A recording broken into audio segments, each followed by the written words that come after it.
All right. Who would like to open us up in prayer? I'll do it. Wonderful. Let's get moving.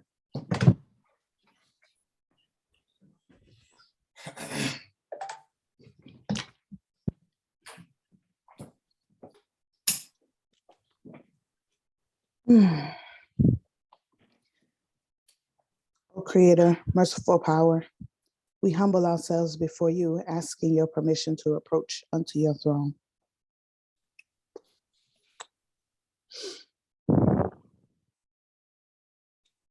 Total Rabbah Most High, for allowing us to come before you in your graciousness and asking, O Most High, for your mercy for all our sins and iniquities that we have committed against you, ourselves, and one another. We ask that you forgive us, O Creator. We ask that you forgive us and you correct us, O Most High, swiftly, so that we may not do this again. Most High, we thank you for another holy Shabbat day. We thank you for allowing us to rise up from our sleep to praise and glorify your high and holy name. Most High, I ask that you be with all those who are in the prison houses unjustly, who are in their sick beds, O Creator, and who are unsheltered, O Most High. And if it be your will, O Most High, I ask that you free the innocent, heal the sick, and shelter those who are in need, O Most High. Most High, I ask that you be with Yeshua on the four corners of the earth. And if it be your will, unite us, O Most High, in righteousness. Unite us that we do your laws, statutes, and commandments righteously, and we apply them to our lives on a daily basis, as you have already commanded us. Most High, I ask that you be with our elders, allow us to attain the wisdom that they possess while they are here amongst us, O Most High. Most High, I ask that you be with our children and allow us to give them wisdom and help them to navigate in this world full of so many things that will lead them astray, O Creator, but that you place in us as the adults the wisdom and the strength to endure it and to teach our children diligently as you have commanded us yet again. Most High, I ask that you be with each and every soul on this call. Heal each of us, O Creator, from any ailments that we may be dealing with that are known and unknown, O Most High. I ask for a special prayer, O Most High, for my coworker, Kiera, and her baby, O Most High, that you heal him completely, O Creator, if it be your will, and that you give her the strength as a mother, O Most High, and as a woman, O Most High, continue forward in the path that you have set before her, O Creator, as she is striving to do right and to be right, O Most High. And when you're striving to be right, calamity comes, O Creator. Allow her to weave through that calamity, learning, O Most High, from those experiences, and to make her stronger. And that whatever you have placed in her to be amongst us on this day, for her to learn, O Creator, and any questions that she may have, for her to be able to ask them and get righteous answers, O Most High.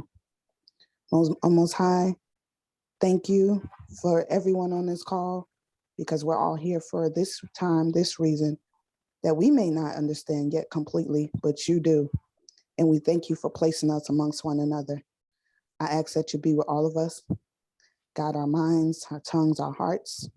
Please be with my husband as he continues to do the job that you have placed him to do on this earth, and allow him to speak in righteousness and to share and to teach us diligently under your words, O Creator. Toda Most High for all things and everything. Toda Abi, Toda Rabbah, Selah.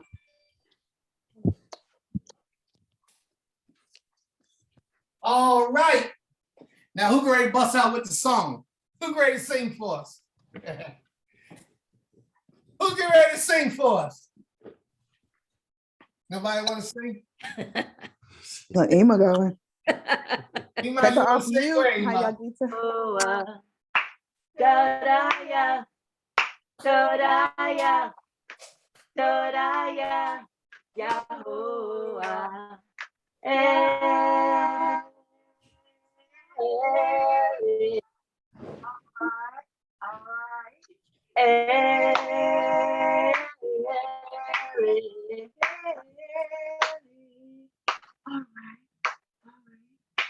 Rakunya, Rakunya, Rakunya. Oh, game. Hey. All right. All right. Hey. All right. All right. Kwadosha. Hallelujah. Hallelujah. Yehovah. Okay, there you go. We sang a song for you. Right. Wonderful, wonderful. May the Most High be praised. That's what I'm talking about. That's how we do it. Again. Those who can't Thanks, sis. All right. My brother Yaakov, Shabbat Shalom. Huh? How you? Shabbat Shalom, all is well. I like that picture, man. I like that picture. Yeah, get a little more light. Yeah, like that picture. He got that smile on his face. Look at him, y'all. He tried to look Just a cool, little bit. but still got. He tried to look cool, but still got that smile. You see him? That's right. What's up? Go ahead, bro. I like that, man. I like that. All right. Sister Amber. Sister Amber. Yes, Shabbat Shalom. How are you? I'm good. Y'all doing okay?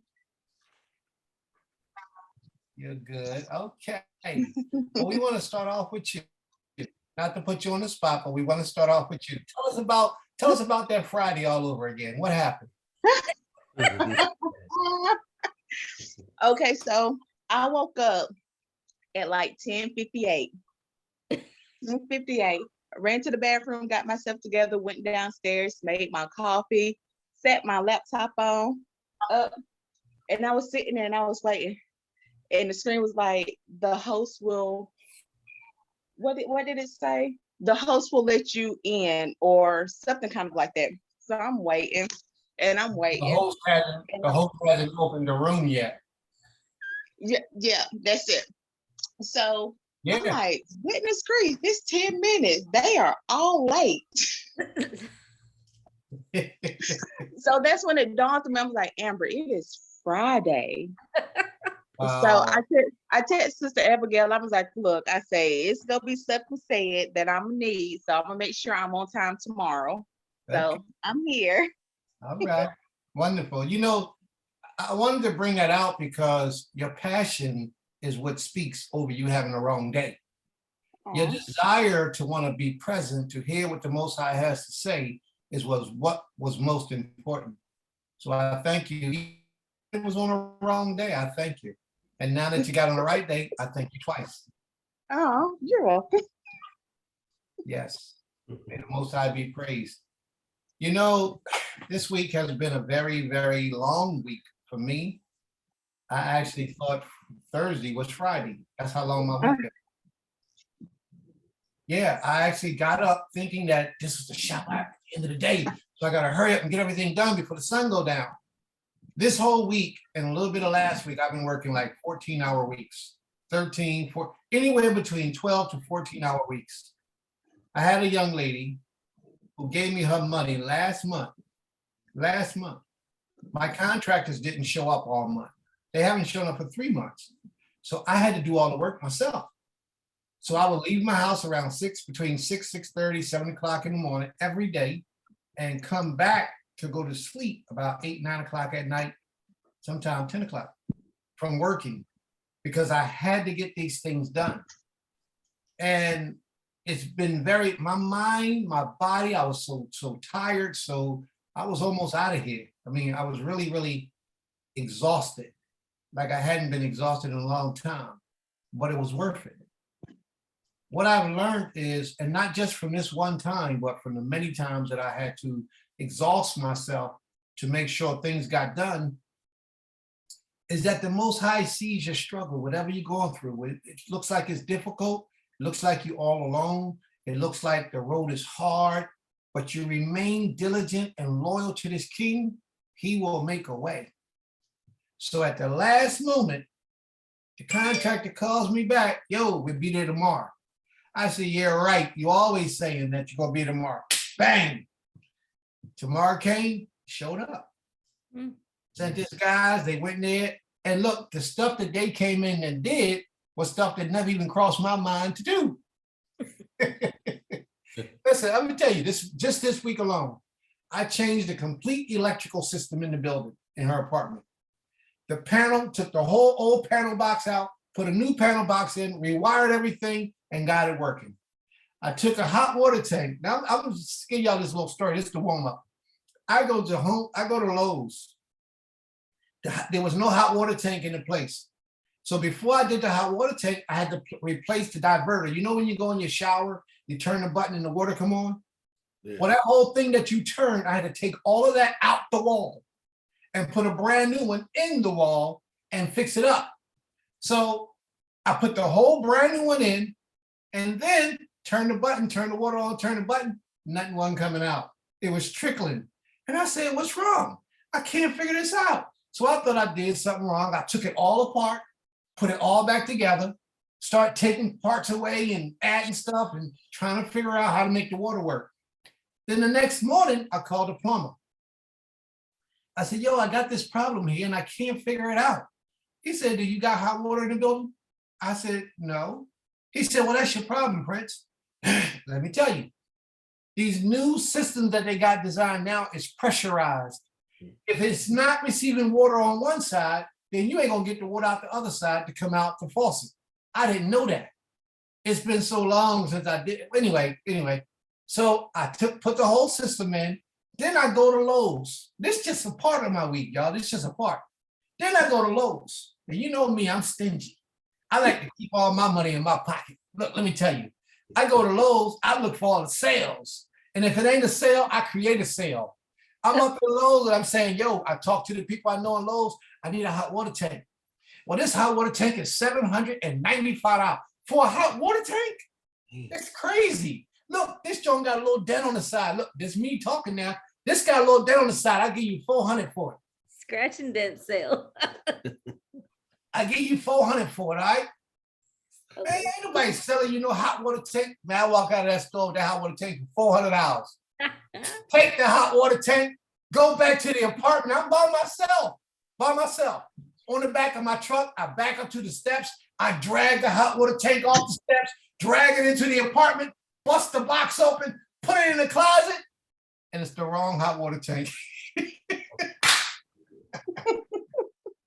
The hot water tank that I got was gas. The hot water tank I needed was electric. Oh, no. They gave me such a good deal on the hot water tank, I ain't take it back. I went and got another one. I went and got the electric one, brought it back, hooked it up, plugged it in, bang, it's working. After I did the hot water tank, I did the electric panel. After I did the electric panel, the hot water tank wasn't working. So now, first it was working. Then the next day I came back in, it wasn't working. So I had to figure out why that wasn't working. So I kept hitting this breaker,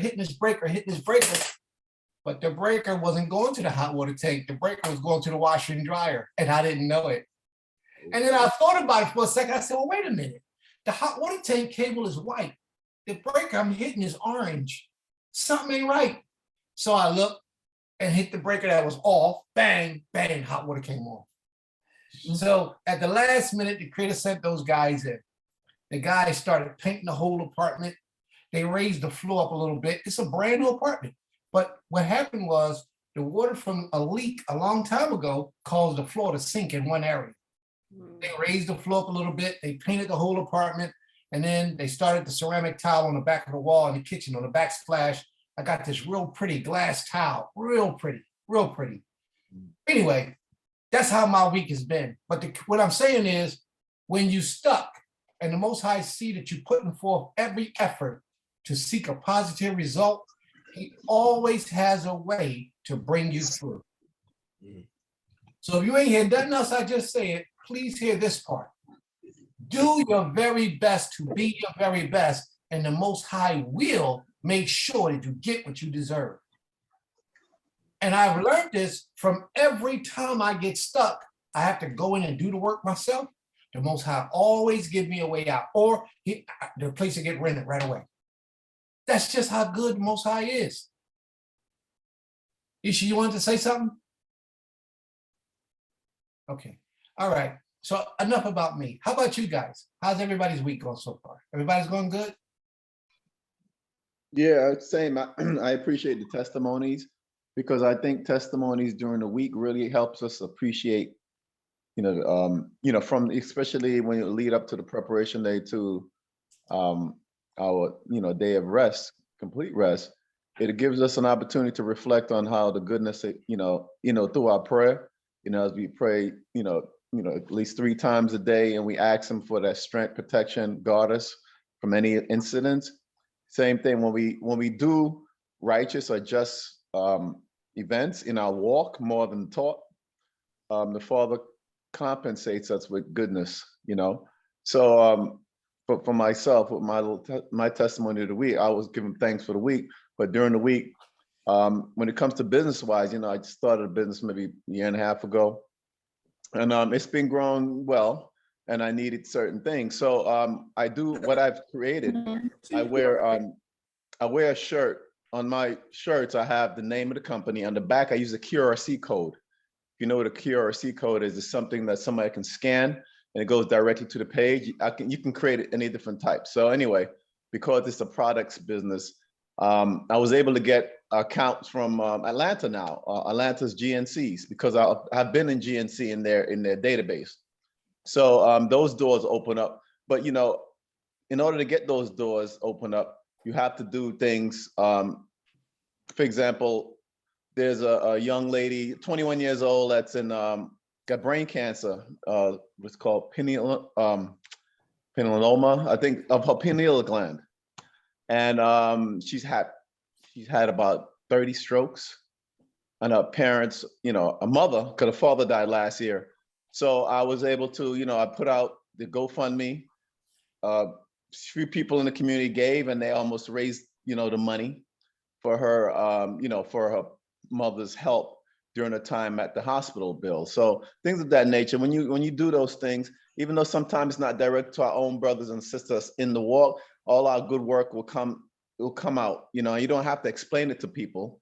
Some people, I put it out and they just said done, donation done, and just other things of that. So I always believe the testimony and thanking Abba for protecting us during the week, and that we become. When I send information out, these are 2 words I use: have a prosperous and a productive day. And those things are important, just to lend a helping hand and then listen to some people.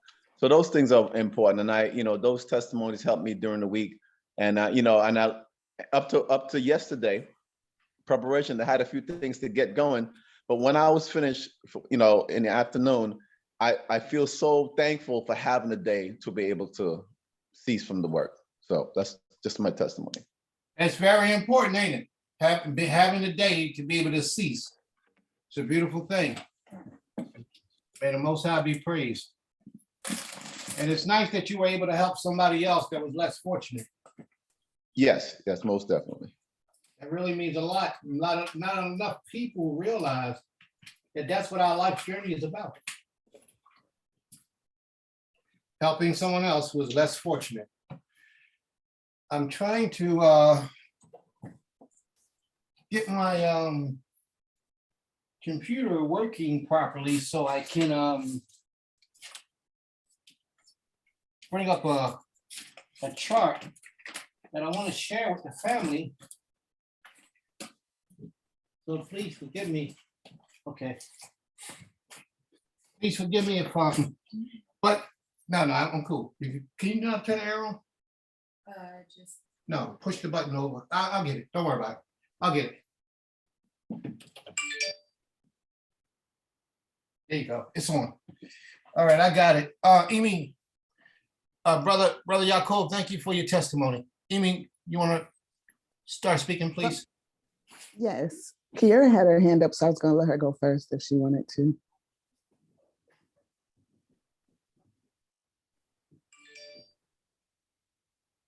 Did you want to go, Kiara?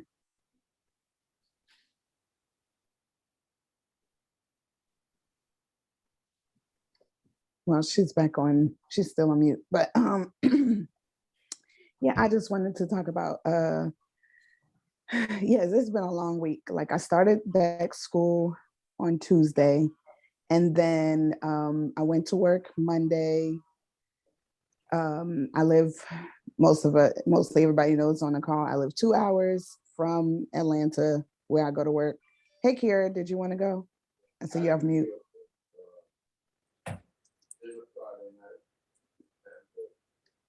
Well, I don't know what's going on, but so so I drive to Atlanta daily for 2 hours, and then so this Tuesday I had jury duty, and I had tried to get out of jury duty like previously because I'm just not in it. I went to jury duty at 9 o'clock that morning. We didn't get out till 7:30 that evening, and all praises to the creator. I watched this whole process. You had to stand up in front of hundreds of people that you do not know, give your name, your address, where you work, what your husband does, if you're married, if he's retired, if you're retired.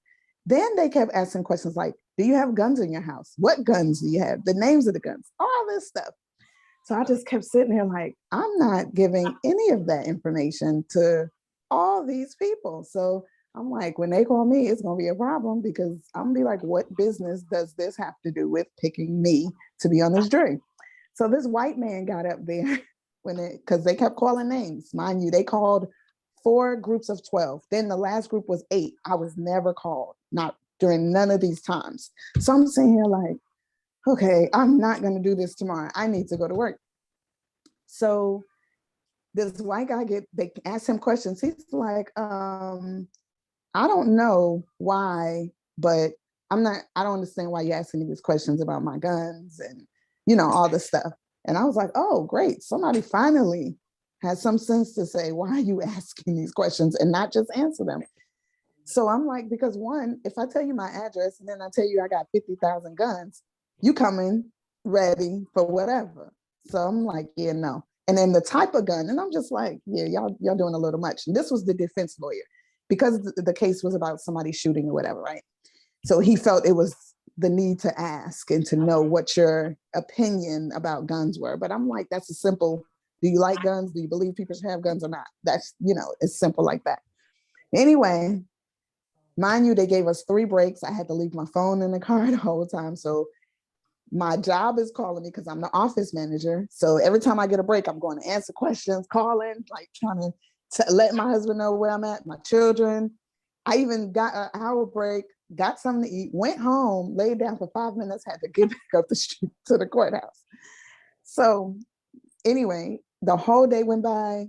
They ended it. They never called my name. They picked the 12 jurors.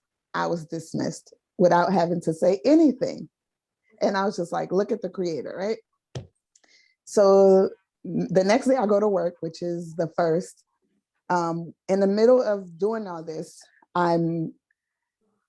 as the office manager, I got to know everything to do.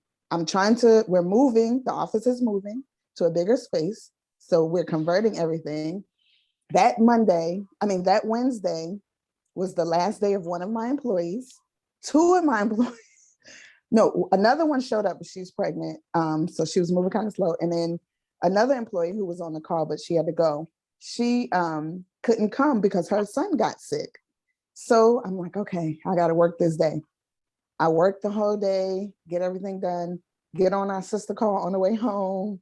Then Thursday, nobody comes to work because Wednesday was the day that it was her last day. And then the other 2 girls don't come to work. Well, the one with the son, she told me she wouldn't be there for the rest of the week. So I was mentally prepared. Nobody comes to work. Mind you, I have 2 people I have to train that I had to work an interview with. So they come, I'm training them, running the office. I don't leave the office till 7:30. And Friday is a day I never go to Atlanta to go to work. But I was like, okay, I got to go to work Friday morning. I get my mind prepared to go to work. And then my niece, who her last day was Wednesday, says, hey, do you still need help for a couple of days? I can work if you need it. I said, oh my gosh, yes. can you please go to work Friday morning? Because I would have to drive 2 hours to work for 3 hours and then come home. She was like, yeah, no problem. And the key happened to be left at the building because I gave somebody else a key because they didn't have one to lock up. So I told them where to leave it at the building. And so because she had already turned in her key.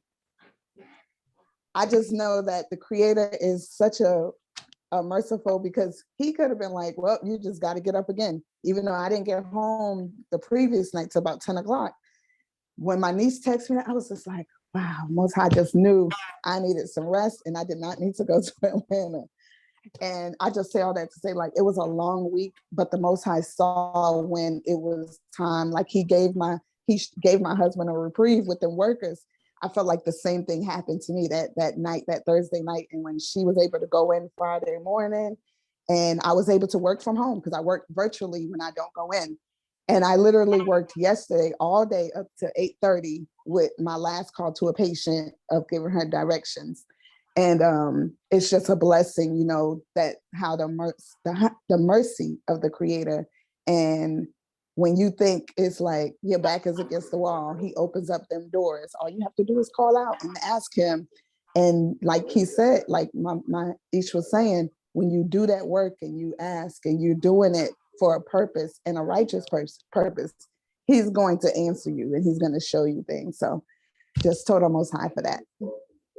All right. That was long. No, but that was wonderful. It's a lot of experience. A lot of things took place there. I thank the Most High that you're happy that it's all over. May the Most High be praised. Who was next? I wasn't there, so I don't know who was next. I seen a couple hands up. The only Mariah. okay. Shalom, sis. Shalom, shalom. I'll yield the floor to Kiara. I believe she was actually before Madiah, if she wanted to talk. And then I'll go after her. Sister I Kiara. did want to share my testimony, but it's so long. So I was like, I'm going to just save it for another day. Well, cut it in half. Make it half. Talk about the most important stuff. Well, most of you guys don't know me. I'm Kiara. I'm Madiah's friend. I got pregnant last year of November 2021. And I was in school also. And I ended up having to be in a hospital for 3 months while I was in school, trying to finish school and, you know, make sure my baby is safe and get here, you know, on the right time. But he was born early at 27 weeks. And I still had to finish school. He had to go to the NICU. It was a lot. So I finished school. When I got finished with school, he came out the NICU.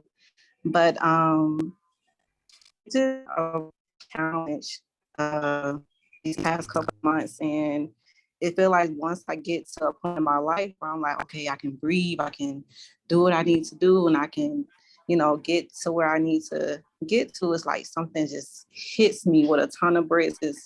Is always something, you know, and I don't know if like I'm being tested or a breakthrough is coming. I don't know, but sorry, I get very emotional like talking about stuff like this, but it's just been hard. It's been really hard. And I have been losing my faith and my strength to just keep going, because I feel like it's nothing left, or I just feel like, why, you know, like, you know, we question ourselves and be like, why us? Why me? And you know, you do good, you try to do good, you try to pray, you try to, you know, get right for the Lord. And it's just always something. It's like, why does it have to be us? Why do we have to go through so much trial and tribulation when we're trying to do right? I see people who, you know, don't even pray, don't even thank God for the things that they have, because they think they got it for themselves. And it's like, you know, he blesses the unrighteous just as he blesses the righteous. but sometimes, you know, we like, it's not fair. So hopefully this season that I'm going through would come out great. I just know it's something better, but it's just like the wait period is what gets me a lot. So that's just, you know, what I've been going through. Wow, sis. Well, I want you to know that we're here for you. This your new family. Come and Gabe, I give a hug, y'all. Everybody give a hug. Ugh. We here for you, sis. We here for you. And that one that introduced you Thank to you. the family is a dynamite person. I know what she feels about you. I had to ask her, I said, well, why do you feel so highly about this young lady? And she began to tell me a little bit about you. And I know she has a lot of respect for you and a lot of love for you. So why I'm saying this, because a lot of times people think they're all alone. And we letting you know that you're not alone. Anytime you need to reach out to her. She'll help you. She'll do what she can. And if she can't, she'll reach out to others that can get you what you need and bring you the help and support that you need. You're not in this by yourself, sis. We don't want you to think that. We want you to know that you have support. If there's anything that you need, anything we can do, you let us know. See all these people in this room? These are the real, for real about it people in this community, this group right here. It's about it. Anybody that come late, they come late because they stragglers. Nah. But this right here, we about it. And if we can do anything to help, we will do what we need to do to help. And it's not like we need anything from you. We just want to see you build up your confidence in the Most High so that you can walk strong and strong in His truth. Because that's what's important. It was said earlier, there's a reason why you're here today. Everybody that's here, there's a reason why they're here today. And you have to understand that. The Most High knows what He's doing. He ain't making no mistakes. You see, when you're trying to pick up on that spiritual journey, the Most High sees that. He understands that. And He gonna fight the battle for you. You ain't even really gotta fight too much. You just do what you do and let the Most High handle the rest. He'll fight it for you. And you'll see that the words that I'm saying to you are factual when you start seeing the production that the Most High does in your life. Like I said earlier, hold on. Just hold on. Keep doing what you're doing. Keep fighting that fight. When the Most High sees that you are at that place, when He's ready, He's going to give you what you need. I promise you that. And then look at you, you know, met Medaya. Medaya is, man, no, seriously. She's a true gem. And she can help a lot in a lot of people's lives and situations and circumstances. And then she's connected to so many other people, you know? So you in good hands, sis, believe me, you in good hands. May the Most High be praised and may He hear your prayers of supplication before Him. May He hear it and answer you swiftly and bring you some relief. My last thing I want to say is, keep moving in the direction of righteousness. Don't allow your emotions or your flesh to give in to that temptation.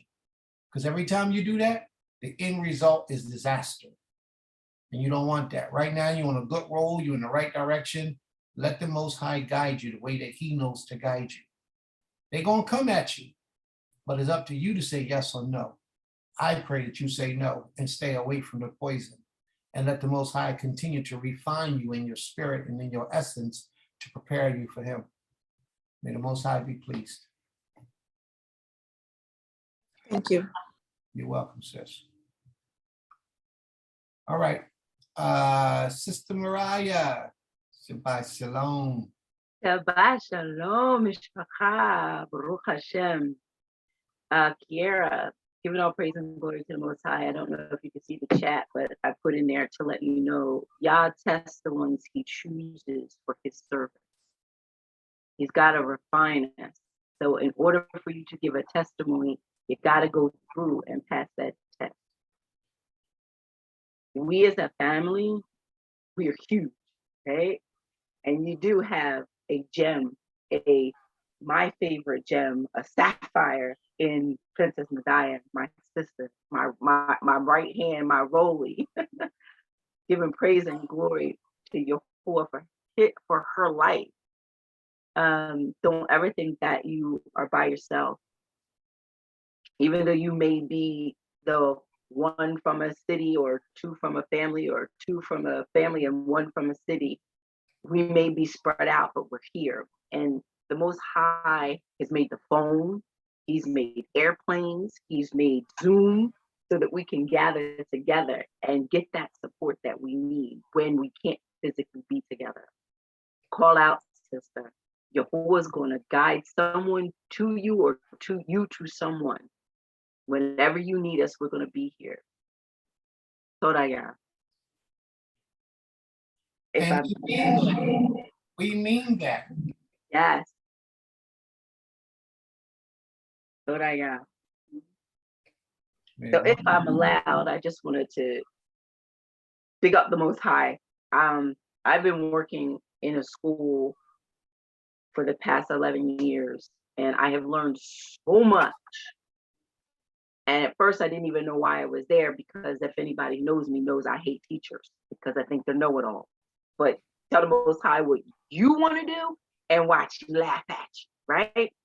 I give him praise and glory. My name, Hayagita Mariah, means the gifted teacher of Yah. Tell me that's not irony, right? Hallelujah.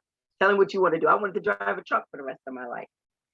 But I've been at this school learning how to teach and instruct and educate. Oh, glory to my Father. For this whole time with special needs students, which allowed me to be able to cross path over to what they call mainstream students.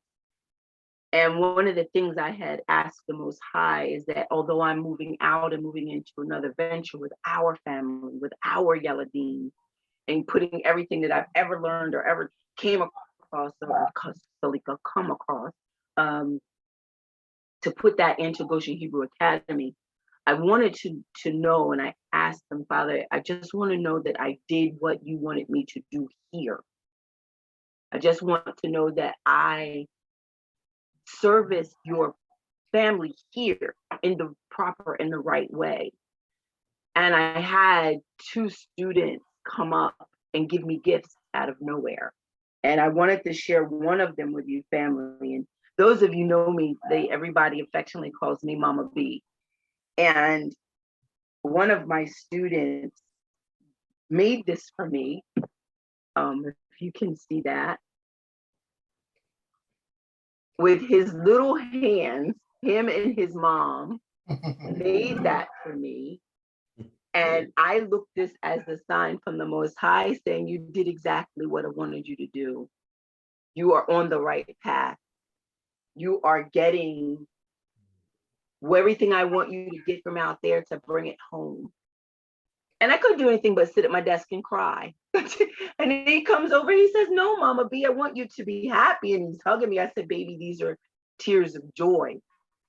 I got an answer, baby. That's all. I got an answer. And I wanted to praise the Most High today. And this kind of sort of made my whole week this week. And I lived off this moment to know that, to put forth that everything that I'm putting forth, the Most High is pleased with. So Goshen Hebrew Academy will rock and we're going to be okay. Toraya. Thank you for letting me share. The Most High be praised. Yes. That's what I'm talking about.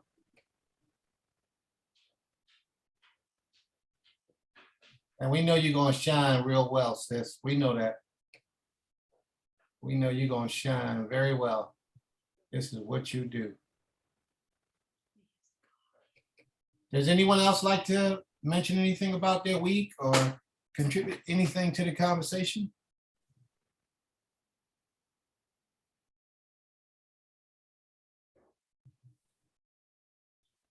Okay, nobody. Okay.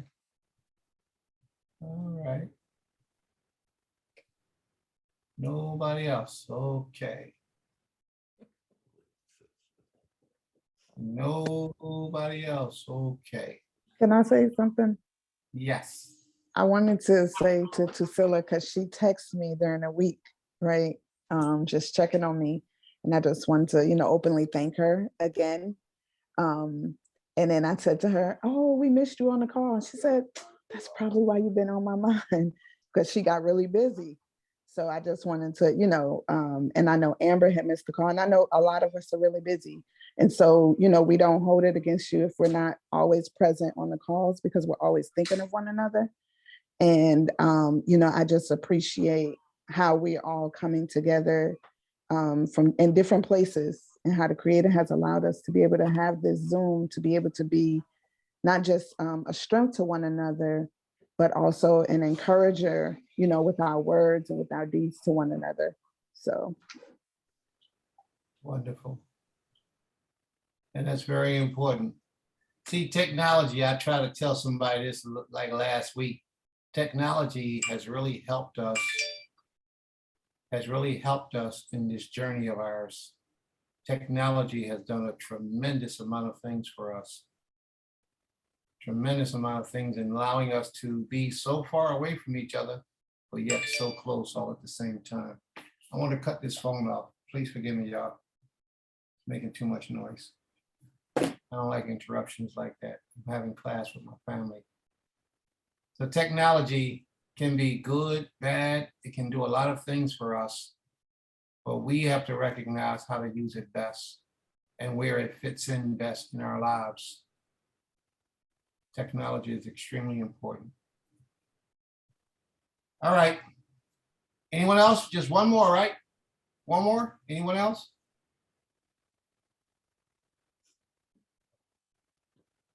No one else? All right. You all know that I tried to give you the time to speak, and nobody's speaking, so I'm gonna move forward.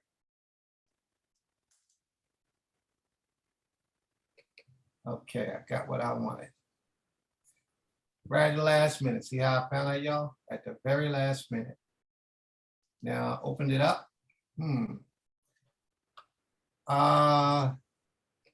Sister Abigail, Yes, can I share my screen? I believe so. I think I have to make you host.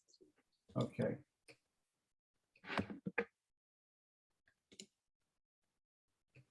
Okay, you should be able to now.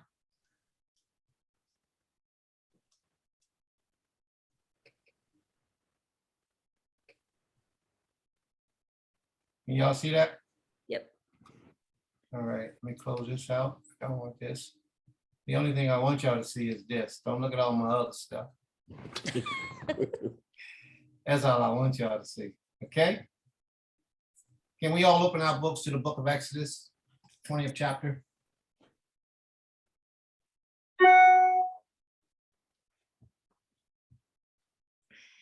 Now, what I have on my screen is actually, we got 1,000 people in the room. Wonderful, wonderful. May the Most High be praised. Giving all glory and honor to the Most High King of all creation, asking that He would guide my mind, my spirit, my body, my language, and my speech as I approach unto you, His people. He is King from everlasting till everlasting.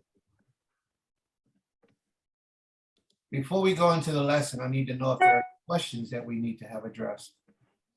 Did anyone come in with any questions today? You can look that over while you're asking questions and while everybody's going through what they want to go through. Are there anyone who have any questions today? Any comments, anything that anyone wants to add?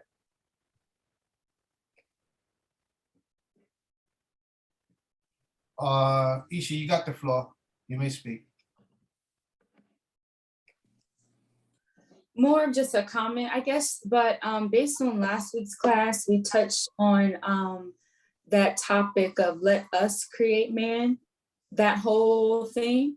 And I think you said that we would eventually have like a class in that, like here about that topic. So I was just wondering if that's something we could do soon, or is there a specific place we could go to watch for that knowledge? I think my sister wife actually said that you had a video on it, but I wasn't sure where it was. The video is on Temple Kifarim on YouTube. So anybody that's interested, Amy, put that in the room, please. Temple Kifarim on YouTube. And the name of the video is Who is God? So there's Temple Kefarim on YouTube, Who is God? And I actually did that one particular class right here on this page. And then we shared it to YouTube. And now all of you guys are famous. All you guys are famous now. So you're all over the world for the world to see. Your questions, your comments, and everything that you have. But if you want us to go any further into the class, after we've finished today's lesson, bring it up, because that's a long, lengthy subject. I'll try to keep it as brief as possible. Okay, Ishi? All right. Are there any other questions? Anyone? Any questions pertaining to anything? Doesn't matter who it is, what it is.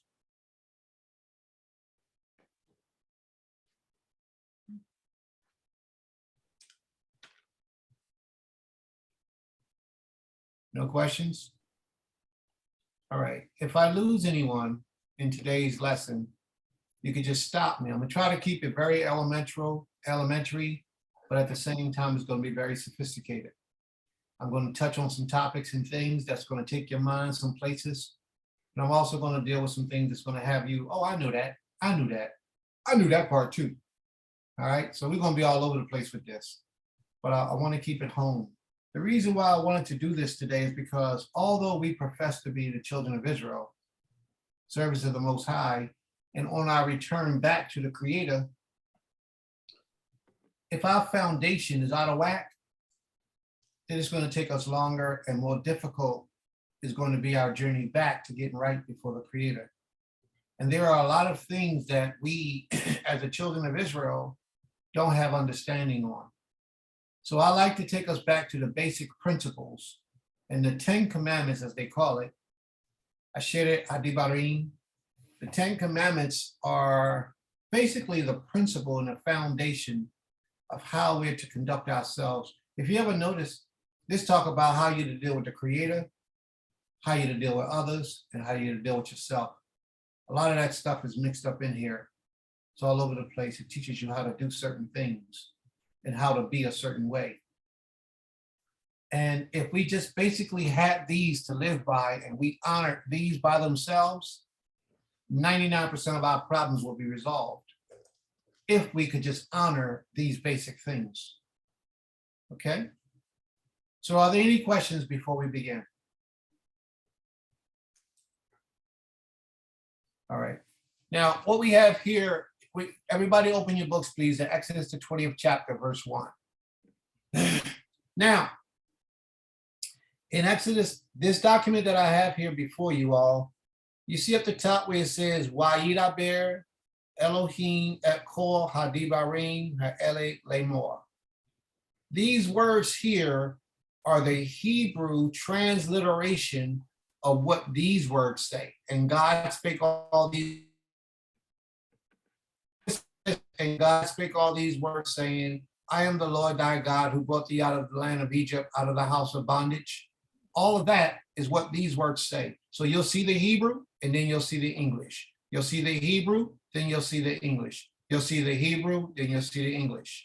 That's all the way through in case you get lost anywhere. I wanted to put that there just so that you all can have a copy of it.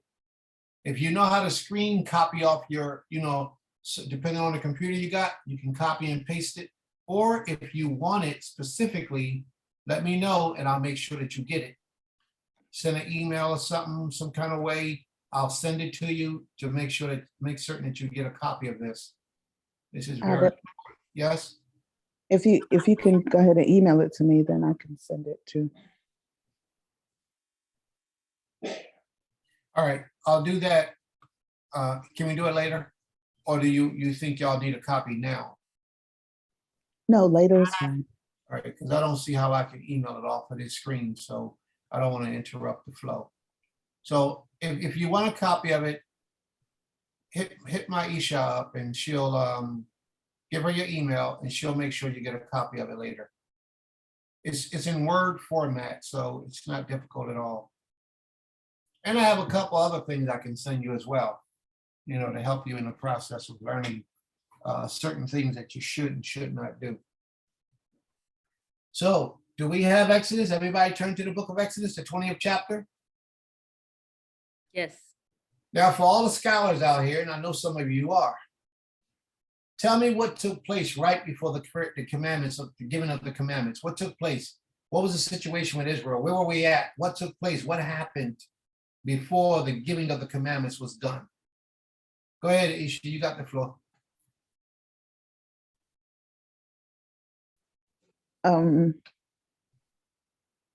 If memory serves me right, we were in the wilderness. We were being freed from Mitzrayim, Egypt, under the slave from being slaves under Pharaoh. Is that it? That's it. All right. Yes, Good. that's it. Yes. Sister Mariah, I know you got it. Just 1 second. Now I want to just capitalize off of what she just said. Whenever you organize and formulate something, in order for it to go smoothly or be successful, you have to have some rules and regulations in order for it to be followed, so that everything will go smooth and organized the way that things should be. So the Creator had just released us from captivity. He organized us in the wilderness. He had to give us a set of laws for us to abide by. For where there is no laws, then the people revert to chaos and turmoil and pain and suffering when it's not necessary.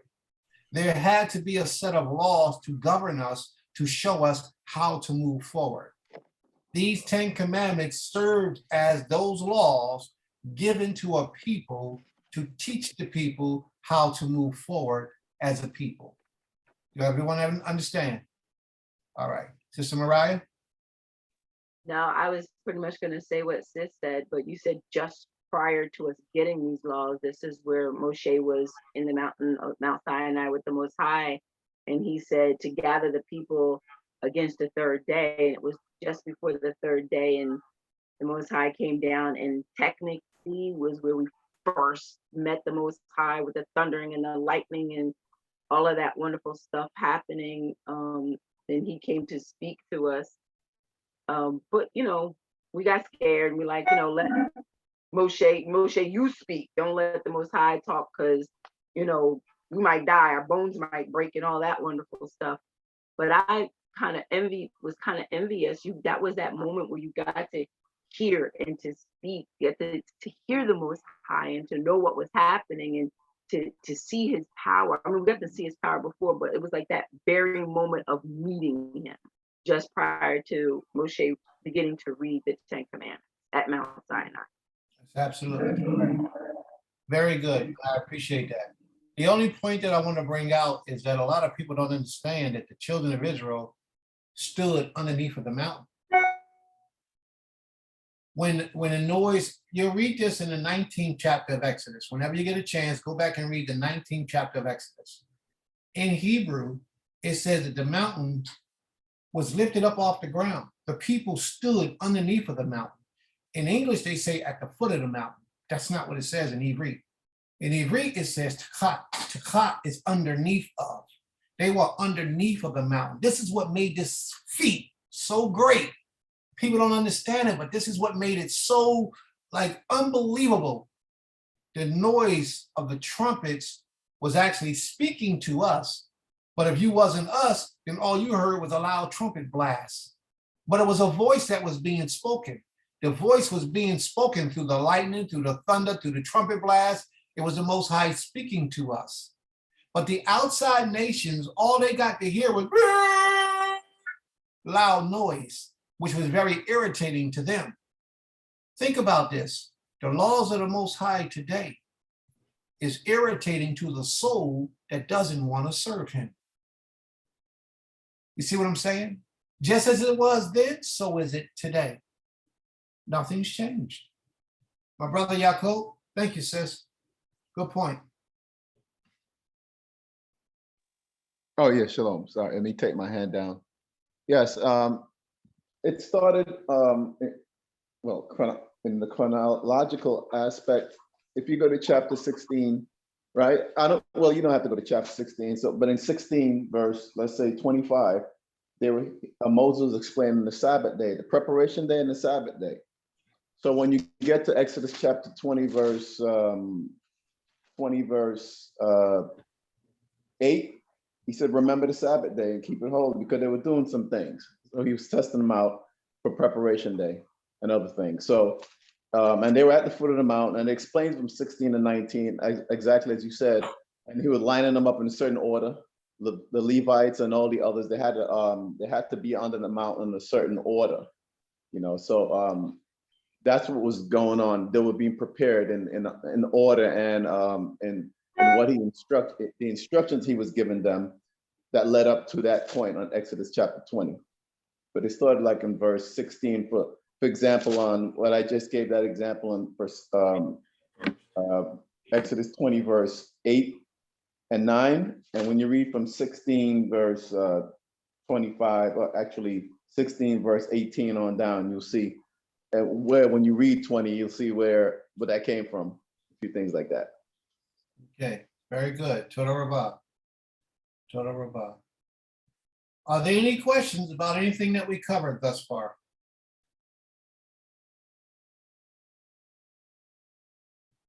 Yes. Is she? Yes. Okay, as far as when you said the trumpet was him speaking, it says like in verse 19, and when the blast of the trumpet sounded long and became louder and louder, Moses spoke and the Most High answered him by voice.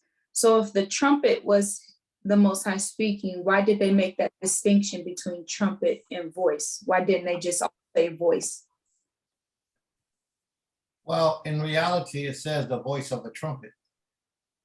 You're not going to see it right there, but while we're reading what we're reading, at the end of this chapter, it's going to be explained what was taking place. Oh. And also, I want you to take notice that the Most High was speaking to Moses at that time. He wasn't speaking to all the people. But when the Most High spoke to all the people, it was through the trumpet blast and the lightning and the thunder. The Most High was speaking at that time. And a lot of people don't know that.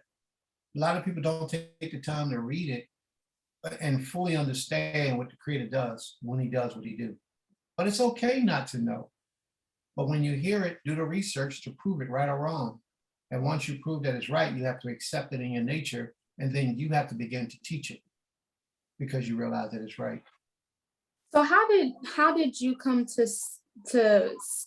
that research that thunder and the lightning was his voice I'm a very to the different, people? I'm a very different type of man. The Creator didn't show me a whole lot of stuff. He didn't. Yes, yeah. I'm just a different individual. The Most High just takes me places and share me things and show me things, and I go back and check it out, and then I find out that what I thought was right was right.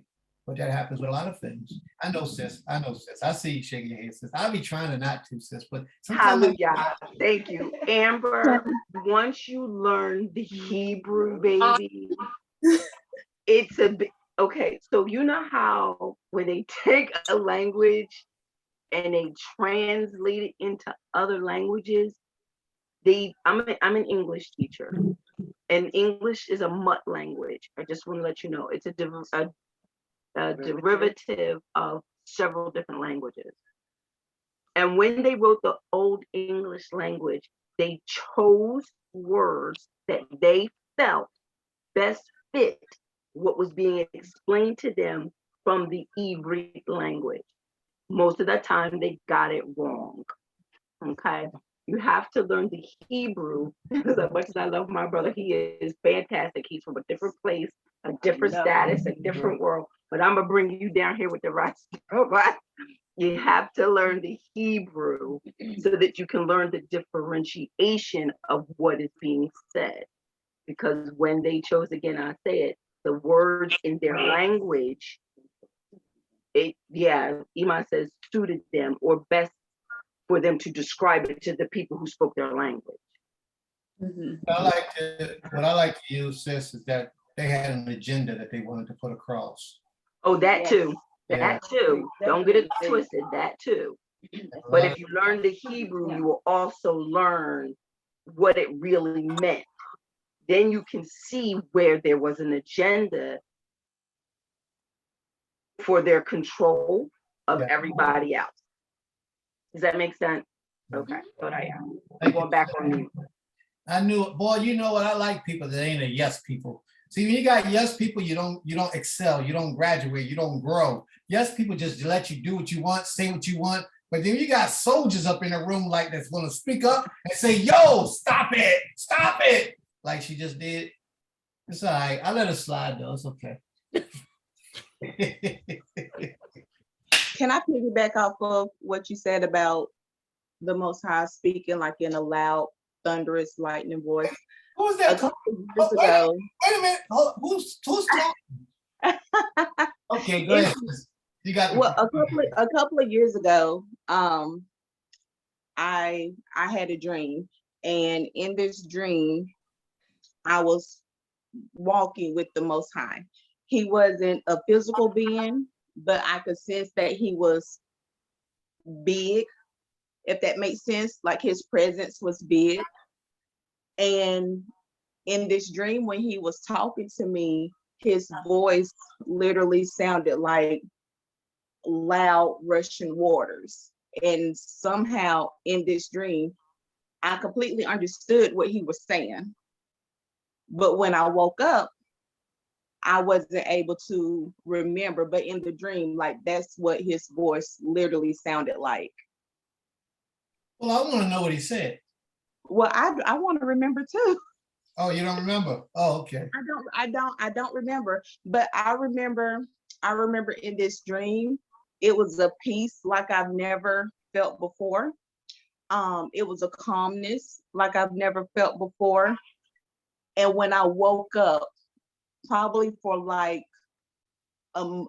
probably maybe a week straight, all I could think about was this dream and how I felt in that moment, in that peace, and just saying to myself, I want this peace again. I want this peace forever. I want this calmness, this joy, that feeling forever, because it's nothing that I've ever experienced here in real life.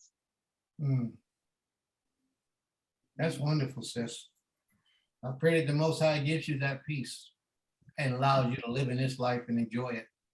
It's a beautiful thing. Beautiful thing. And I pray that we can assist in your process, in your development. I pray that it allows us to assist you in that process. May the Most High be praised. Anyone else? All righty. So we're going to start our reading in the book of Exodus, the first chapter, the first verse. Do we have any volunteer readers? Do we have any volunteer readers?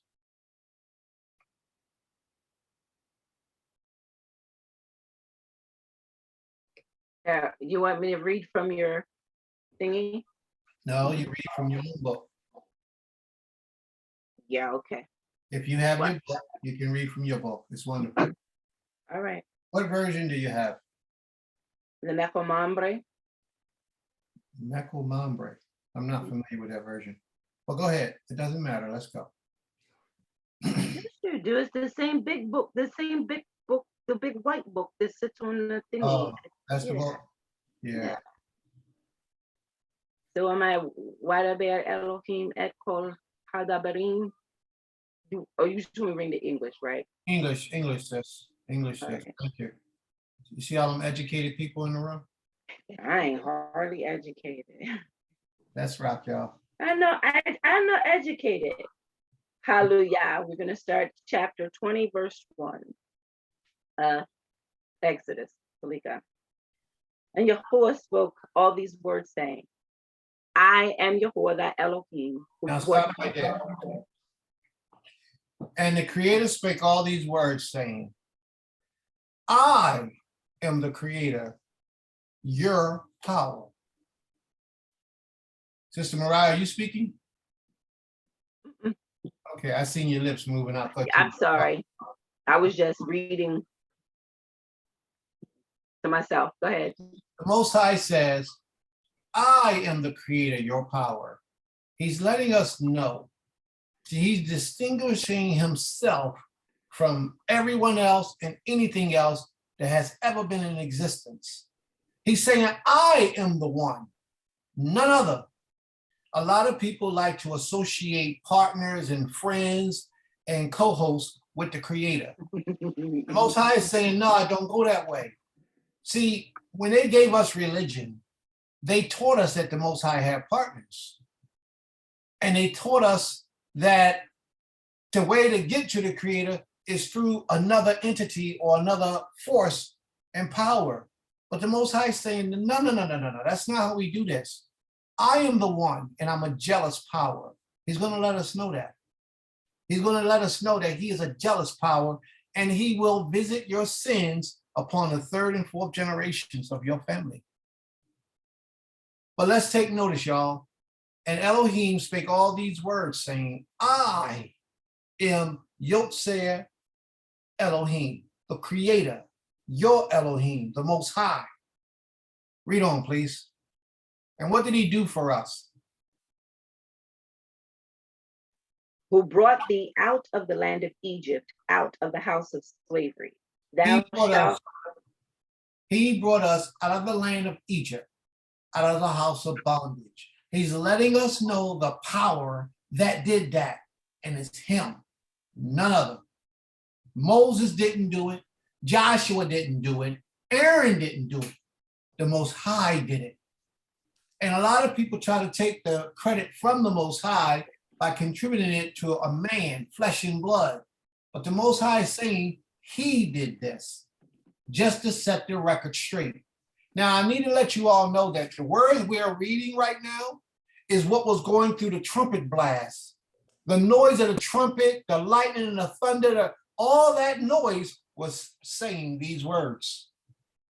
So remember, we're 600,000 strong plus. And the whole earth, the whole mountain is on fire, and thunder and lightning and dark clouds and the ground shaking and the mountain lifting up. And we all are looking up with this great amazement, and we're hearing these words being spoken to us. I gotta blow it up because I need you to see how it really was. Don't let the white man tell you what their story, the little things that they tell you, and then you get this little watered down version of the realness of this king. He went out of his way to make this an awesome feat. It wasn't simple, it was awesome. And he went out of his way to let us know how powerful of a thing it was. So we heard all that sound, but we heard a voice being spoken, and these are the words that was being said. Read on, please. Thou shalt have no other gods before me. Did y'all hear that? Did everybody hear that? Yep. Thou shalt have no other Elohim, no other power before the Most High, not yourself, not your husband, not your wife, not your children, not your children, not your children.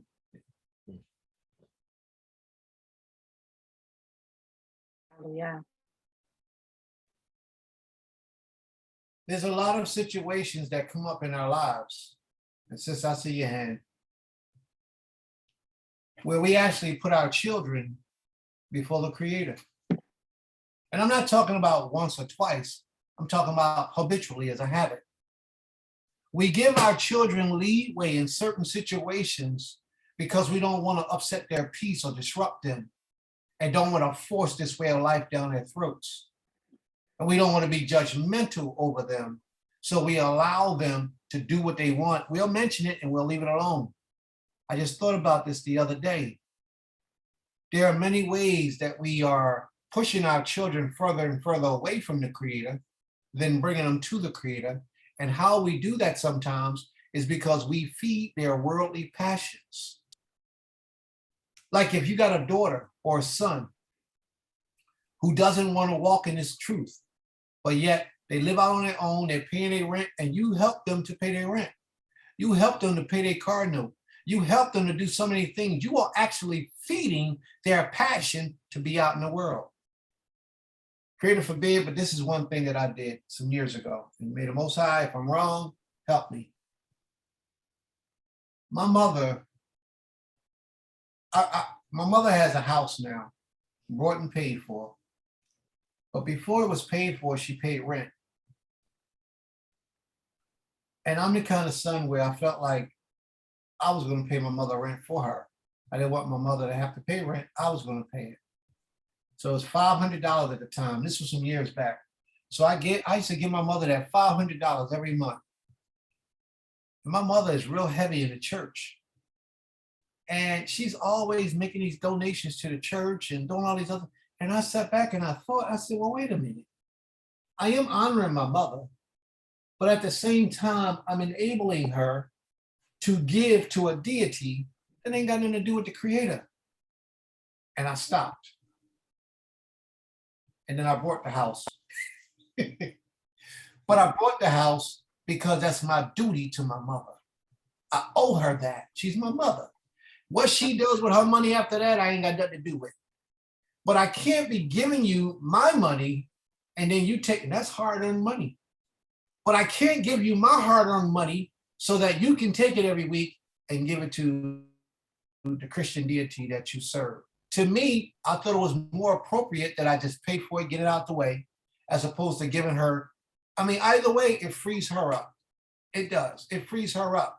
But it keeps me in my spirit, in my mind, it keeps me in alignment with the Creator by honoring my mother, making her life a lot easier than the life that I had because she wasn't no longer married. She's by herself. But when I thought about it, I'm giving her all this money to her and she's going out feeding the church. Now you, in instance, you have a child or children that refuse to walk this way, but you make sure they got everything they need to continue on the life of a path that they want to live, and that life has nothing to do with the Creator. So are you, this is a question for you. I'm not saying you're guilty. I'm saying, think about this. Are you really putting them before the Most High? Are you really allowing them to not adhere to the commands of the Creator, and you're supplying their needs to not have a reason to adhere to the commands of the Creator? It's just something for you all to think about. We all have a responsibility to our Yeladim, children. We all do. When your children get a certain age, they're at the age of accountability, where they have to begin to do for themselves.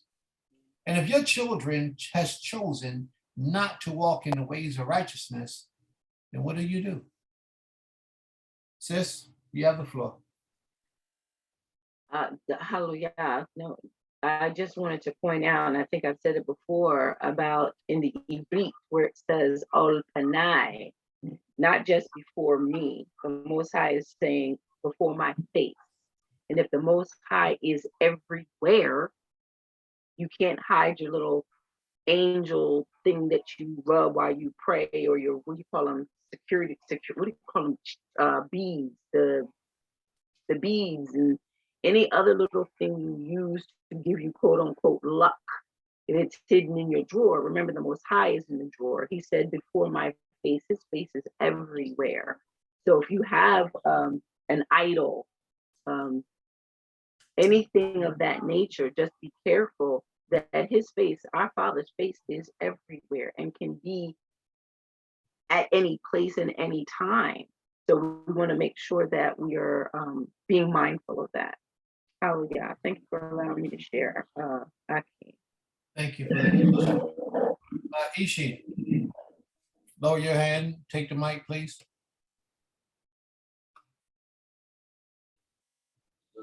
Shalom.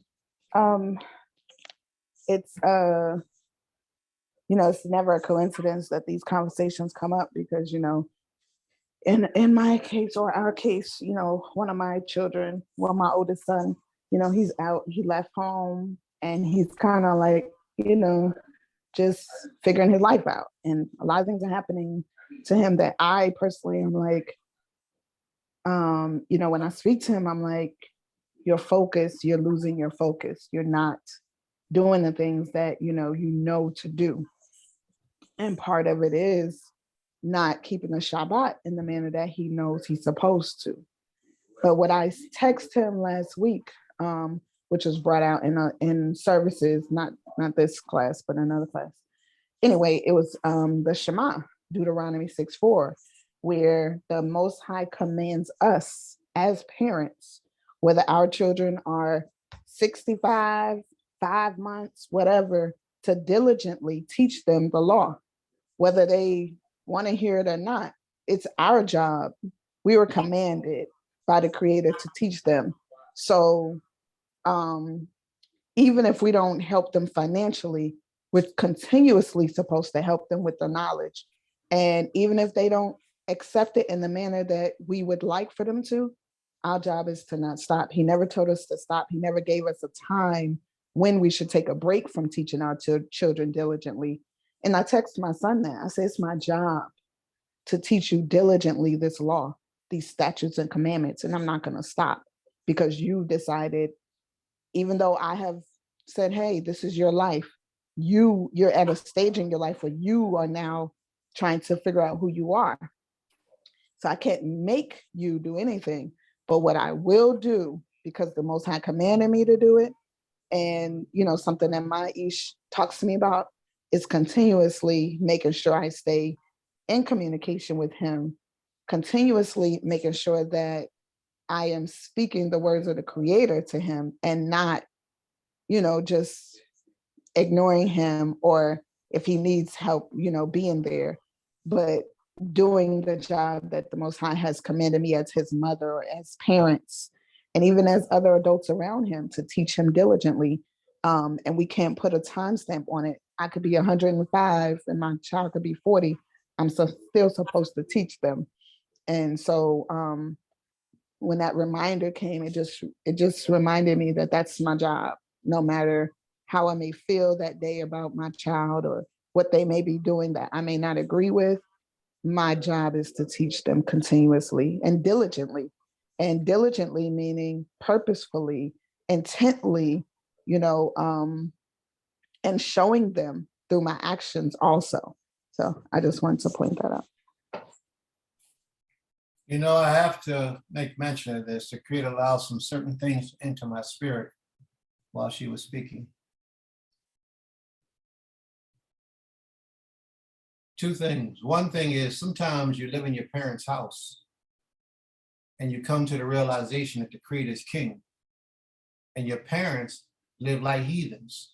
They eat pork, they don't keep the Shabbat, they do all types of things that are disrespectful to the Creator. But you're of an adult age. What do you do in those situations? If you remain loyal to the Creator, your parents will most likely gain a respect for you. They will most likely gain a respect for you and appreciate what you do, even though they don't do what you do. They'll like you have to set boundaries, and sometimes it's uncomfortable establishing those boundaries. Like, Ima, I don't do certain Shabbat, which is Saturday, from Friday night to Sunday night. I don't do certain things. So please, I don't mean any disrespect to you, Abba or Imam, but please allow me that time to worship the Creator. I go to class, I learn, I teach, I study, and all those type of things is what I do from Friday night until Saturday night. I don't go out and party. I don't do a lot of the things that ordinary people do. I don't eat pork, so I might have to get my own dishes so I can cook my own food in my own dishes. Y'all got y'all food? I might have a refrigerator in my room because I don't eat the foods that y'all eat. I've learned so much in how I'm supposed to develop myself that even the foods that I partake into my body are sacred. And they have to be certain types of foods. So please don't feel like I'm disrespecting you. I'm learning, I'm growing. Let me go through what I have to go through to get to be who I need to be. All right? You guys have to establish this with your parents if you're living in your parents' house. You have to. Another thing, and Brother Yaakov, I see your hand. Another thing is this. Totally different situation. I got two more things. I know I said I had two before, but yeah, now I got two more. Another thing is this. A lot of women have their children full grown living in their house and not serving the Creator. I've seen this happen too many times, and it's usually their boys. They're usually attached to these boys. They might not have a husband. Most cases I know they didn't have a husband. And they be attached to these boys, and they want these boys to be the stronghold of the family and in the house, and they don't want to let them go. And the boys are running havoc, doing all types of things. I get a lot of phone calls from these type of women crying to me, asking me for advice as to what to do. And my advice is always, you have to put down the rules in your home because you serve the Creator. If he cannot abide by the laws of the Most High, he has to go, or she has to go. But we get in this place where, how am I going to do this to my own seed, my own children? Then you're making your child a power before the Most High. That's what you're doing. If you allow it to be and you will tolerate it, then you're giving authority and power to that child over the Most High in your life, which is another violation. Thirdly and lastly, at this particular time, at this moment in junction of time of our lives, I've noticed a lot of women in relationships with men that has nothing to do with the Creator. How is it possible that you could give yourself to a woman or to a man that you know will not serve this king? He decides, he truly has decided that what you're doing, I'm gonna leave it over there and I'm gonna do this over here. But you give him all that you give him because you're a wife and you're supposed to. But my question to you is, do you pray for this man? Do you ask the Most High to help him? Do you try to talk to him about the teachings of the Creator? Do you try to get through to him in a way that will be beneficial for your family so that the whole family will be serving this king? Now, flip the script. I know men who walk this life, and the women in their lives are trash. What I say? I said, what? Huh? What I say? Trash.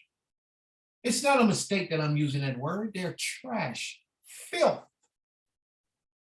They wear the little halter tops with the back out, the breast is the top of the breast bulging across the shirt, tattoos all up and down their body. But y'all been together for 5 years.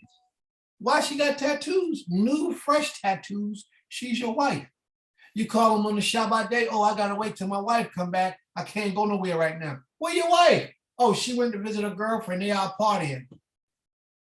They out drinking. They at the bar. They at the club. All types of things that no Israelite man should be putting himself through to be with a woman. So do you know what you do? What you did with all that was you actually put someone before the Almighty. Another mistake. So why am I taking so much time on this? I'm taking so much time on it because it's important. It's extremely important, the points that I'm trying to bring up. And we do this in subtle ways, and we don't realize that we're being disrespectful to the Creator. We have to learn to put the Most High first in everything. Now, does that mean you put your child out? No, that means you start talking to your child and you try to work with your child. And sometimes you have to give your child an ultimatum. Either in this house, we're going to serve the Creator and the Creator alone, or she's not going to be here in this house. A lot of us, we have children that are distant from us. And their young ages, 18, 19, 20, 22, 24, on up. They might live with their mama or their imam, or they might live with their abba over on the other side of the city, but you still have an influence in their lives. You should be working with them, talking to them. Don't let this just be the way of life that you chose to live, but you know it's right for all life. So drop jewels on your children every once in a while when you can. They might, I don't know, your own style would make it cause it to be what it's going to be, but they might look at you as an outcast. Oh, my father's this, or my mother is this now. Oh man, I don't want to be a part of that. Well, then that's just what they got to do, but you got to speak. Whether they hear or forbear, the Father tells you in the law to speak unto them of this truth. All right? My brother Yaakov, you have the floor. Whoa, that was excellent. I have a scripture. I have to take a deep breath on this one because when I came into this walk, I had children already. So that was a transition, and that was trouble. The household, as it says in the book of Micah. But I'm gonna read this from in relation to Exodus chapter 20, verse 1 and 2. It says in Isaiah 3:12, it said, as for my people, children are their oppressors, and women rule over them. O my people, they which lead thee cause thee to error and destroy the ways of thy path. And we had the end result of it, and this was during the Assyrian captivity. Okay, Isaiah said this, so this is not something relatively new. This has been going on for a long time. So our children are our oppressors, but we put them ahead of everything. When I came to this walk first with my mother, basically, because my father, I grew up in New York, I had a household where there was no father. I had uncles, but I didn't have that. I had a Christian background, to say. So I had my mom, and when I came to this walk, I almost had to distance myself. I wasn't living with her at that point, but when I would go visit her, she would still have her belief systems. So wisdom comes in and say, don't argue with her, honor her, but don't argue with her, and just walk that walk. And eventually, she would tell me things when I was going through things with my ex-wives, married in this world. And she told me to start reading the word. And that's when when the Father opened up my eyes. But another thing, I have children who, when I came to this walk, I didn't know the Creator. So the Father visited iniquity on them. Because my father did not know the Creator or my mother in that capacity. So when those iniquities are visited upon us, we have to make that choice and walk according to the law. So I have a daughter. I have 3 sons and one daughter. My sons are 33, 23, another one is 30, and my daughter is 27. So, academically they did well, had a master's degree and things of that nature, but still they able to follow certain things that I did. Okay. So, but my daughter lived with me. She wanted to live with me. She was living with her mother. She went to TSU, and then she went to a USF and, dermatology and all those things. But she was in an apartment, and I'll be quick, and the apartment went out, and she wanted to live with me just for a little while until she found a place. So she lived with me, but then she did not honor the Sabbath and the things that we were doing. We'll have Shabbat at the house and everything. And then she said that I'm grown, Daddy. So I love my daughter, but she had to go. So my sister called, and her mom called, which I was married to her mom, not at the time. And I discussed it, and I said, she has to go. I love her that much. So what I did, I wrote a letter. I put thought to it, wrote a letter, didn't take it personal. And then I told her within 3 months, you have to get out. And then within 4 months, I'll pay your car, continue paying your car note until you make it on your own, because she had a job and everything else. And then, I love you. I opened up, it says a kind word, less than strife. But I did open up, say, I love you, but you're grown and you have to go on your own. So I did that. And this is about 1.5 years ago, 2 years ago. And we get along very well now. But sometimes we have to, though we love our children, we have to let them go. And we also have to pray for them daily, and which I do. And they still come back to you and ask you. And I do send them scriptures, and I do keep them in the zone. And when they have issues, they call me, and vice versa. I keep in contact with them. They live in Delaware. 3 of them live in Delaware. No, 2 live in Delaware, 1 here and 1 in Oklahoma City with his wife. The youngest one got married young. He's the one who lived with me until he left the home, and he lived with his mom for 1 year, and he got married, and he moved with his wife. So on that note, we can't we can't allow our children to be our oppressors, and a lot of time they will be, and we have to break away from that, because we have to put the King, the Creator, above all these things, so we can have those blessings and not the curses. Because we might get in the way of a beating coming for our children, and we get most of it because we're blocking. We have to know how to let it go. And that's through prayer. Sometimes you just got to pray for them and leave it alone. That's all I have to say. That was a very good testimony, bro. A very good testimony. And I want everyone to keep in mind that if you're the head of the house and you have an abominable thing living in your house, that abominable thing will bring that curse upon your whole house because you're the head and you have to set order in your house. And if you're not holding up to your responsibility of the head in that family, you could be bringing by allowing your children, your husband, your wife, or whoever it is to bring that evil and wickedness in your home, you could be causing your whole house to crumble. So my brother, I appreciate your point of view. I applaud you for standing up. And I'm gonna say why I applaud you for standing up. Most people are too emotional to follow the laws of the Creator. This is why I teach that a man should never marry a woman that he's in love with. Because when you're in love with somebody, they have the advantage of power over you that will cause you to second guess or not even do the things that you should do naturally because you want to make them happy. You want to give them what they want, you know? So being in love as a man, you always have to be in your right mind. You can love your wife. Let's not get it wrong. You can love your wife. You can embrace your wife. You can embrace your children. You can love your children. But to be in love is a totally different realm. And maybe we can have that conversation another day. But that's a total different spectrum of reality of life. So a man, being a righteous man, should never marry somebody and bring somebody that he's in love with in his life on that level, just as a precautionary measure. Sister Tucelia, Shabbat Shalom, sis. Welcome to the family. Shabbat Shalom. Shabbat Shalom. You guys touched on a lot of the things that was rolling around my mind.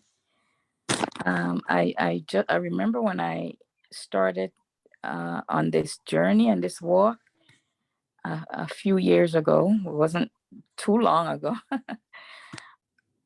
My sister is the one that introduced me, and my older sister, and she actually was trying to get the attention of the whole family, which and it was quite frustrating for her. And I added to her frustration. She did a lot of writing, a lot of calls, and I just ignored her totally. What is this thing that she's telling me? And I did not quite understand, but I did have a lot of questions about scriptures and answers that were not and things that were not answered, in my mind and my spirit, even when I was going through college. And I literally started to think that there was no creator, no God, or we said God, quote, quote, on God. And I started to walk that path, but I know my spirit was leading me otherwise, because I had to think about life and about where did I come from if there was no one higher than I was, and I had to go through that process. And I eventually said, you know what, if there is no God, I am going to believe that there is a God, because I will have no hope on this planet if there's nobody higher than I, or higher than this human race, so I dealt with that. And the only time that I addressed what my sister was trying to do is when she came and lived with me. She was doing a course out here in Florida, and she asked to come and stay with me while she was going through that course. And she had totally disregarded me after that, because I didn't, respond to her to her promptings and her trying to show me who I was. And she, when she came to me, she was done with me. She was actually done with me. And the only reason that I got interested was because of her life and the way she walked and her friends that surrounded her. And then I started to ask her questions. And I started to get interested, and some of my questions were answered. And then I started to say, okay, well, maybe she have a point here. And and but my children that were with me, this is my point. I went through a process of doubt, and I went through a process of unbelief. I went through a process of rebelliousness. And so I was guiding my children to the path that I was learning. And they had to come because they were still in high school. And but now, right now, they're questioning things. They're questioning the path. And for me, I am letting them go through that process. Hopefully I am being an example to them, which I know that I have not been I've been in and out and around. So, but I'm trying to be an example to them. Right now I have two adult children that live with me. And they're also questioning the path. Because when I originally came into the knowledge, some of the experiences that I had was not really good. And it wasn't good for them either. And so right now they're in that process of questioning. And I am letting them go through that process because I went through that process. They're not disrespectful. They know where I stand right now. And even one of them is kind of standing with me about the Shabbat. The other one works at a hospital, so I don't know that she, if she wasn't working there, if she would have honored the Shabbat or not. But my daughters, they're not disrespectful at all. But I'm letting them go through that process because I know I went through that process. So I don't know if you have any words for me. All right. Wow. Sorry. Sorry, that was long. No, it wasn't long, sis. That's not the issue. You are in one of those situations that I was speaking about. How many of your daughters live with you? I have two of my daughters. I have three daughters. Two of them live with me. What's their ages? 24 and 26.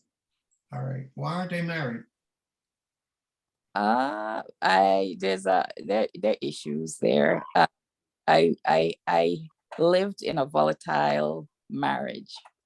Their dad, and I mean, you don't have to get too personal. they have issues. They have issues with, and both of them, as far as I know, have never actually been with a man per se, as far as I know. All right. They're staying away from, they're staying away because of the relationship that I had with their dad. Strategically, sis, that might be a way to get them to do this law. Mhm. Strategically, you might want to introduce them to an Israelite brother that you find worthy of your daughters. Introduce them, talk to them. You know, that may be a way for you to get them. See, because I want you to understand, I want everyone to understand that the mind is a powerful thing. If you don't embrace something, it's very difficult for someone to get you to accept it. Marriage is something that a lot of people are willing to embrace. So if that's a way into this way of life, then you have to utilize that way. You know, sometimes just talking is not enough to convince somebody that this is where you need to be. I appreciate the fact that you're showing them by example. You don't want to be too hard. You don't want to be too demanding on them. I understand that method.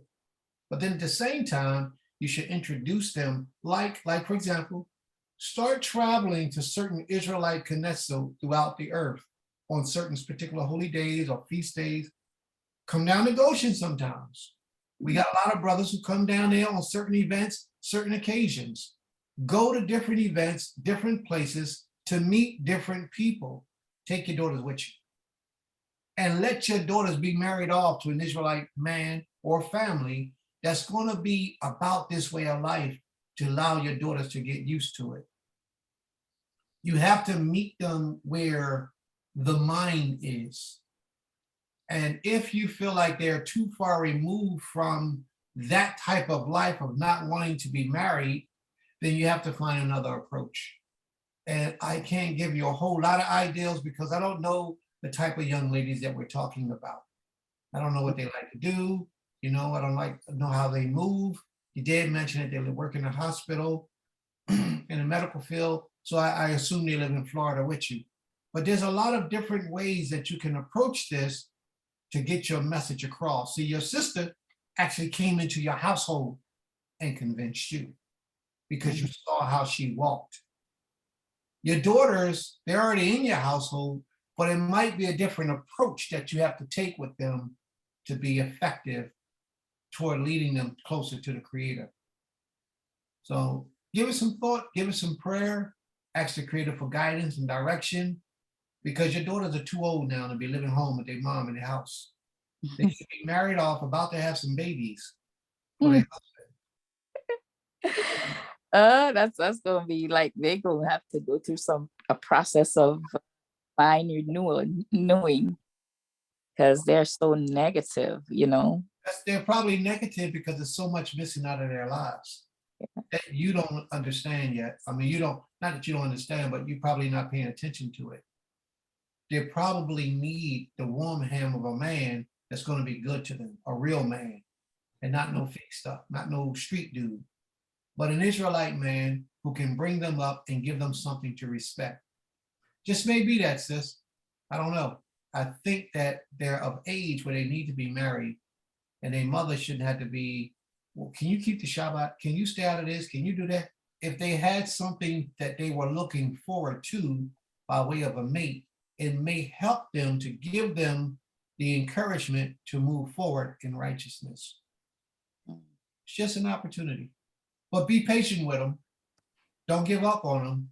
Be patient with them, but be strategic with them when you do things.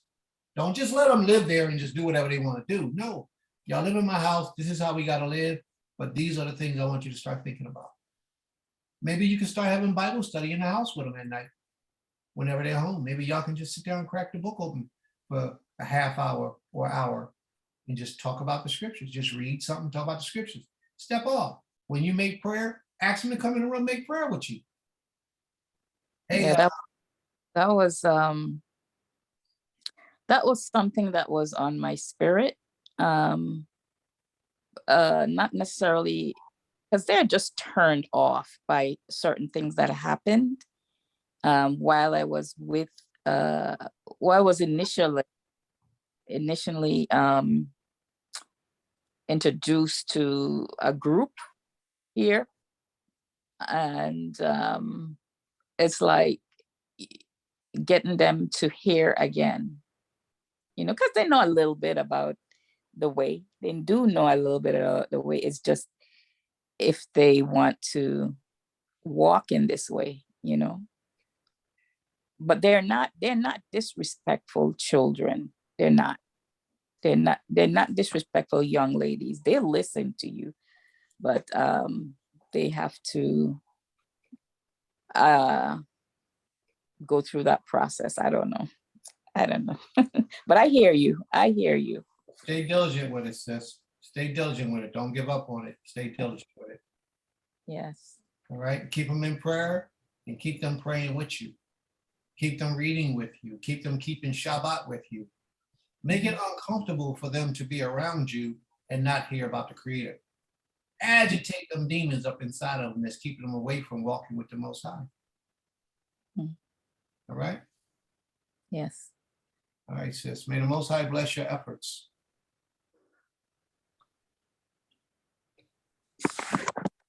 You can lower your hand, sis, please, unless you got another question. My brother Elijah. Ellie, you still here, bro? You wanted to comment? Oh, can you hear me? Yes. Shabbat shalom, my brother.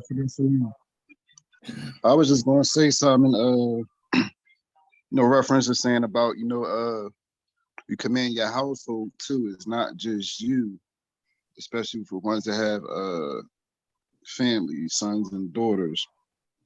You go to Deuteronomy 30, what they call Deuteronomy 30. It says, when all these things that come upon you, blessing and the curse, which I set before you, and you shall bethink yourself among all the nations, whither Yahweh had driven you, and shall return unto Yahweh, and hearken to his voice, according to all I command you today, you and your children, with all your heart and with all your soul, that then y'all turn your captivity. So it's not just that you had to do it. You can't have your household and you let your son go out and work on the Shabbat or other days that y'all commanded us to set aside. So that's not their sons or your daughters. That's not wholehearted. Not getting out of here like that. Wholehearted is you going to do it, your sons, and if you got sons, they going to do it. I'll take you to Bereshit real quick when remember that angels came to Abraham. And one of them told him that, he was gonna have a child this season, Yitzchak.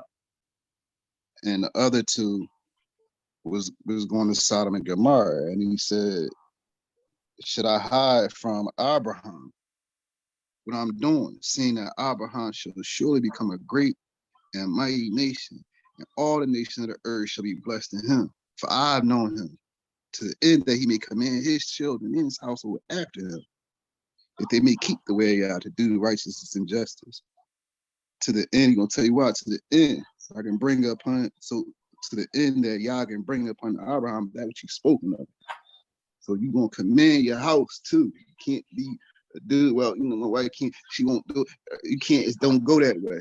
You're not getting out of here like that. This is hard. You're not taking no shorts. You're not taking no shorts. You've been shortening all this time, and it's it.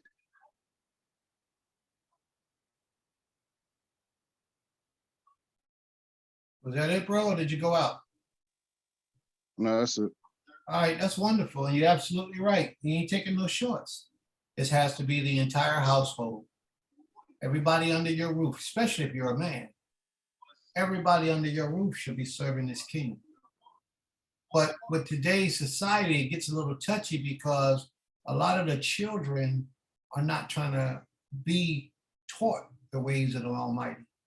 So let's get back to our readings. Does anyone else wish to comment before we begin? Does anyone else wish? I seen Sister Amber had her hand up briefly. No, I accidentally hit it. Oh, okay. Sister Kiara, would you like to comment or anything? No, I'm still learning the understanding. Okay, wonderful. Now we have somebody here, Zanta. Could you identify yourself, please?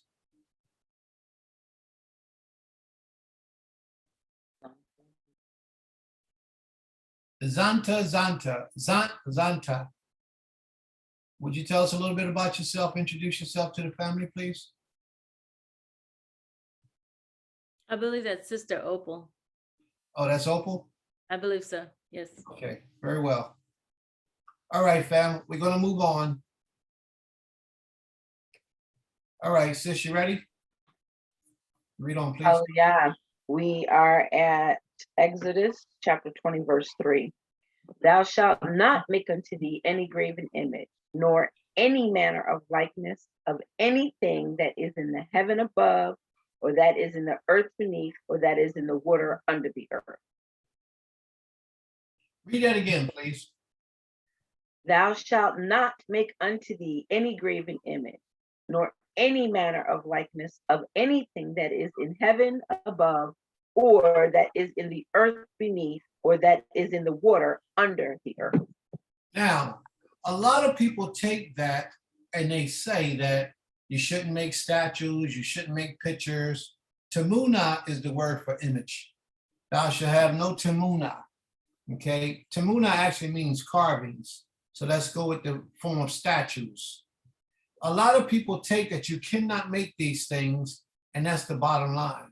So King Solomon had statues of lions leading up to his throne, 12, 6 on each side. In the wilderness, Moshe made an image of a serpent and put it on his staff for the healing of the people. There were a lot of things that where images was made, but they don't read the second part of this commandment because there's something else to this. It's not just that you can't make an image. You can't make an image to do a certain thing.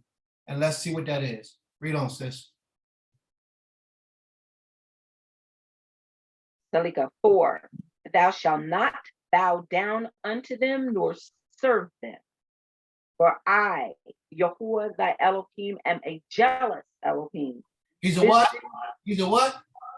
Am a jealous Elohim. He's a jealous Elohim, meaning that he don't want you giving his glory to no one else.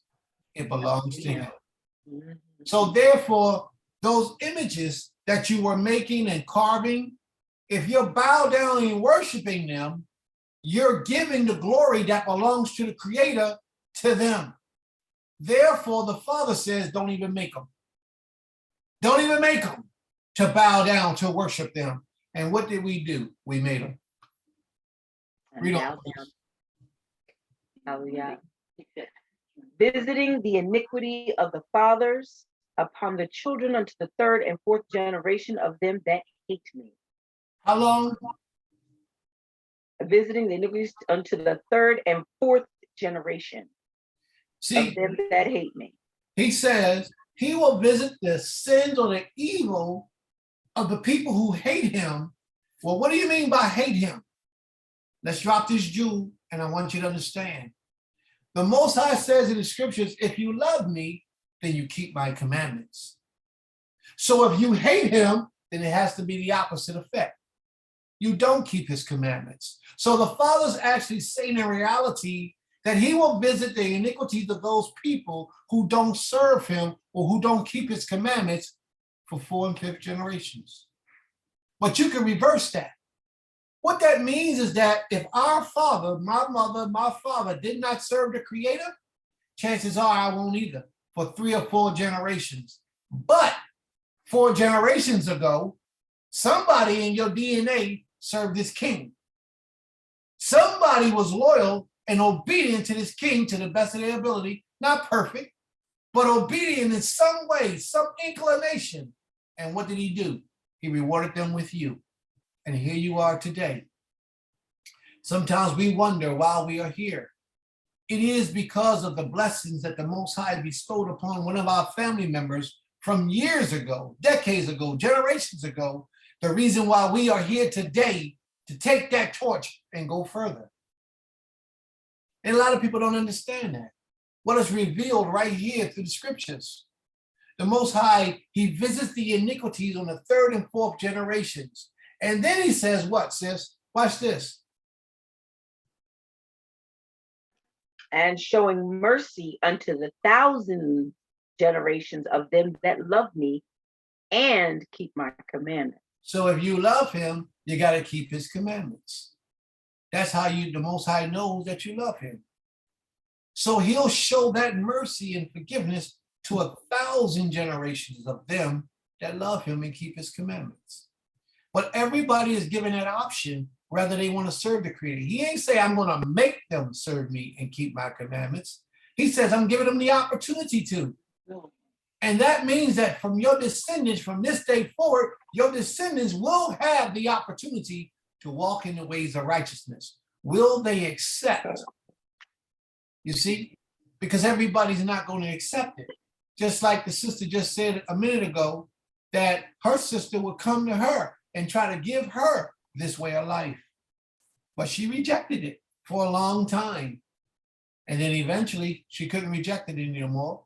And now she's here with us to help us in our journey and to speak to us the kind words that she's learned and how to better ourselves like she helped herself and possibly help somebody else, because people will be watching this video and they may be in that same situation like she was in.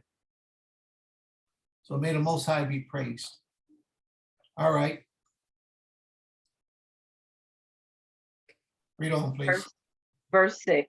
Thank you. Thou shalt not take the name of Yahuwah thy Elohim in vain, for Yahuwah will not hold him guiltless that taketh his name in vain. Now, what does that mean, to take the name of the Most High in vain? It means to no effect. It means to disrespect this king. Ima, did you want to speak? I was keeping the sun out my eyes. I forgot to put on glasses. And I'm going to go get me some. That sunlight is bothering her. I have to go get the Okay. glasses. All right, no problem. I don't want that. Water? Yes, thank you. To take the Most High's name in vain means to not give the Most High his praise. It means you will swear by the Most High's name falsely, knowing that you're lying. It means to do evil and deceit intentionally in the name of the Most High with a wicked agenda, with wickedness in your spirit. Any man who walks in the ways of the Most High in truth, you'll know, because you'll know his spirit, you'll know his character. And when somebody does what people do, you know how they do, like they did with me, you'll know that it can't possibly be true, because his character doesn't dictate that. You know people, you know people's essence, you know how people move. You can be familiar with a certain era about people who will never take the Most High's name in vain, if their very lives depended on it. Now, if they made a mistake, an error, that's one thing.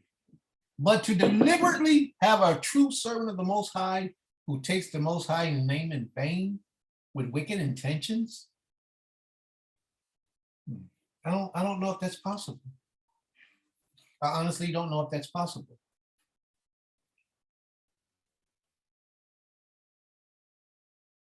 An attempt to serve this king. And if we're doing that diligently in all righteousness, then it's almost impossible for that to happen. What we don't know, we don't know. But when we do know, we do better and we do righteously. Read on, sis. What's the next portion? Remember the Sabbath day to keep it holy. Remember the Shabbat day to keep it holy. Now, I brought this up in the meeting I was in the other day. The brothers brought me up and questioned me about technology and keeping to the law and keeping within the confounds of the law, verbatim, as the law say, that's what we're supposed to do. So the Shabbat day, to keep the Shabbat day holy, says in the book of Leviticus, the 23rd chapter, says you're supposed to have a Mikra Kodesh, a holy assembly, a holy gathering of people. In the ancient days when that was given, our Mikra Kodesh was in person. But today, technology is involved, and this is our Mikra Kodesh. But this wasn't the original intentions of it. The original intentions was everybody to come out physically to a place, even in the streets, and worship the king. So with the advance of technology, we're able to do it now virtually. So the brothers say, well, I understand, Prince, but we're going to move on and we're going to get over that. But no one admits that technology has a way of taking the place and allowing us to keep the law in different ways than the ways of old. And that's a problem. And if you can't see that, and if you can't acknowledge that, then that means that every one of us is violating the Shabbat day. It's just that real. Remember the Shabbat day to keep it holy. One of the laws on the Shabbat day is to keep the Shabbat holy. But one of the questions come about is, when does the Shabbat begin? There are many people who believe that the Shabbat day starts when the sun rises early in the morning on Saturday. But then there are people who understand that the Shabbat day starts when the sun goes down, because a day begins when the sun goes down. But there are a lot of people who don't accept that a day begins when the sun goes down. So what I would like to do, can y'all see me? Oh, well, I thought I was getting away with something. I agree, digging my tooth. I was getting in my tooth, get that out my tooth, but I can't because y'all can see me. And I don't want y'all looking at me digging in my teeth. So anyway,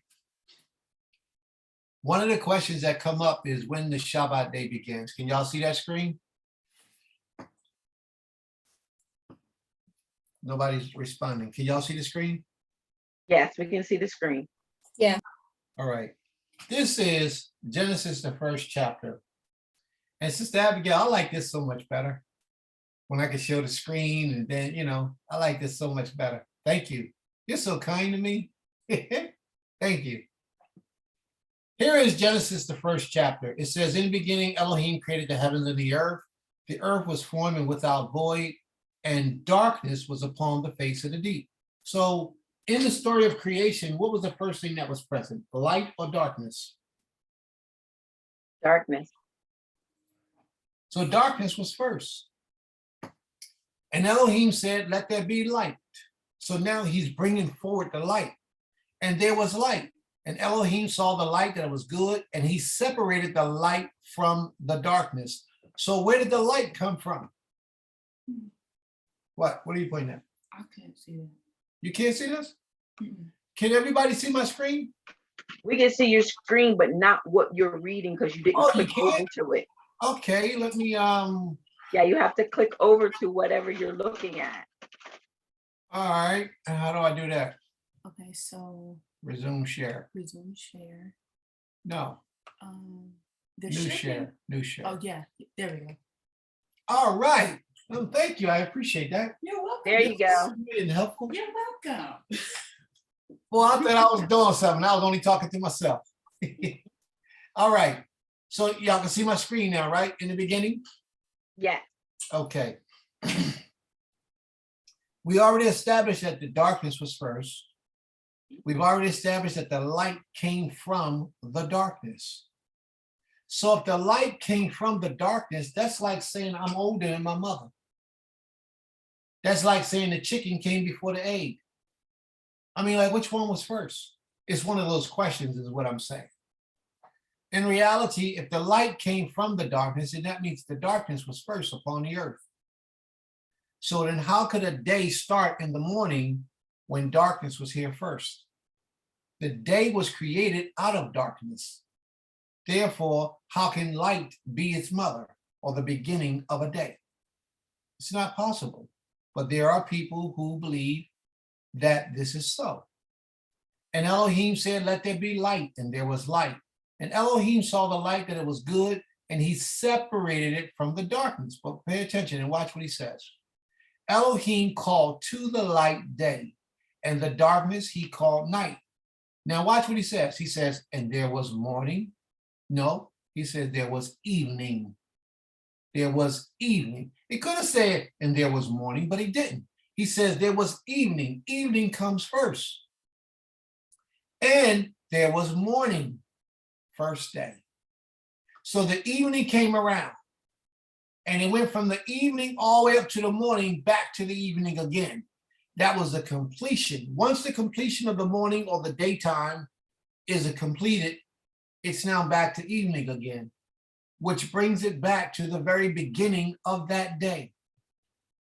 The beginning of that day was when the sun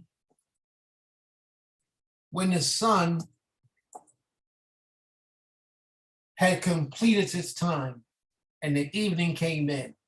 It began another day. Now here we got another scripture here in Leviticus, the 23rd chapter. 23 and 38, no, that's too far. 23 and 26. And this is speaking about the Day of Atonement. This is just some of the places that I like to take people when these situations arrive. And the Creator spake unto Moshe, saying, now on the 10th day. Now, what are we trying to remember, fam? What are we trying to establish? We're trying to establish when a day begins. And ultimately trying to establish when the Shabbat, which is one of those days, should begin. Because a lot of people teach that it only should be in the sunrise and not in the evening. Well, we teach here at Temple Kifarim that a day begins in the evening and not in the sunrise. Okay? And the Creator spake to Moshe, saying, now on the 10th day of this month is the Day of Atonement. You all will learn about the Day of Atonement a little bit later on in our history and our lessons. It's the day when the Most High covers all your iniquities that you committed throughout your life, throughout the year, and he gives you a fresh start. I said cover, not do away with. Cover means it can always come back up if you fall out of line, okay? It shall be for you a time of holy convocation. You shall afflict yourself and present a food offering. You shall afflict yourselves and present a food offering to the Creator. Where'd I go? I went up too far? Yeah, okay. And you shall do no manner of work the very day, for it is a day of atonement, to make atonement for you before the Creator, your Elohim. For whoever is not afflicted on the day shall be cut off from the midst of their people. And whoever do any work on that day, that very day, that person I will destroy from amongst his people. So he's showing us that on the Day of Atonement, you shouldn't do any work on that day, because if you work on that day, you're in violation and you will get cut off from the midst of the people. So it's very important that you do not work on the Day of Atonement. Just like it's very important that you do not work on the day of what? Shabbat. Very well. I read your lips, sis. I couldn't hear your voice. Did you say anything? I said Shabbat. Yeah. So that you didn't work on the Shabbat day, just like you don't work on the Day of Atonement. Let's see what the Creator says. Abba, Slicker. Yeah. Priscilla is waiting in the waiting room. Can you let her back into the Absolutely. chat? How do you know she was in the waiting room? She texted me. Oh, tell her I apologize. Yeah, Ask her to please forgive me. when you're the host and you're presenting, you may not be able to see when somebody's waiting. I could see it. I just didn't realize it was there. So my apologies. All right, so here we go. It shall, verse 32, it shall be to you a Shabbat, a solemn rest. Is it a Sabbath day? Is the Day of Atonement a Sabbath day? Nobody knows. I'm here. Yes. Yes. Yeah. I'm all by myself. Yes, it's a Sabbath day. Yes, it's a Sabbath. I'm shaking my head. I'm too young to be by myself. Okay. Boy. All right. It should be a Sabbath of rest. You shall afflict yourselves on the ninth day of the month, beginning at even. Wait a minute. The Day of Atonement was on the 10th day of the month. But the Creator is telling us to begin it on the 9th day at eve. The evening is when the sun goes down, bringing in the next day. So if the Day of Atonement is on the 10th day, and the Creator said you can't do any work on that day, he got real specific and let us know when that day was to begin. And it was to begin on the 9th day at even. From evening till evening shall you celebrate your Sabbath. From evening till even shall you celebrate the Shabbat. This is deep, man. And I got a whole lot of other things, but I don't want to keep going all over the place. But it's deep. It's a lot of things that we could discuss to, if you guys ever want to have that conversation later, we can make it a whole class and we can deal with that issue. Isha, you wanted to say something?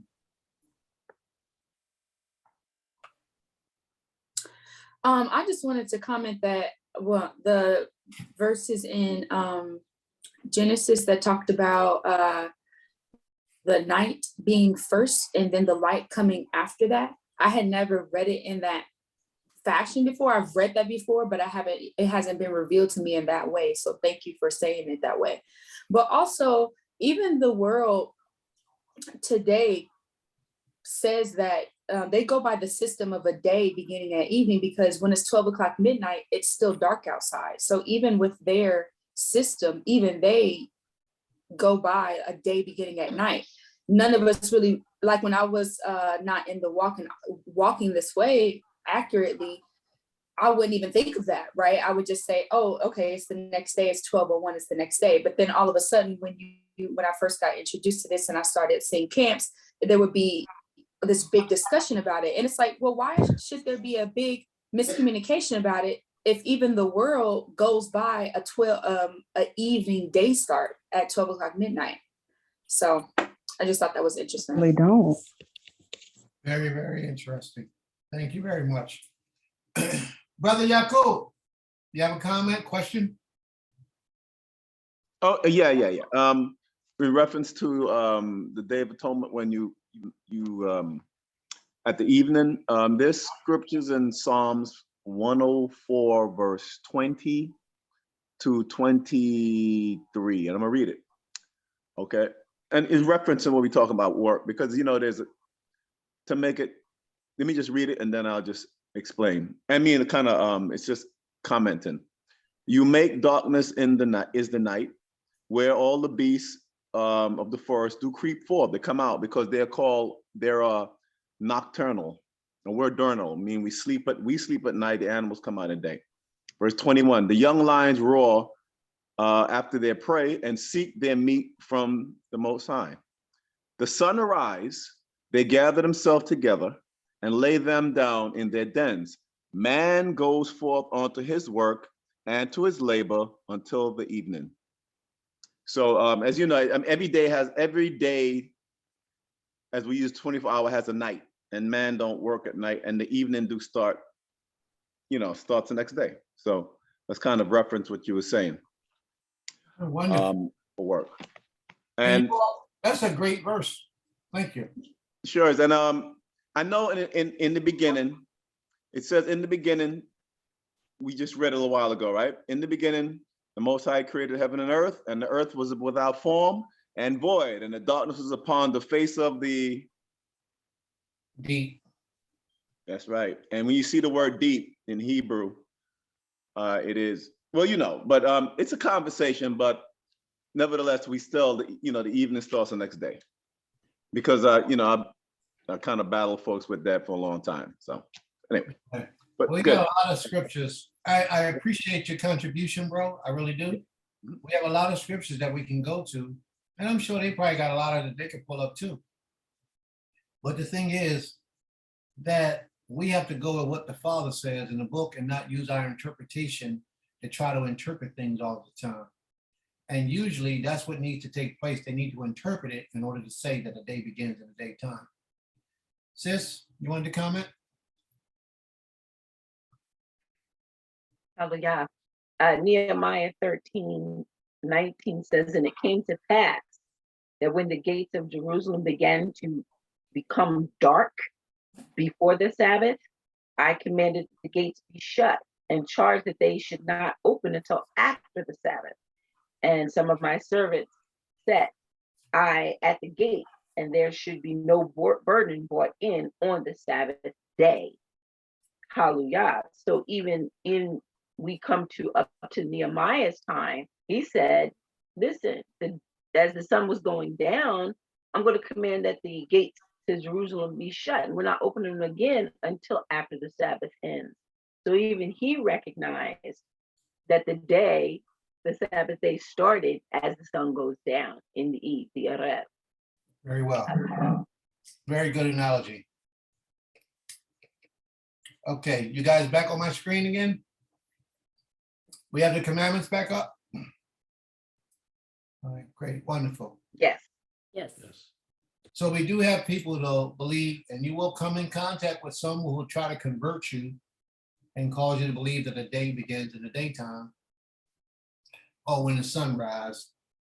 And I'm just showing you these things as a precautionary measure so that you won't be dismayed. So we have to remember, it says, keep the Shabbat day, remember the Shabbat day to keep it holy. So remembering the Shabbat day was actually so that you don't violate the Shabbat day intentionally. Now, the word here is, now I'm gonna scroll up. This says this, but in Hebrew. Zakor et Yom HaShabbat lekadsho. Sheshet yamim ta'avod ve'aseta kol melaktika ve'yom hashpiti. Excuse me. Remember the Shabbat day, lekadsho, for it should be holy. All right. But now this is what I want to, the point I want to bring out is this. See this part right here, remember? When it says remember, in your mind, you're saying, well, I think you're saying, I don't know what you're actually saying, but I believe you're saying, cause this to come back to remembrance. But in Hebrew, the word zakor is to guard. It's also remember, but it means to guard the Shabbat day. It means to guard it, to make sure it's holy, to make sure that the things you do are done with reverence, honor, and glory. The question came up to me today by one of my Nashim. She says, so why can't we go to funerals? Because my grandmother's being buried today. She passed away last month, but her birthday was today. So they held her body until today to bury her. And they want to know why I didn't go to the funeral. You don't do things like this on the Shabbat day. There are some people, a lot of Israelites who do. You don't go to weddings. You don't go to baby parties. You don't go to funerals. You don't do these things on the Shabbat day. Guard the Shabbat day, for it is holy, which means that you keep it set apart from every other day of the week. You can do a lot of the things that you want to do, but do them on different days, okay? You should not do these things on the Shabbat day. You shouldn't cook on the Shabbat. Or, dang, Prince, man, I just came into this way. It's getting harder and harder. You shouldn't cook on the Shabbat day. You shouldn't do any intense work on the Shabbat day, like cleaning and breaking down your stove, mopping your floors. I mean, if something's spilled on the floor, you got to get it up. In my opinion, if you got dirty dishes in the zinc, there should be no dirty dishes in the zinc on the Shabbat day. So either you wash them before or you wash them on the Shabbat. I really don't have a problem with your dishes. I don't, but I don't believe in dirty stuff, collecting roaches, bugs, and being flies. All that stuff, in my opinion, shouldn't be done. Shouldn't be around on the Shabbat day. Either you can rinse it off, get the food off, and put the dishes back in the zinc, or wash them. Because you're in my house, we're gonna wash them. I don't think that that's a violation of Shabbat. But each person has their own opinion, and I understand that. But there are ways that you are to guard against the Shabbat so that you don't violate them. All right, sis, you have the floor.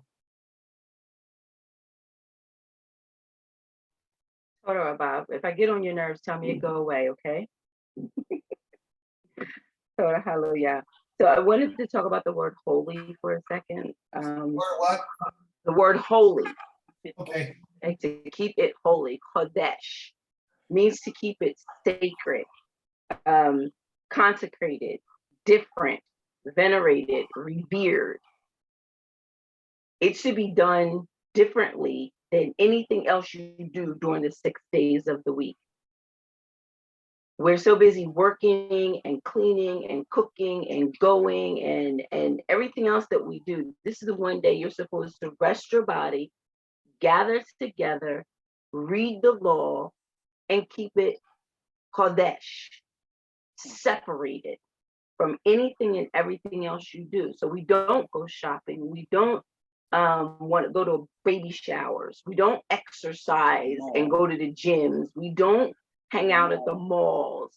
We don't go running down the street because I got to get 2 miles in. This is the time that you kodesh or separate or rest your physical being so that you can reconnect with the Most High, not only get your spiritual reconnection, but to rest your physical body so that you can endure for the next 6 days. I just wanted to share that little bit of information. Kadosh, for the word kadosh. Very good. The only thing I didn't hear you say was set apart. So they could say that one more time. Set apart for holy. Yes, set apart, different, That's very good. like us, weird.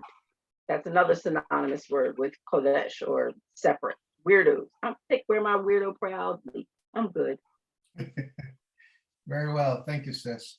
So therefore you have it, fam, that the Shabbat day, certain things you cannot do on the Shabbat day.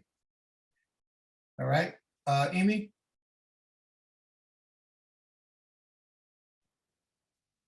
I was just like listening to my children talking just a little while ago, and I overheard my daughter saying how the Most High commands us not to add to his law, but there's no commandment or instruction on how we are to interpret it.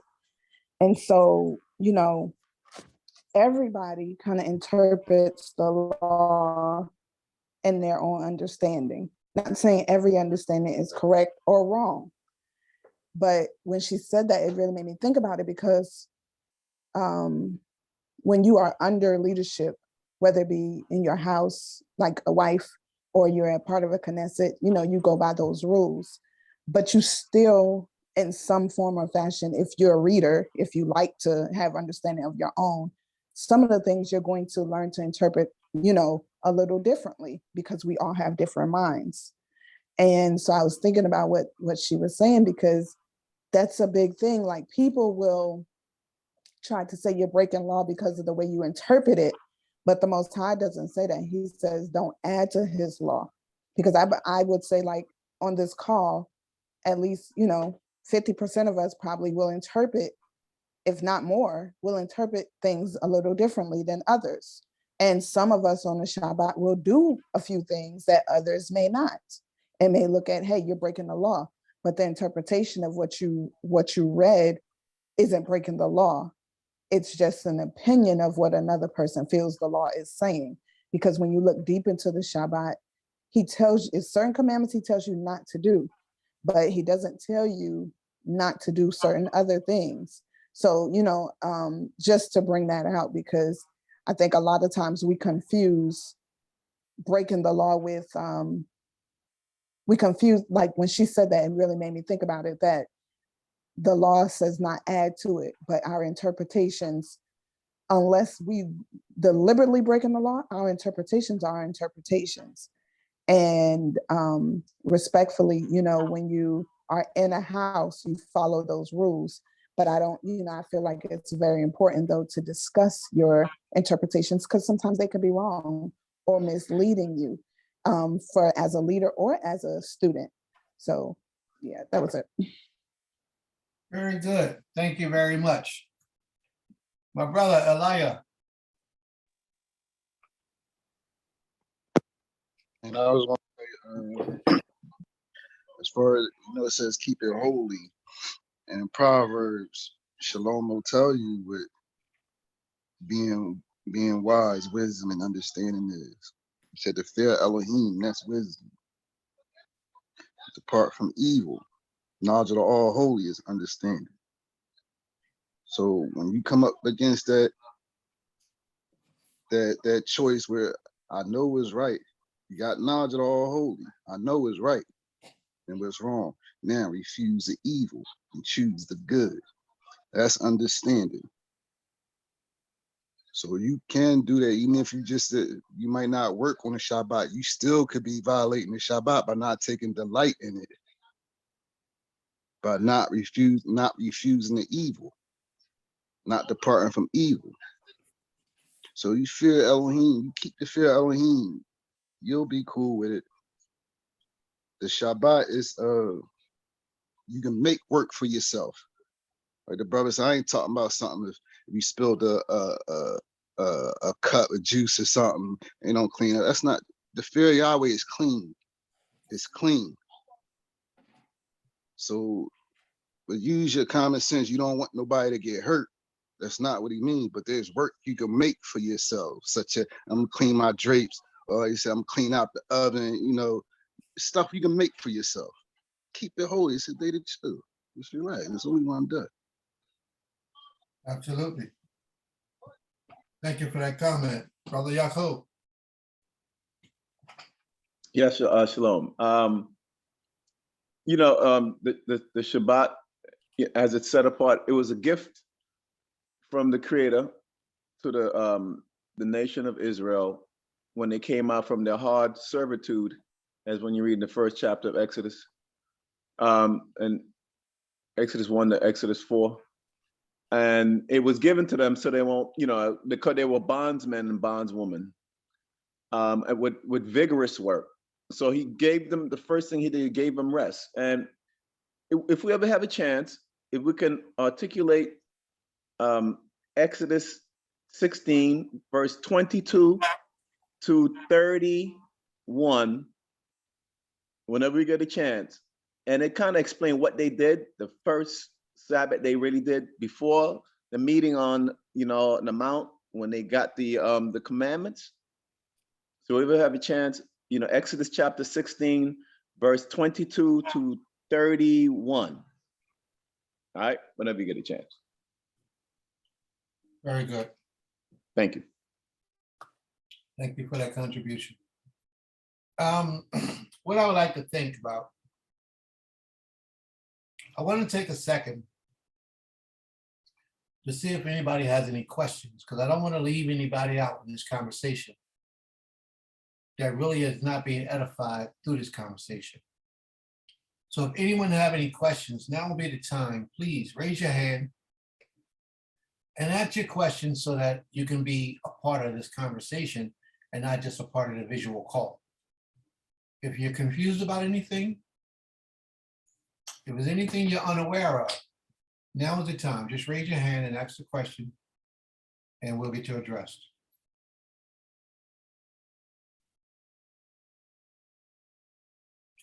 No one? Everybody's fine, right? Okay, my sister. Zakor et Yom HaShabbat. Remember the Shabbat day to keep it holy.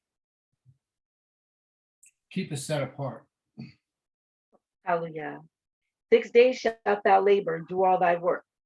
But the seventh day is a Sabbath unto Yahuwah thy Elohim. In it thou shalt do no work. Salika.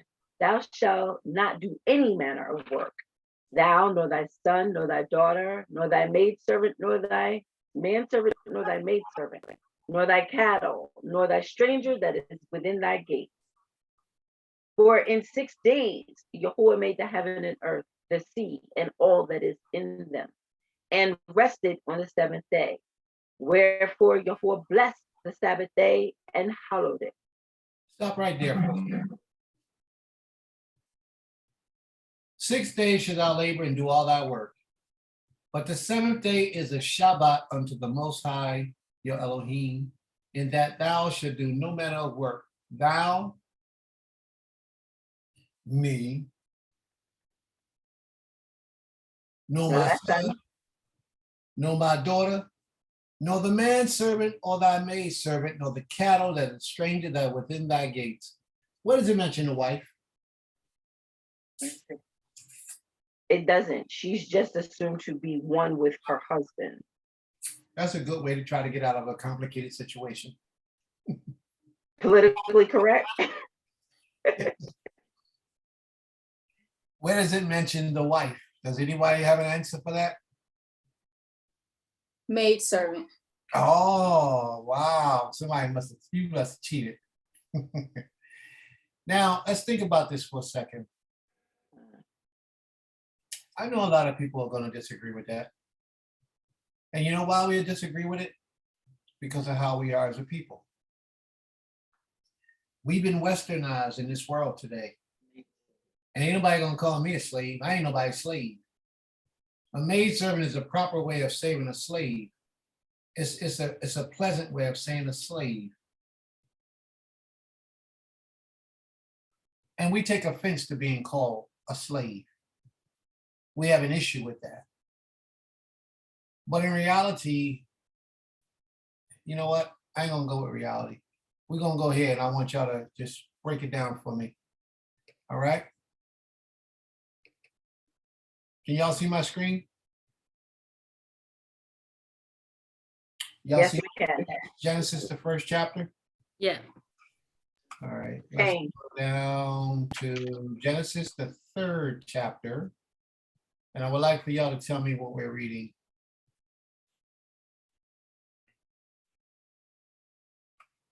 3 and 16, we're gonna start right there. 3 and 14. Let's start right here. And the Creator said unto the serpent, because thou hast done this, cursed art thou above all the livestock and all the beasts of the fields. On your belly you shall go, the dust you shall eat all the days of your life. I will put enmity between you and the woman, and between your offspring and her offspring. He shall bruise your head, and you shall bruise his heel. That was the serpent's curse for allowing Hawa to eat the fruit after he enticed her. She ate it. He got cursed, she got cursed, and Adam got cursed for partaking of it. Adam at that point could have not eaten, and then the Creator would just did away with Eve and brought another one, but he didn't. He gave in and he ate, and they both got in trouble. Now watch what Hawa's curse is. Hawa. To the woman he said, I will surely multiply your pain in childbirth. In pain you shall bring forth children. Your desire shall be to your husband, and he shall rule over you. Well, if you're a woman, according to the Creator, you have somebody ruling over you. Is that right? Have I said anything wrong yet? Nobody's agreeing. No. No, we're not, but you did miss a word. It says your desire shall be contrary to your husband.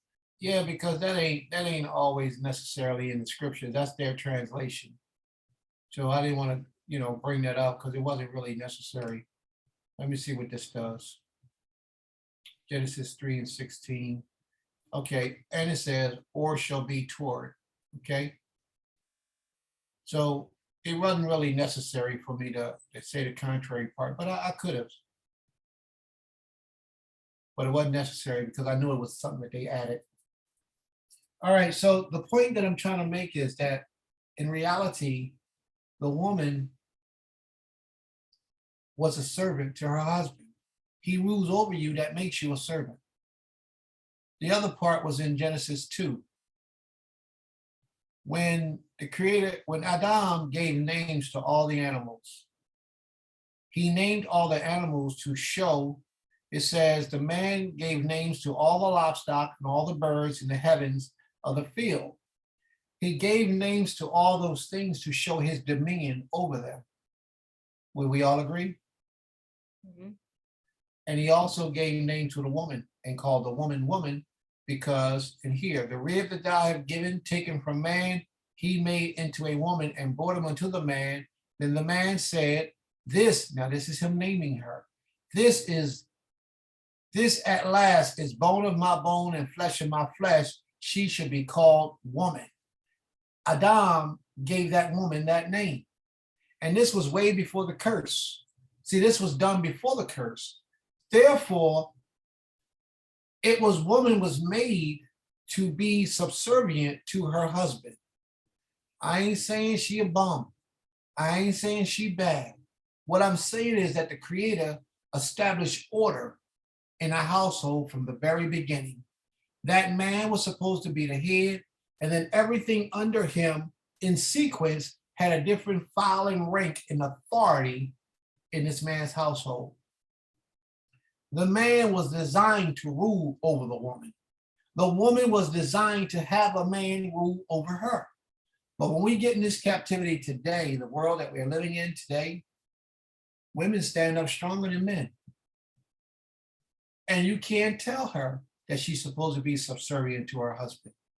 They don't want to hear it, because the way that the European man, the colonizers have controlled our minds is to bring about separation in the natural order of things. And in our natural order of things, our women of ancient days understood their role, their position, and everything when it came to a man being your head. This more modern world we have today, women don't want to hear that. A lot of women don't want to hear. I know it ain't none of y'all, because all y'all are righteous women. I know it ain't none of y'all. But women don't want to hear that type of stuff today. And with the way that the world is today, women can go out and get just about anything that a man can get. They can go get money.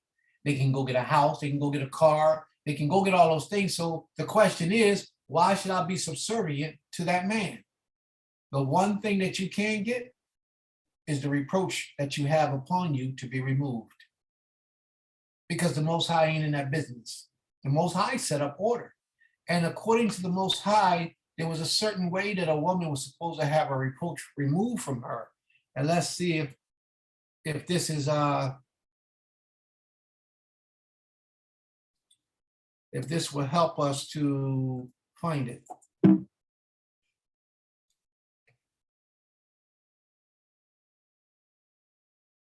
Two A's. See, each person, each time you write Isaiah, they say it different ways, but I'm looking for Isaiah, the 4th chapter. 4:1. ISAIA. ISA. Uh-huh. ISA. AI.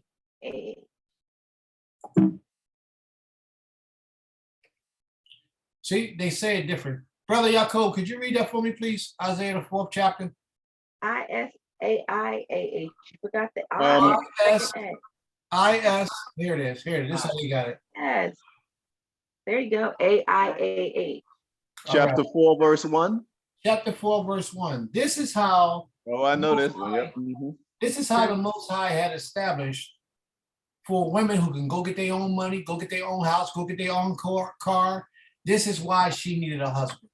This is why she needed a head. This is why I said to my sister that she needed to get her daughters married, so that they can learn this way. And it is to remove your reproach, to take away your reproach. Let's see what it says here, Isaiah chapter 4, verse 1. Read it, please, sis. You want me to read it or? Yeah, sure. That'll be fine. Okay. And in that day, 7 women shall take hold of one man, saying, we will eat our own bread and wear our own apparel. Only let us be called by thy name to take away our reproach. They understood that that spiritual journey to the Most High had to be through a man. And today we have gotten so far removed from the biblical principles that now we think that we can get it on our own just because we are a living soul.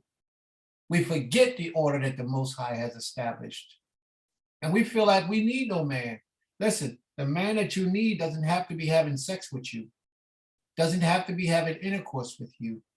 He only needs to be considered a covering for you. And you have to abide by his authority in your life. You have to abide by those things. So a lot of people take that and make it like it's something sexual, and it has nothing to do with being sexual. It has everything. Your spiritual leader can be a covering for you, meaning that you're under his leadership, his guidance. He's helping you in so many different ways to have your reproach removed, to teach you a better way. But let me share this with you. Anything that a man has it carries his spirit. Therefore, those women are saying, let me be a wife of yours so that I too will carry your spirit. So what does this show us?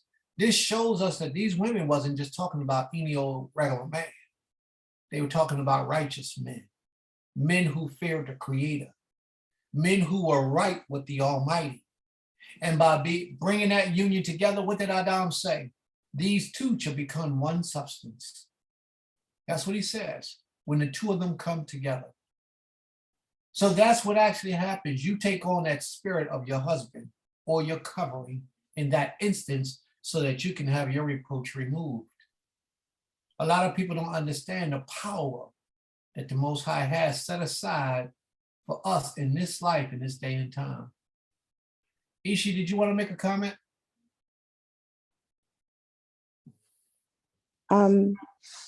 What I was listening to what you're saying, and of course, you know, I agree with what you're saying. And there's no but. I believe that the manner, you know, when a woman is called a maidservant or a servant to her husband, I believe that what gets women in their emotions or twisted about the concept is that because the Most High says a man shall rule over you, and he does not explicitly say how to rule over his woman, you have a lot of men in this walk and in other walks of ways of life that rule with a iron fist, per se. And they rule without empathy, sympathy. They rule with not even clearly understanding the law. So a lot of times when you have women rebelling against that comment of I'm a maid servant to my husband, or it's because I feel like whoever they're married to isn't being considerate of the fact that she's still, regardless of her being your servant, she's still a daughter of the Creator. He didn't form her to be, you know, under your foot as like a footstool, but like a helpmate, and someone to help you achieve the things that, you know, you as a man are striving to do. That's why I said the last week, like, when you choose your husband, you have to choose wisely, and the vice versa. When a man chooses a woman, he has to choose wisely, because you can choose a woman just because she said, hey, I want to be your wife. And a lot of men do that. But then that woman isn't nearly doing half the things that he desires for her, and it becomes a strained relationship. So the servant part, you know, I clearly understand. I think it's in the manner of rulership that men and women have to be educated on, because not and not because we can't understand, but because of the society we live in, words, you know, have been deemed in so many different ways. Like we've had this conversation, and so I just think about what you said. You brought it out too, how even in Isaiah or Yeshayahu, those women were being chosen or were choosing men of reverence to have their reproach removed, because just because you be under a man doesn't mean your reproach is going to be removed. He could be a wicked man, and you're just adding more reproach unto you. So I think, you know, that's why it's just so important being mindful of the mate that you pick, whether you be a man or a woman, and even the terms that we use. You know, we have to have understanding. And I believe a lot of times men in this walk, no offense to any of you guys here, but you don't show empathy into the terminology that's being used when it comes to a woman. And then instead of trying to help for that word or whatever, however it is to be used, or the understanding to be used, it's like, well, I'm the ruler and this is what it is, boom, boom. And it's only a small amount of men who will take that time and say, hey, even it says these words, but it's not in the manner of, hey, I could whip you with this leather switch, or go get a stick off and, you know, and beat you mercilessly because it says you're my servant and you didn't do what I say. But it's just, I just think like those things need to be brought out more, because especially when we are coming to this way of life and we're new, we hear that and we automatically be like, oh, wait, I'm not somebody's servant. But being a servant is an honorable thing if you're doing it righteously, because we're all servants to the Creator if we're doing it righteously. And that's our goal, is to be his righteous servant. So, I just wanted to bring that out, because I know you and I have had our personal conversations where I'm like, okay, well, those words are used, but how are they being used? And how do we redefine those words so that they don't take on the connotation of negativity that this society has placed on those words to take? Very well. That's it. Thank you very much. I appreciate that comment and that addition. Toda Rabah. My brother Yaakov.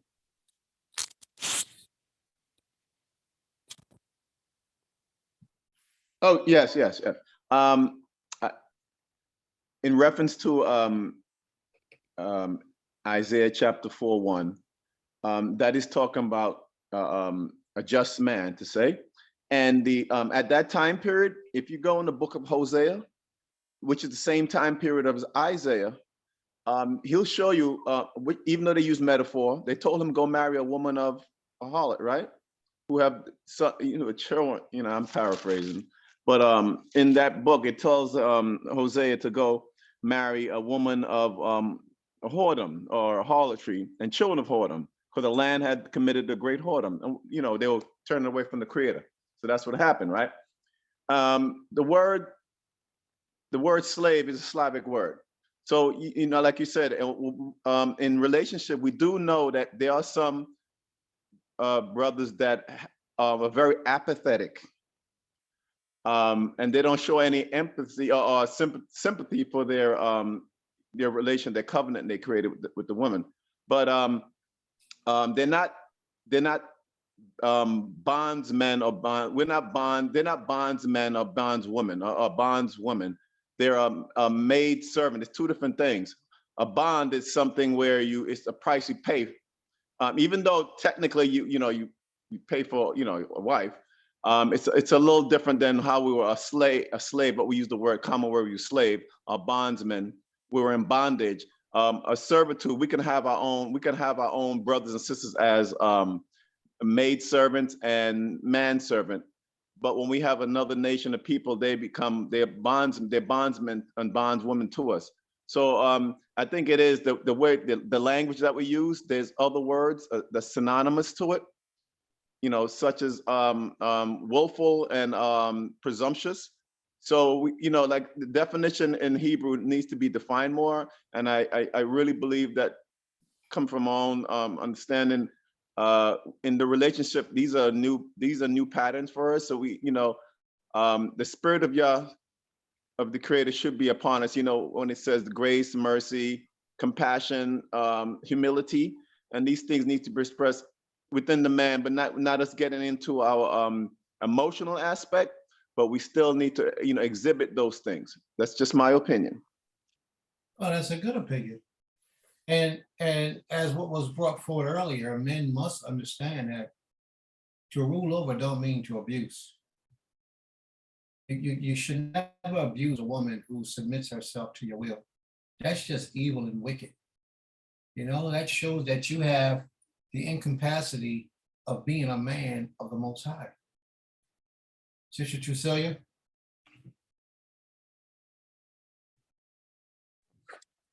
Yes, I think the term slave has a negative connotation for most of us because of what it did, what it was used as. It does have a negative connotation, not only for us but also for the other nations. They use it in terms of what happened through the trade and us coming over here and the violence that were done. It has a negative connotation. Got words that we use change, right? down through the ages. For instance, it might have a different usage, right? But today, the word slave is associated with slavery and bondage, right? The word servant has a nicer ring to it. And I think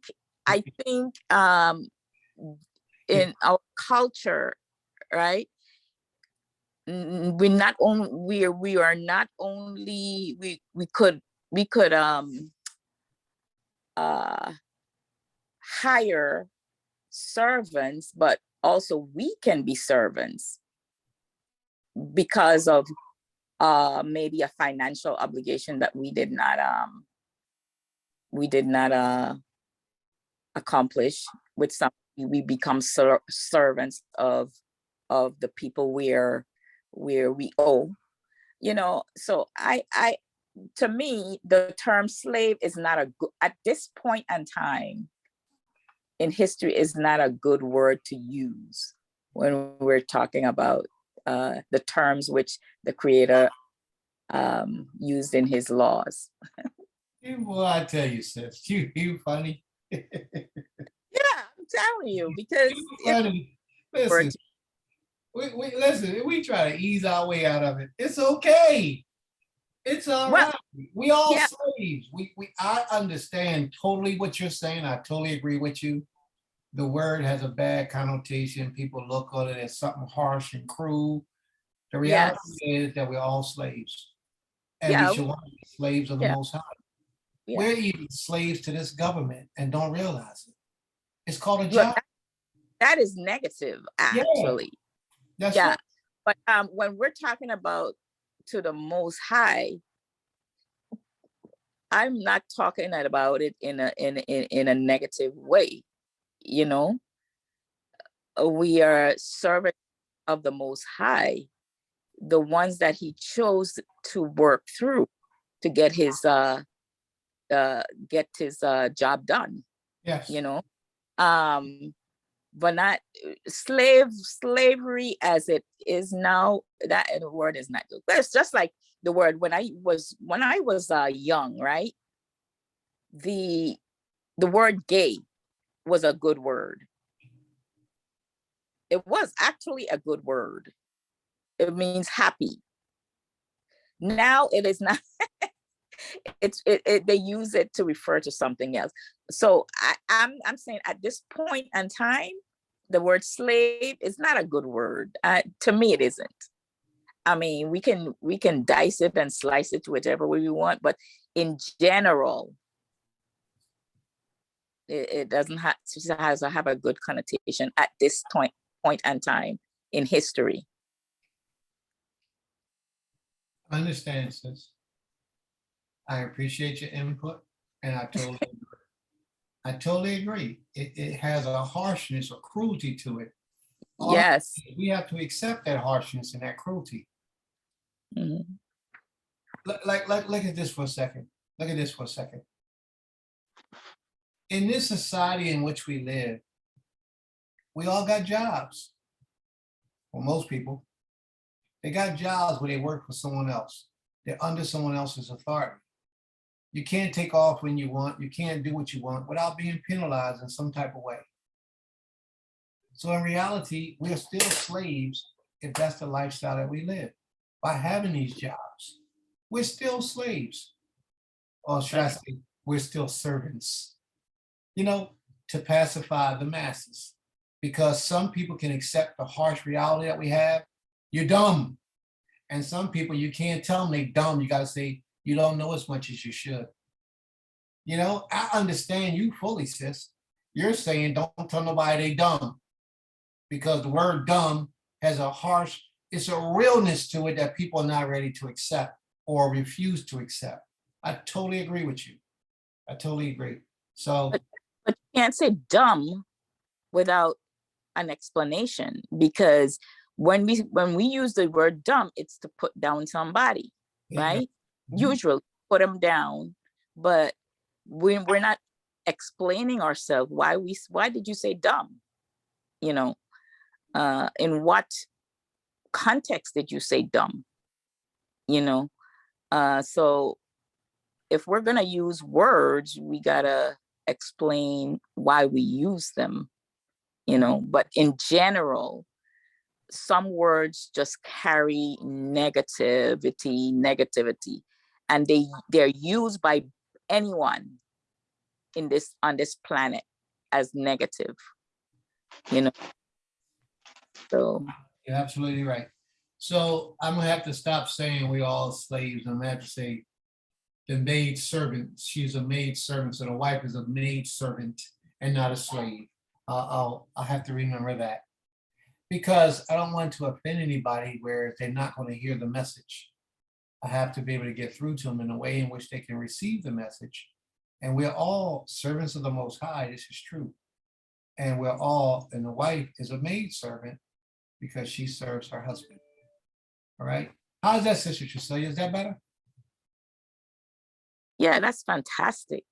My girl, my girl. Thank you. I appreciate that. My brother Yaakov, you wanted to make a statement or ask a question? Yeah. Like the sister was saying, those are some words. Gay at the one time it meant one thing. Today it's called a colloquial word. It changes through the time. So when we use the word slave, you know, we know exactly what it means. You just have a negative connotation. So, you know, again, with this language that we use, it's a transliteration or translation of some things. And that's why, you know, in Proverbs, it says a kind word a kind word can relieve strife at some point, you know, but at the end of the day, the word does have a meaning. But the only difference between a slave and a servant, one has an option, or what we say, one has a choice. We didn't have a choice when we were getting pulled over from, you know, the transatlantic slave trade. Get on, you know, the only choice, sometimes you have to jump into the ocean and die. But as a servant, you have a choice, because when you work for a company, for example, you an indentured servant, to say, you take a choice of go in, you sign, you an agreement with it. Just like we made an agreement to the law. We make agreement in a marriage, right? So, but a slave don't have an agreement in that way. He can't get up and leave. You wrote a contract, and it's like I said, it's almost the same thing. But one, you have a choice to can walk away without any minimum penalty. So I like that. But yeah, but at the end of the day, again, we just got to use choice words. That's where wisdom comes in. You know, like one more thing. When I was in the gym talking to some guys, and I said, "You're a fool," but I had to explain myself for a bunch of brothers. You know, could have got lit up. But I said, out of the scripture, I mean, a fool, meaning you may have the understanding. I don't mean, I love you as my brother, but you're a fool when you're going to say that. You know, we was talking about some things, and, you know, then they understood. So we have to put a definition behind what we're saying first, because people might interpret, their interpretation may be different. That's all I got to say. And I ain't saying no more today. Yeah, no, you can talk more. We don't have a problem with that. But Sister Trucelia, I want to bring this out, and I'm gonna promise you, because it's important, that I would do my very best, try not to say that a wife is a slave, but yet she's a maid servant or a servant. And I have to agree with you that it's a lot less cruel and harsh, and, you know, it causes people to look at it differently. So I will try to, in all my power and respect, that when I teach this portion of law, remember to try to use the word servant as opposed to being slave. Because I understand different words affect different people different ways. And I never know who might be here listening to me teach. And then I say, you're a slave. And they get totally turned off and don't never come back no more, and don't hear the Creator, and walk away from this way of life, and don't want to close the Bible. They close the Bible up, don't open the Bible up no more. And all because they heard me say one word that they felt was a little too cruel. You got people like that. But Sister Trucelia, you brought that out. And you said, Prince, don't say it like that. So I'm gonna take your advice, sis, and I won't say it like that no more if I can remember, okay? Hallelujah. Now lower your hand, please. Thank you, sis.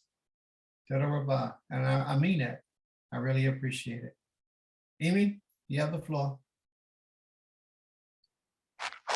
I'm kind of laughing because I wasn't going to bring it up again. But what you just said, thank you to Silla too for bringing it out, because him and I've had this conversation. I said the same exact words, and he was just like, "Well, that's what I wanted to." So thank you, sis, for helping.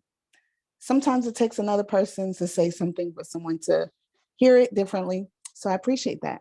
But I was about to tell y'all this because you said something about a job, right? It just made me, it brought up a memory. So during the jury selection the other day, right? This young Black man got up, said his name, said his street address, said all this stuff. Then the question was asked, do you have a wife? He was like, no. And then he was like, and I don't work and something. And I just started laughing. And I'm sitting next to people and we've been talking all day. I was like, and he don't need a wife. He don't have a job. He ain't got no goals. And then when they started asking questions, he just started flipping at the mouth. And it just showed me like, this is why, you know what I mean? Like we so need education and we need guidance, especially young Black men, because he sat up in that court and proudly said, I don't have a job. Whether he has a wife or not, like you're a grown man and you sitting in here saying you don't have a job. He came in there with jogging pants on his behind, with slides on his feet. He didn't even come in there in a manner of like respectfully. And hey, it's a courthouse, and even though I don't adhere to this government to the point that, others may think, I still know when you're going, into a place, certain places, you present yourself in a certain manner. And when you said about the dumbness, you can't call people dumb. And I immediately, when I was like, yo, this boy is a fool. But I know like that wouldn't be, I couldn't go up to him and be like, you a fool. I would have to kind of show him, well, not me, but a man needs to show him, like, don't represent yourself in a foolish way and give these people the authority in so many ways to consider you their slave or consider you, beneath them. So it just brought that up. And I just started laughing in my head about it because I literally was looking like, this is a sad situation, you know, and just witnessing it, it just really made me realize like our people are in such a state and we need help. All righty. Thank you. Appreciate the comment. Ishi?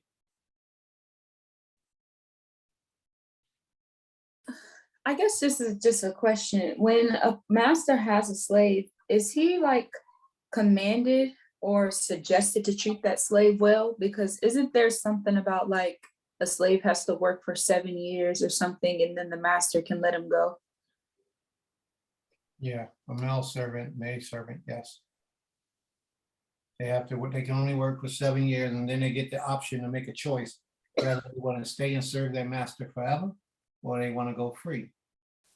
So there are options. All right, total rebuttal.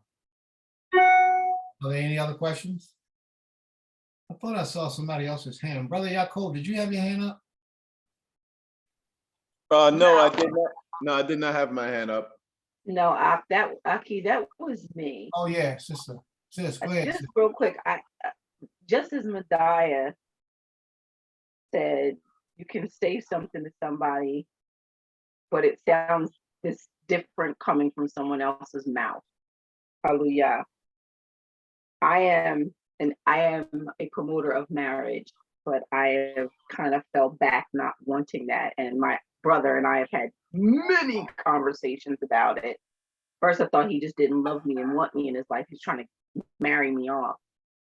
But there were several reasons. And one of them was I couldn't get past that slave thing as somebody's wife. And Toda Rabah, we must say thank you to those who give us some more clarification or a better understanding, Brother Yaakov, Toda Rabah, for your life. because your explanation of being a servant versus a slave, we as Hebrew Israelites cannot own quote unquote Hebrew slaves, but we can have them as our servants. And the explanation that you gave made me kind of see that position a little differently than I have staunchly, like a 5-year-old, closed my fist and shut my eyes and said, no, no, no, no, no. It made it a little easier for me to understand that position. And I wanted to say thank you for that. And not that you didn't try, bruh, but you know, here's that thing where somebody else had to say it to me so that I would get a better understanding. And yes, I agree with Sister Akoti Trisella with the usage of certain words. We want to be, we know what the word the Most High used, right? Especially those of us who have studied the Hebrew. And we understand what the original meaning was. But nowadays, in order to get people to want to sit in and listen so they'll go further and not run from us, we have to sometimes use softer, gentler, more palatable words that mean exactly the same thing. It's just, yes, Ima, a little easier to swallow. I just wanted to give kudos to Yahoo for reaching my ear. Hallelujah. So that means you're ready to get married now? Stop it. Give me a minute. I said I better understanding. All right. Are there any questions, any comments? Did we miss anyone? All right. You want to read on, sis? Honor thy father. Toda, we are at verse 10. For in 6 days, Yahuwah made the heaven and earth and the sea and all that is in them, and rested on the seventh day. Wherefore Yahuwah blessed the Sabbath day and hallowed it. Verse 11. Honor thy father and thy mother, that thy days be long upon the land which Yahuwah thy Elohim giveth thee. Now, that comes into question in the minds of a lot of people. How do you honor your father and your mother? Or if your mother's gone, how do you honor her even after she's gone? Or if she's still here, how do you honor her or him when they live totally different lifestyles than you live? See, we talked about that earlier, of how you can live in your parents' house and live a totally different lifestyle. And it's really aggravating and irritating to you, some of the things that they do, because they violate the laws of the Creator and don't allow you to fall in the confines of the law because you're living in their home. I think by your example, you have to give the example of how serious this law is to you. And any decent mother or father will accommodate you in that process. But how do you honor them? One thing is, you don't cuss, you don't scream, you don't holler, you don't raise your voice, you don't disrespect them. Basically, the disrespect will be the way that you honor them. By not disrespecting them, then you'll be honoring them as long as you're interacting with them. That's a form of honoring them. And my ways was to help my mother own a home. So I helped her to own a home, and that was my way of honoring who she was to me in my life, my mother. So there's different ways your father. And if you're a disrespectful child, you might be honoring them by not calling them or by not going to visit them. There's many different ways you could be honoring them. You have to find the way that you think is most pleasing to the Creator. And that's what you do. Read on, sis, please.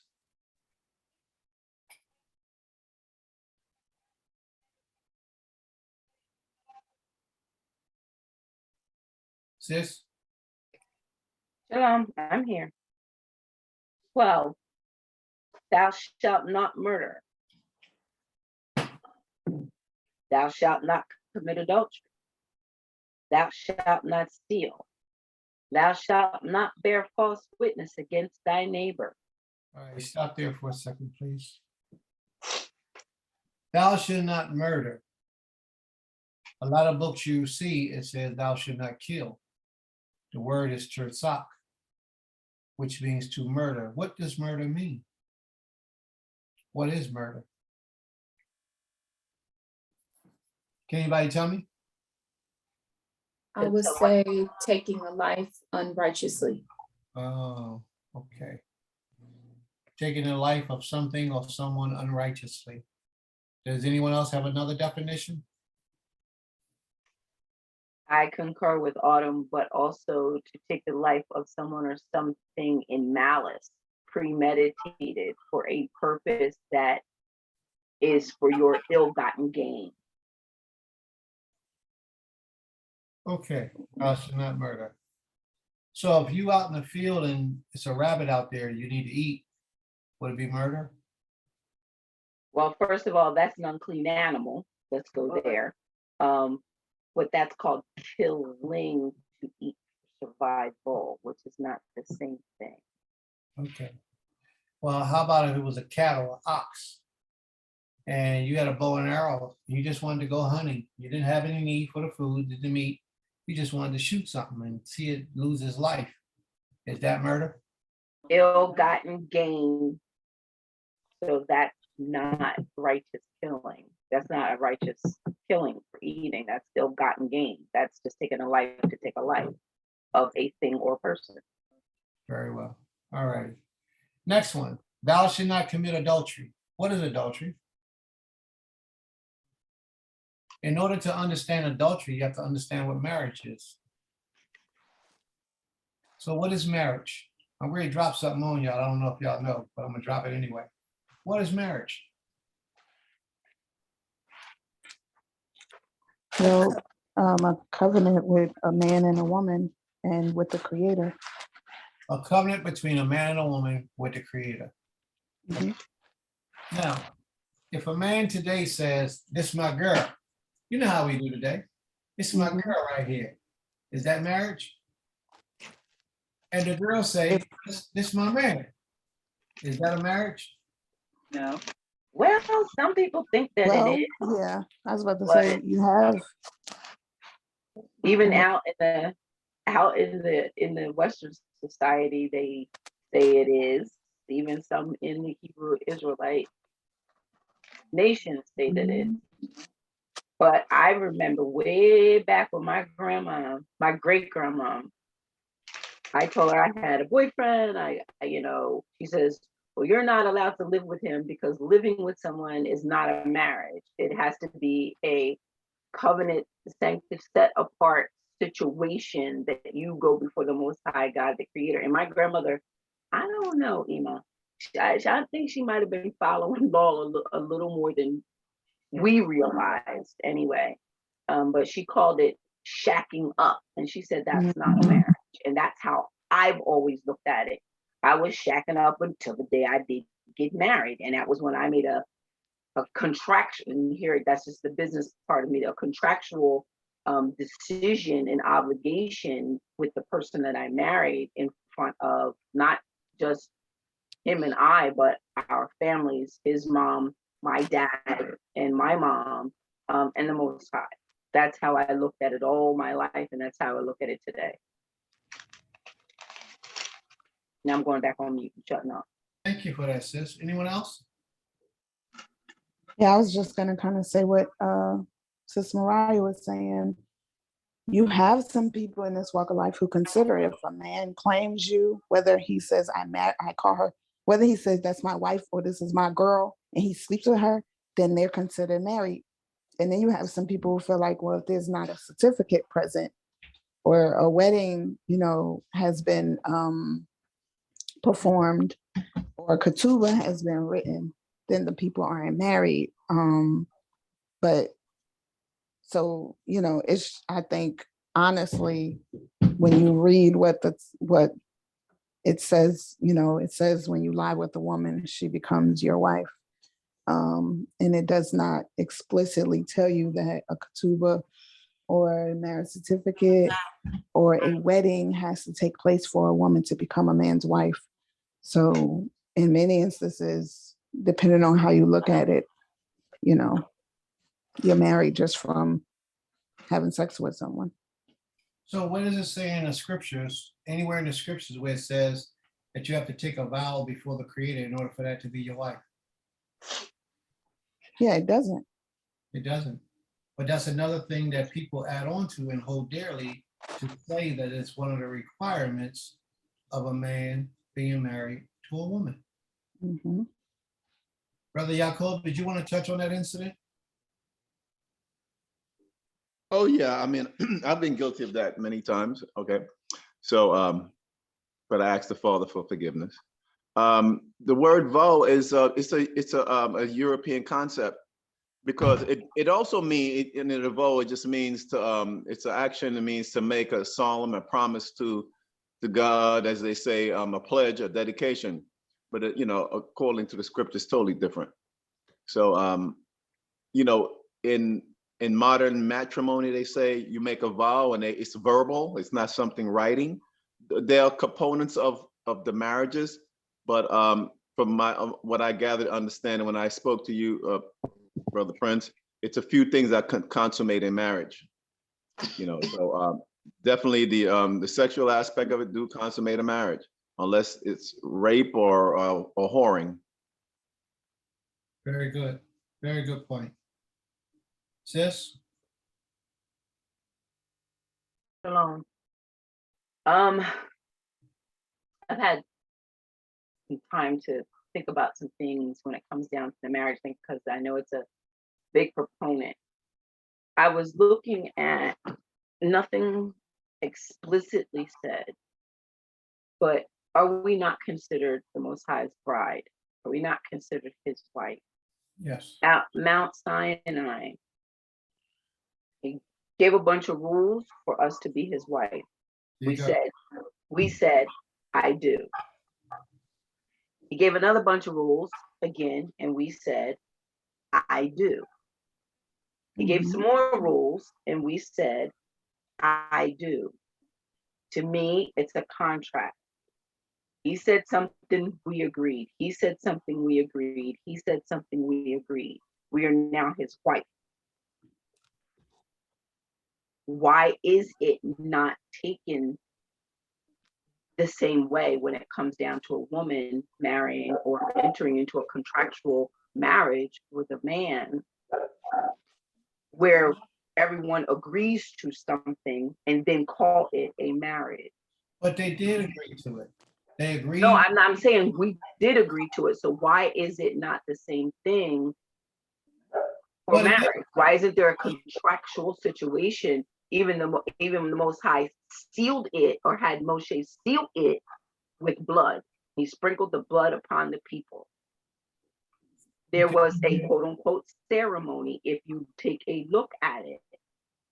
Now, I'd have a tendency to look at things outside, way outside the box, so that I can try to see.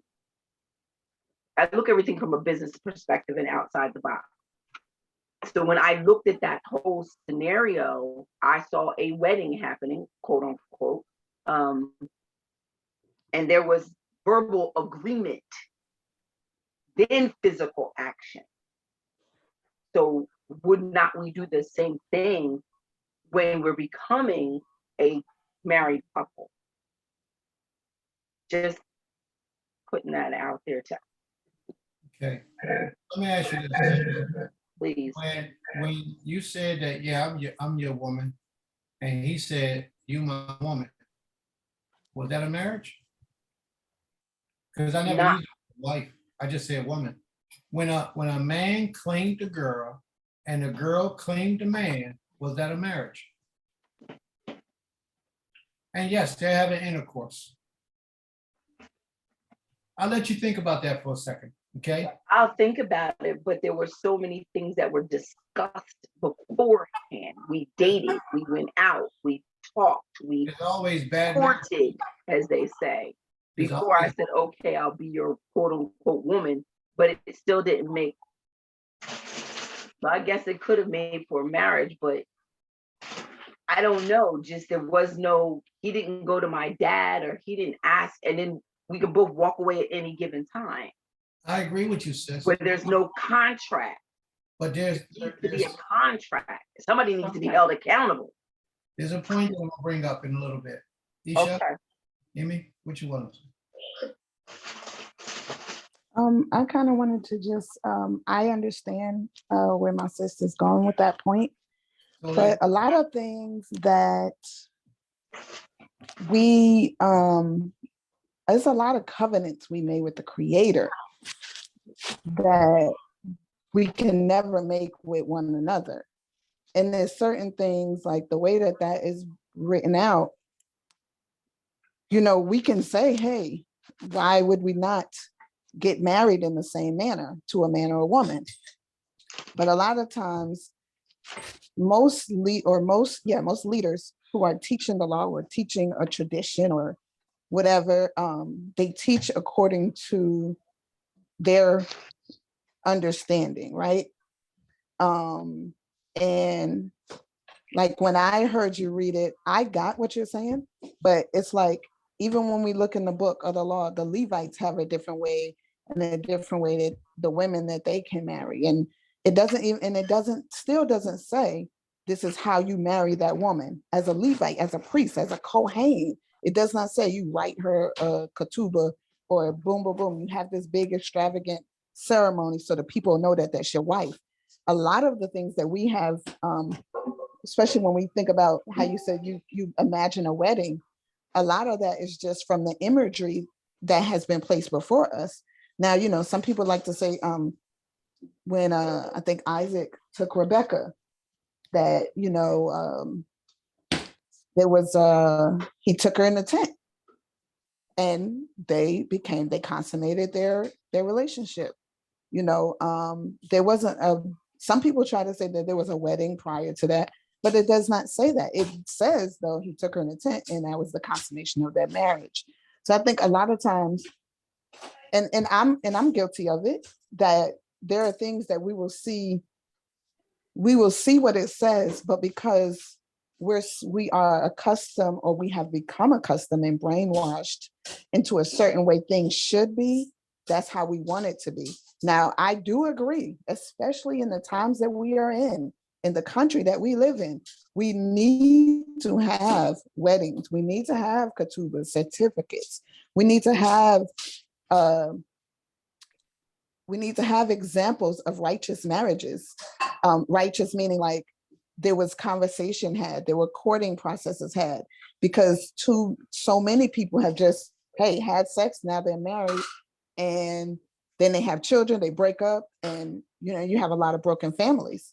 So I do agree that certain concepts should be developed and they will become tradition, but it's not law. And I think that's the conversation, you know, that I've always heard, you know, being in this walk of life, that, oh, it's law that you have a wedding. It's never been a law. And we can always compare ourselves to how we married the Creator or certain things.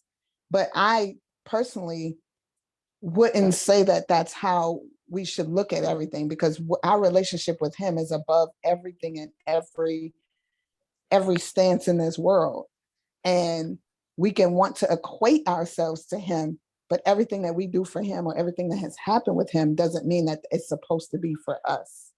I mean, that's just, you know, my understanding of it. But I do agree, because, you know, I'm seeing what's going on in the world. We need certain things to take place so that we don't have the misconception of, oh, well, they're not married because they didn't do this. When in the Tanakh, it doesn't say that. So it's like, we got to be, that's why earlier I was saying we got to be mindful of adding to the law versus comprehending our own understanding and expressing that. That was it. If I could, I just want to go off of what my sister just said. One second, sis. Go ahead. Sister Trucilia had her hand up prior. Sister Trucilia, would you like to respond, or would you allow the sister to speak? Yeah, I would allow her to. I was just. Thank you very much. Appreciate that. Go ahead, sis. Hold on, yeah. Thank you, Sister Cecilia. I agree with what my sister is saying.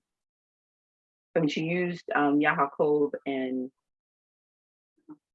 Rebecca and Isaac, Isaac and Rebecca coming, but there was a ceremony prior to her even getting to him. Father Abraham sent his servant. I am here. This is what I was supposed to come and do, blah, blah, blah. He's talking to not only Levon, but he's talking to her father also. And the mother even comes in and says, okay, well, let's see what she says. She's like, yeah, I'm all for it. Let's do this. There was a conversation. There was I'm not necessarily saying a quote unquote wedding, but there was a contractual situation. This is what we can offer. This is what we can do. Here's our gifts. To me, that is saying that there was some form of something happening before we all got to jump in the bed and called ourselves married. I did not just brought it up, but I'm just saying, I'm not saying that there has to be some elaborate ceremony. That's not what I'm talking about. I agree with her. There has to be something set beforehand. She brought it up. She used Isaac as the example. There was a conversation that happened. Why are we not having conversations? Why are parents not bought into the situation? And those righteous men who have done that, I applaud them, because that's how it's supposed to be done. There's supposed to be a conversation with the parents. The parents are supposed to say yay or nay. The parents are supposed to ask the girl or the woman, female, are you okay with this? And I don't care if she's 18 to 80, blind, crippled, and crazy. It should still be followed through in a contractual way, so that there isn't any form of madness after the fact. Soraya. Thank you, sis. Could you lower your hand, please? And I think the most important thing that you said was that certain procedures should be followed to keep down any confusion. Totally agree with that. Totally agree with that. Sister Trucelia?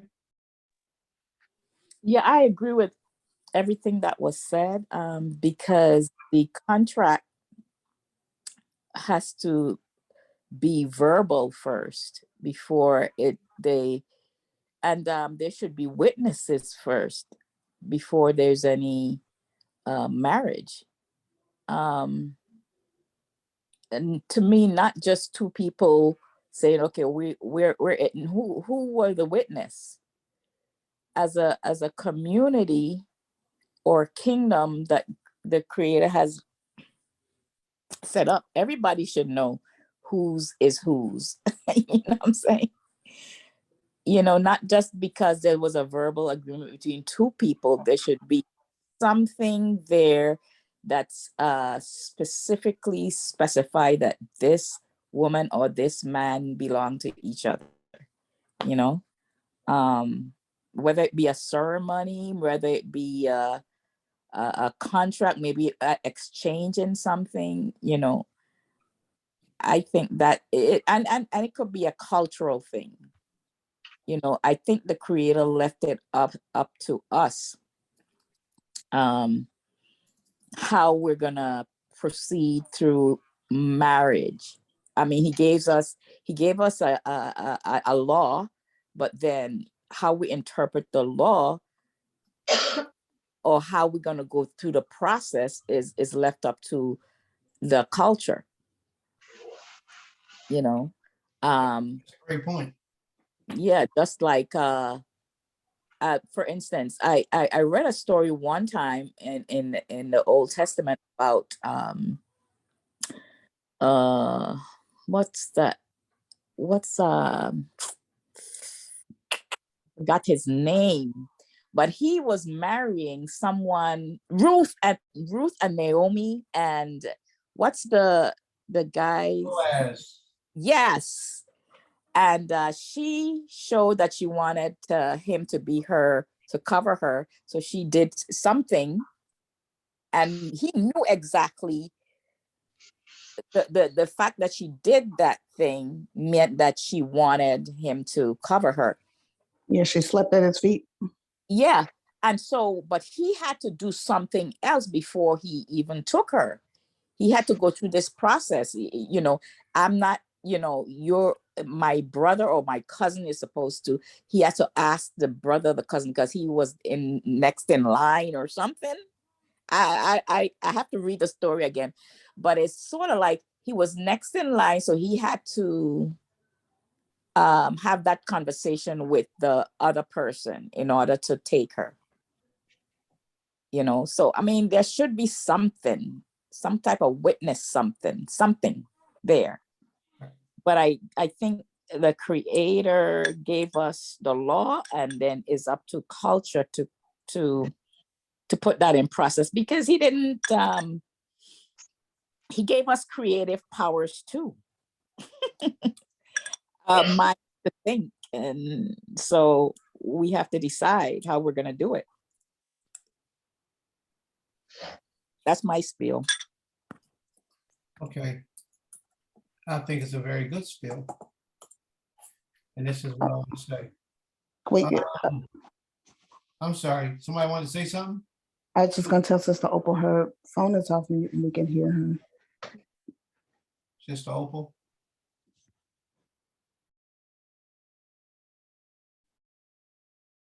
Sister Opal, you want to mute your phone?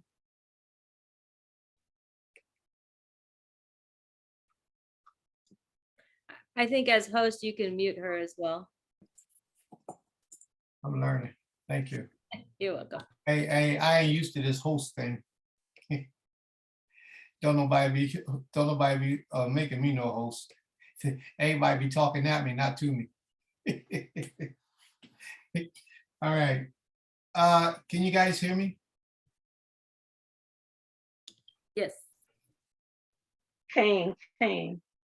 Sister Zanta, are you present? Okay. I'm All not right. worried about that. Zon.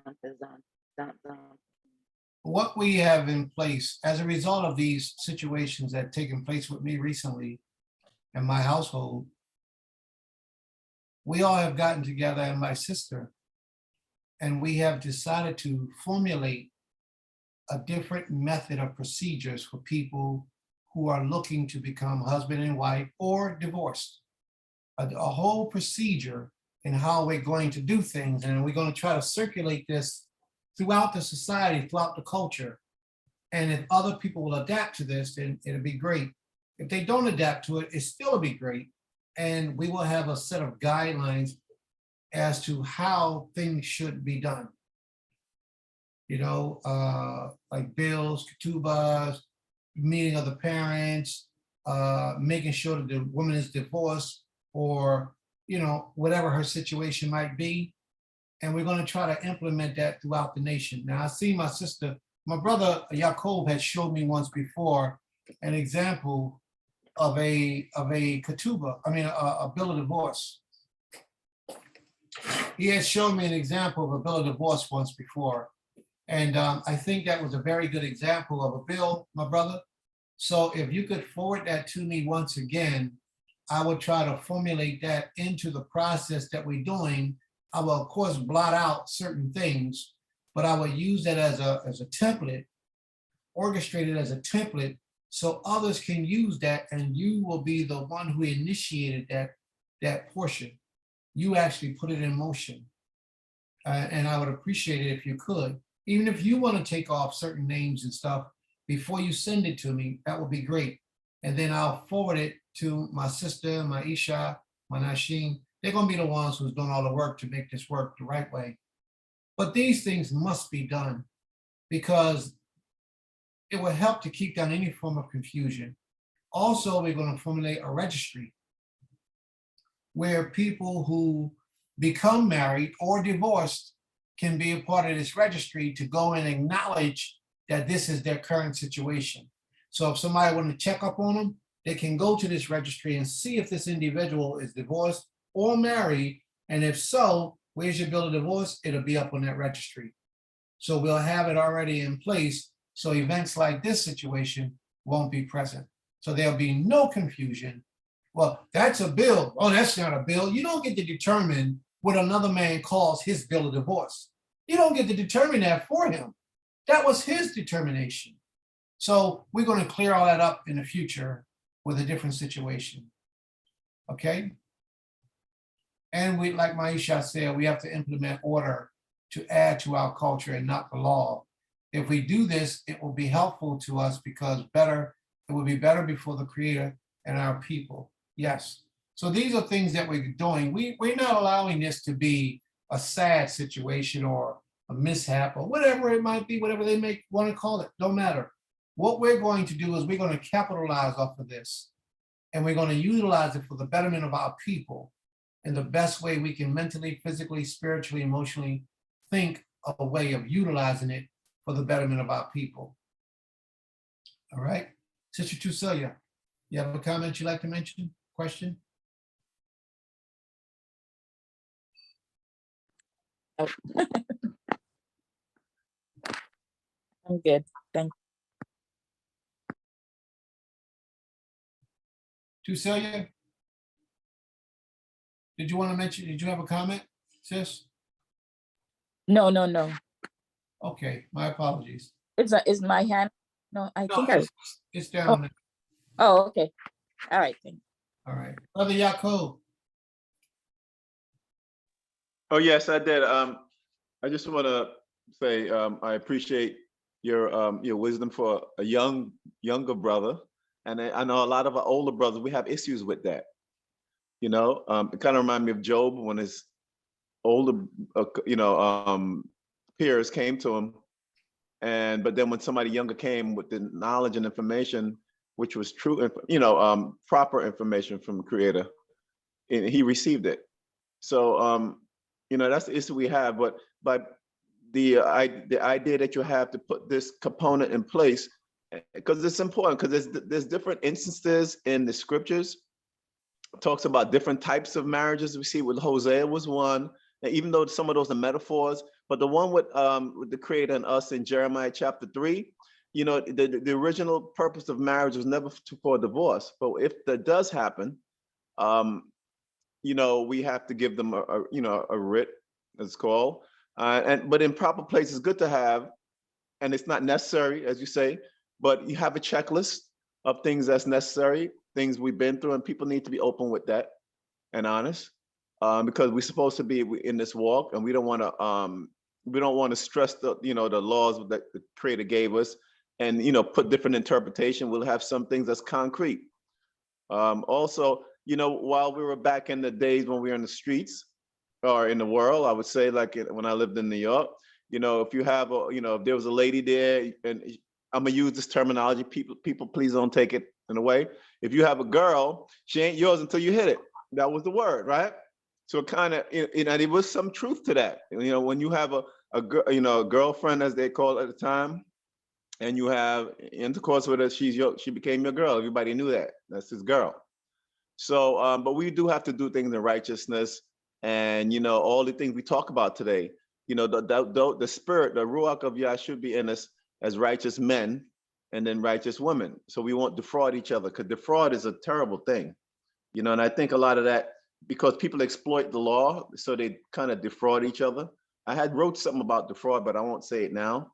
Oh, defraud is it's a Hebrew word, as we know. I can't say it well. Ashak. It means to oppress, wrong, and extort. So we don't want to do that to each other, even in the marriage, in the auspices of marriage and that oneness, as it says. But there's leadership, there's roles in marriages. So we have to respect those and create a good manual to follow. What's the role of a Hebrew Israelite man, a role of an Israelite woman, and the role of the children? And even if we're not a monarchy right now, we still have to know we have king of the house, queen, and then whatever. But I think those things that you're doing and you and your family are doing is the good works, and whatever I can contribute in, whether in wisdom or just putting my 2 cents in, it's okay. Appreciate it. I greatly Okay. appreciate it. My whole point that I wanted to bring forward was this. Like my brother just said, if you hit it, she's yours.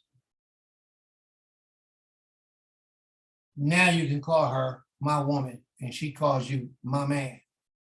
Well, people teach that sex is not marriage. But in Hebrew, there is no word for wife. You know what the Hebrew word for wife is? My woman. Just like after you quote unquote hit it, Now you call her your woman. You are accepting her as your wife according to biblical principles. I need y'all to understand this because a lot of people don't understand this. People say sex is not marriage.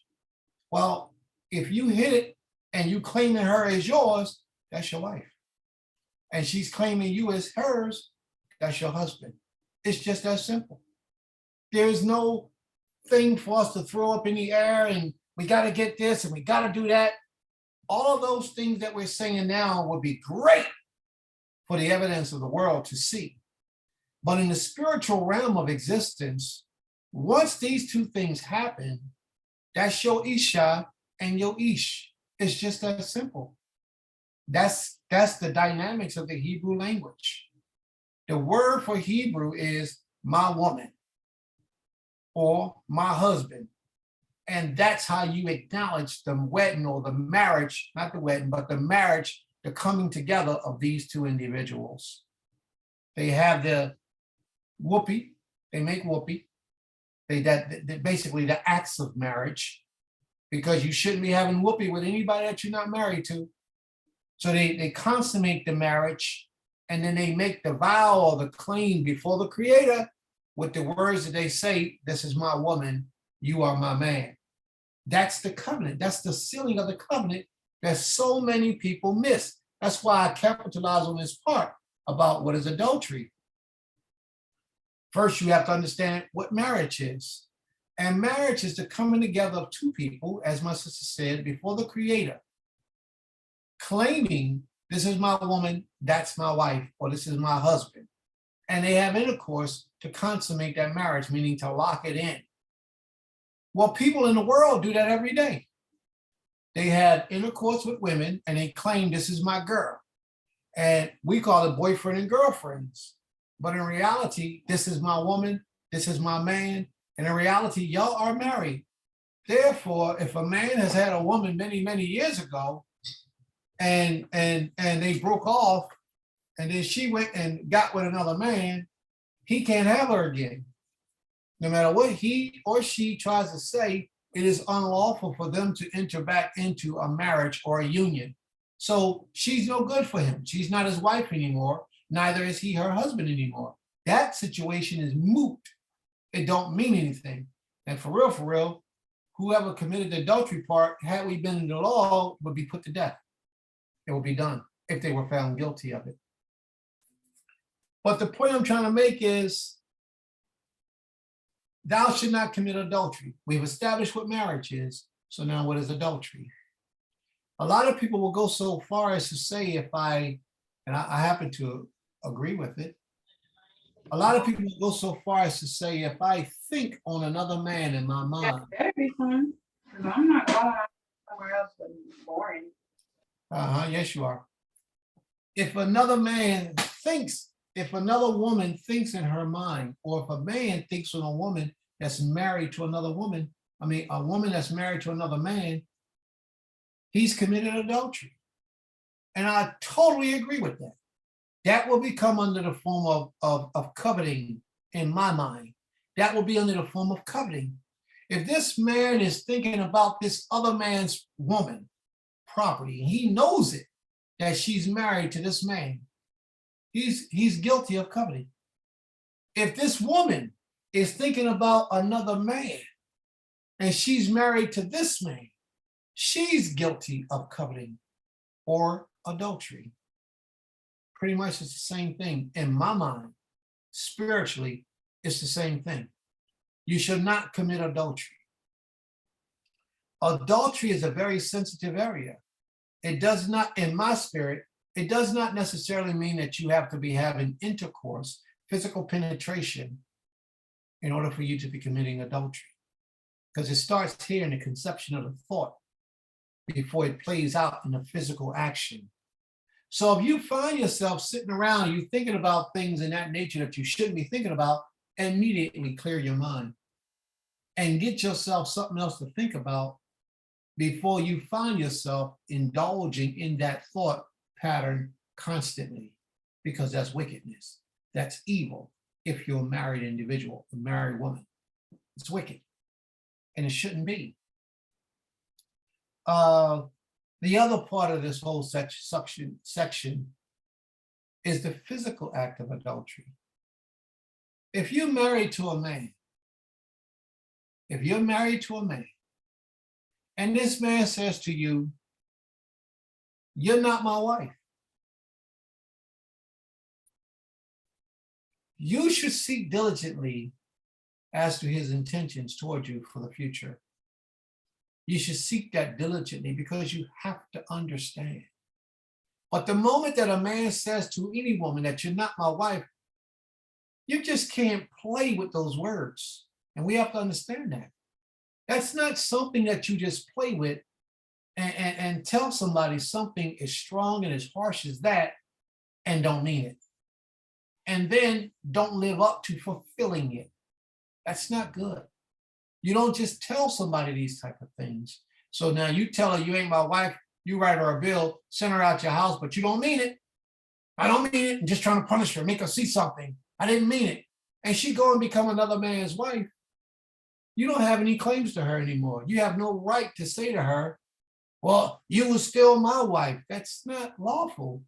We got to be careful of that. You know, when I was younger, I wrote plenty of bills of divorces to my Nasheen. When they get on my nerves, they got me mad, I write a bill, quick, put it in their hand. Well, if one of them took advantage of that and decided she really didn't want to be with me anymore, she got what she needed. She can move on with her life and there would be nothing I can say. My heart will be hurt. You know why my heart will be hurt? Because I didn't want it to happen. I was just trying to teach her a lesson and it ended up backfiring on me. That's not a good thing. You don't play with divorce, just like you don't play with marriage. Therefore, you don't sleep around with anybody and claim anybody for the purpose of just doing it. You don't do those things. The only person you should be having intercourse with is your husband or your wife, be it a male or a female. You should be not laying down intimately sexually with anybody that is not your husband, or for the man, that is not your wife. It's just that simple. Are there any questions? Nope.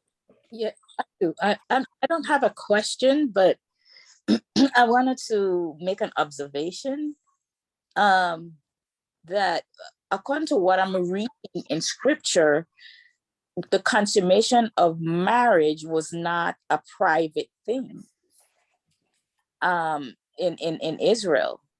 Wasn't private at all. I mean, when they consummated it, maybe it was private. Intention to consummate a marriage was private. So it must have had discussions prior to the consummation of marriage, because everybody knew that this person went into that person and became a wife. You know, there's stories all over the place. So for us, it should not be a private thing either. Like two people wants to marry and then they come back and nobody knew that they were even involved, or nobody knew that they were together, but all of a sudden they show up and they're married. I think there should be witness somewhere, witness in preliminary witnesses, or verbal witnesses, you know, something that says that this person's intentions are to consummate this marriage.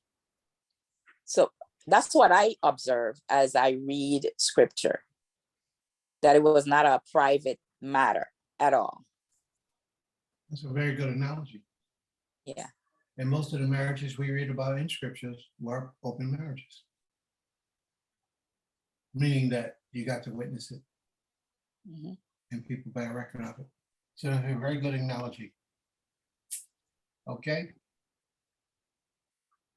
Are there any other questions, comments? Thank you, sis, for that input.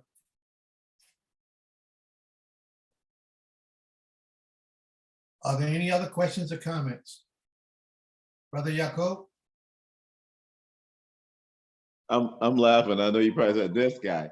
Hey, but anyway, in the book of Hosea, it does talk about marriages while when we're not doing good with the Creator. You see those marriages, we talk about the marriages of whoredom, marrying someone in that, and I don't want to misphrase it, but it's in Hosea chapter 1. But even though it's a metaphor about the children of Israel, Jezreel, and these things, it's still showing that when we turned away from the Creator, all our customs went away with it. And then he told Hosea to marry a woman of whoredom, and then he told her to make. Can I read it? It's okay. Sure. Let me find that because it's interesting. Because I noticed this in my observation. It's the same. These things are happening today. Where's my Hosea? Hold on a second. Give me 1 second. Somebody get it. Here we go. I got it. All right. Hosea chapter 1 from verse 2. Again, I always say Hosea was during the same time of Isaiah. They pretty much did the same thing. The beginning of the word of the Creator by Hosea, and the Most High said unto Hosea, Go take thee unto thee a wife of whoredoms. What is the Hebrew definition? I don't have it in front of me, of whoredoms and children of whoredoms. For the land has committed great whoredom, departing from the Creator. So she went and took Gomer, the daughter of Diblaim, which conceived and bare him a son. And the Most High said to call his name Jezreel. Yet a little while it will avenge the blood of Jezreel upon the house of Jehu. So I was saying, it's just, as Isaiah, his children meant something, and so did Hosea. But the women that he married is different than the woman Isaiah married, because these are women that was worldly, I would say worldly, to use that colloquial word, married and having children of whoredom and everything else. So what is your take on that? Is that kind of the description of the type of marriages we were accustomed to, and we kind of move away from it, which is a little different than the book of Tobit? When I know Sister Tesela was talking about, there is examples where it wasn't a national thing. I think Tobit, the father and mother, got together and write something to protect his daughter, I guess security as they call it, write a kind of dowry or something, even though she didn't deserve dowry because she had 7 husbands. I don't know if she laid with them. I forgot the story. Can you elaborate on that, if you know the story? I'm kind of confused to the first part of the question that you're asking with Hosea. Yeah, that marriage, the Creator told Hosea to go get you a wife of whoredoms. Right. So that's the question. The wife of whoredom, meaning she was a defiled woman, to say, as the word says, she's defiled, meaning she lay with someone prior to that, and she had children. Well, she only had children by Hosea. No, it says, go take you a wife of whoredom and children of whoredoms. No, So I don't think the sister, my opinion, because I haven't read it in a long time. Oh, okay, yeah, she did have kids already with whoredom, but then he went into and had 2 of his own. Yeah, okay, all right. Well, who was her other children? Did he mention? No, it did not mention. Yeah, I don't think she had children. Like I said, I don't recall. It's been a while since I read it. All right. I didn't think, let me go there, because that way I can better answer the question. It's not for argument. It's just for, kind of, we do get examples, because this is not new to us. We don't argue. That's not what this is. This is for clarification, just so we'll know. And that time period was during the time of the Assyrian captivity. So it's been a long time we've been going through this as a nation of peoples, from generation to generation. That's why we had to turn back to the law. Okay. I don't know if it's clear whether she had children or not, but it does say in the children of harlot, take to a wife of whoredom and have, Okay, this is what my book said. You tell me what yours say. Hosea 1 and 2. When the Creator first spoke through Hosea, the Creator said to Hosea, go take to yourself a wife of whoredom and have children of whoredom, for the land committeth great whoredom for forsaking the Creator. What does yours say? And it says, go take thee a wife of whoredoms and children of whoredom. So, you know, in the language translation, they probably missed out an important piece. Yeah. You know, I'm going to have to, you see here, and have children of whoredom. Give me 1 second. Let me go get my other book. I think it's important that we find out, because if she had children already, then it's saying that sometimes men have to be stepfathers. If she didn't have children, it's saying that she probably was defiled, that's all. she was defiled because she was a harlot. Yeah. And a harlot simply means, you know, I think I might be taken away from your point. Let me get back to your point. Yes, she was defiled, whether she had children or not, because she was committing whoredom. And whoredom is having sex without being married, period. A lot of people will teach you that a harlot means that your whoredom means you're selling your vagina for finances, for money. That's not necessarily true. If you go to, what was that, 38, Genesis 38, I believe it is, when he talks about Shelah, Onan, and Tamar. Tamar was brought to Judah as being a harlot. I think it's Genesis 38 and 22. Let me see.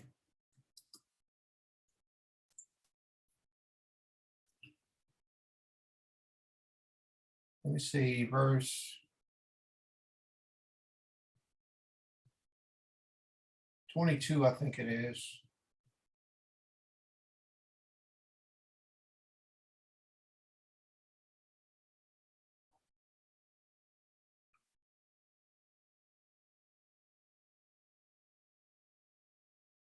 Okay, 24. Can you all see this? Can everyone see? Yes. Okay. Yeah.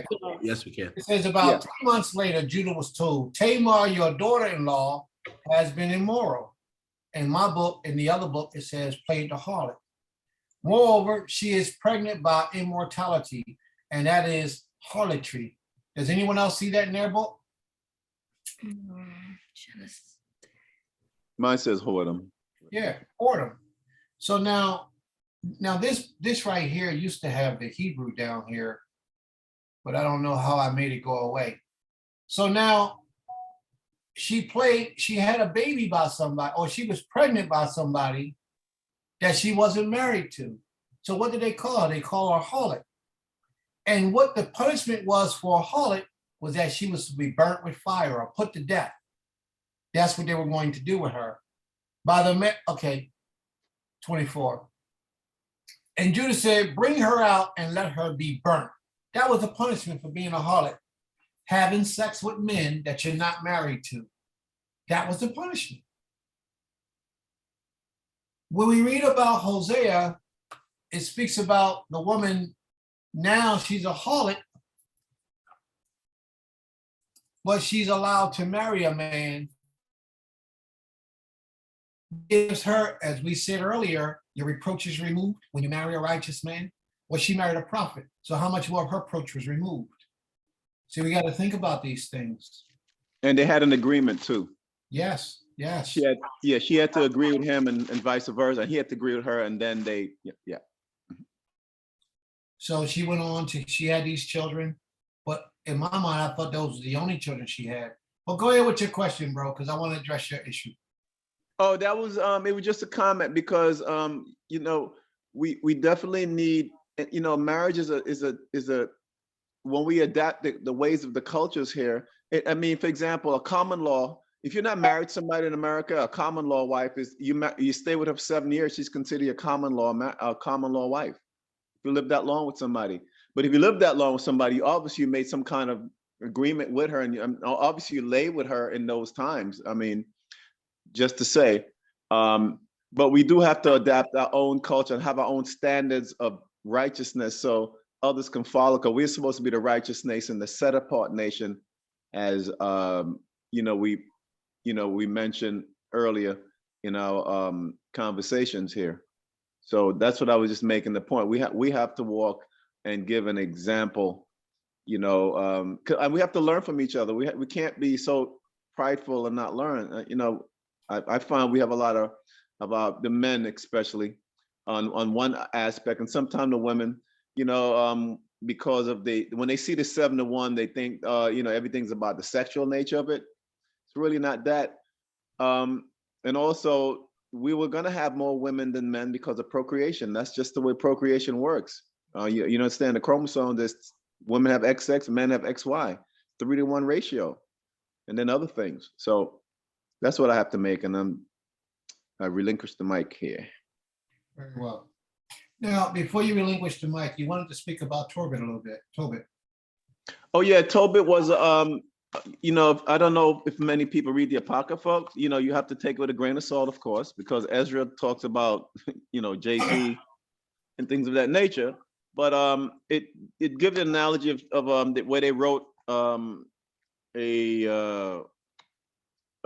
writ between Anna, the father and mother, and for their daughter, because the daughter had a couple of husbands that died for some sudden reason, and but apparently he's from the tribe of Naphtali, I think, and he was given the opportunity to marry the daughter, and they wrote Raguel, I think it is, and Tobit, and and they wrote something for the daughter, and they went and their marriage was given, but they did consummate the marriage, by having sex, because he's the only one that didn't die, because that was his fear.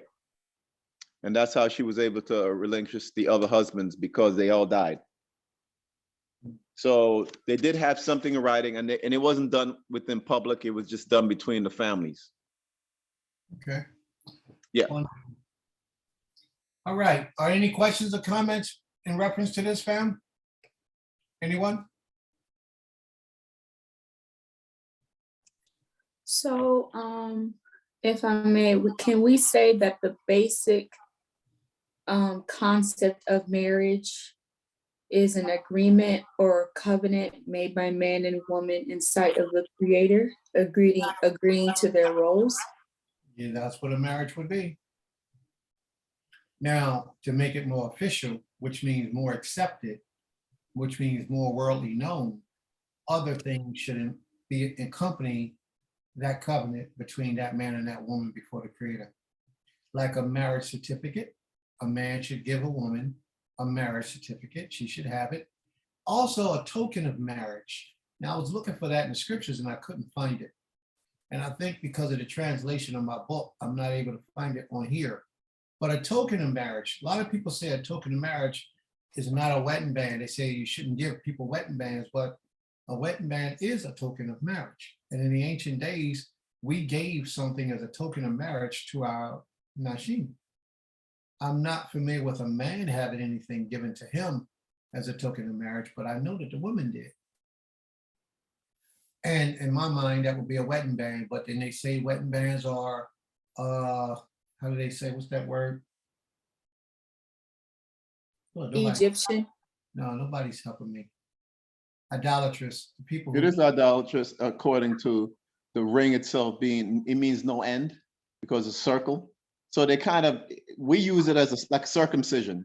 Circumcision is round. It just means circumference. All right. So there's no end. There's no end of like a straight line. There's one end and another end. But with a circle, there's no end. That's why a ring. That's where they use it as a token, just like how Abraham, when they circumcised. So you just wear it as symbolically. So a woman wear a nose ring. Those are some things to give him, or they wear bands. So if he's married to 5 women, each one have a band on their hand. I mean, that's just custom. Some guys, back in the what we call the two bookers, or the Messianic used to do. Okay. All right. Well, I put tokens of marriage on my one. My machine got a token of marriage. Oh yeah, it's a good thing. Yeah. And that's another symbol of letting people know that she's spoken for without you even having, without them having to speak their mouths, open their mouths to approach her. They can look at her hand, look at her fingers and know that she's spoken for. So there's a lot of things that we need to institute as a people to be able to verify, clarify, and vouch for people who are together. And hopefully, Creator willing, we'll be able to do that real soon. All right, sis, you want to read that down to the end of the commandments for us?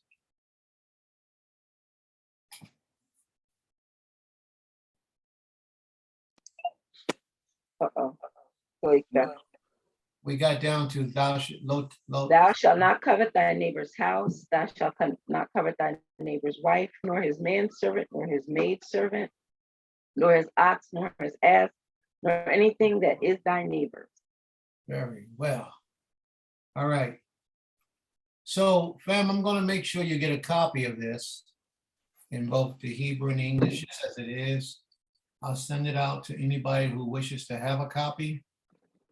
Just send my wife. I think she might be going. Look like she's still here. But I know she was about to leave in a little while. So if you send my wife your email address, I'll make certain that you get a copy of it. I'll send it to her and then she'll forward it on to you. Are there any questions before we close it up? Oh, are there any other questions about anything else that we needed to discuss that we might have forgotten or overlooked through today's lesson? Did you have a question in your spirit that you wanted to bring to the class that you wanted to have some clarity on?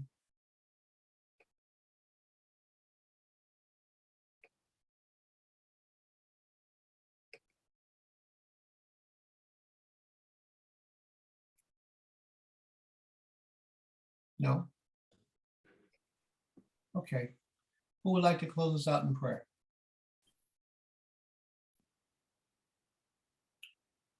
Would anyone like to close us out in prayer?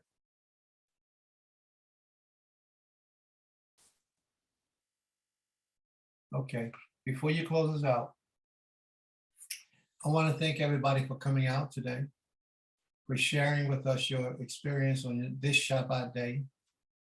These are some really serious times that we're living in today, family. I don't want you to take it lightly because the pressure doesn't seem to be on your neck right now, but the pressure is here. And we have to take the time right now to prepare for a terrible future today. We have to begin today to prepare for the worst and pray that the worst doesn't come. But if the worst comes right away and we're not prepared for it, we're going to be victims. So we have to begin the process of preparing for our future tomorrow. And one of the ways that we ought to begin that process is what? By coming together, living together, being together, educating ourselves together, educating our children together, participating, growing our own foods, because these things are important. Growing our own foods, building our own shelters, having a house of worship where we all can come together and do this thing. These things are important. If COVID was to take place again, now they got COVID-19, let's be COVID-20. If COVID was to happen again, and it was to last for any extensive amount of time, a lot of us would really, really, really suffer real bad. But if we can come together and monopolize on the things that's going on right now and prepare for our future, it can save a lot of us, plus a lot of our extended family. The video earlier, and this young girl, she made a lot of sense. And this is what she said.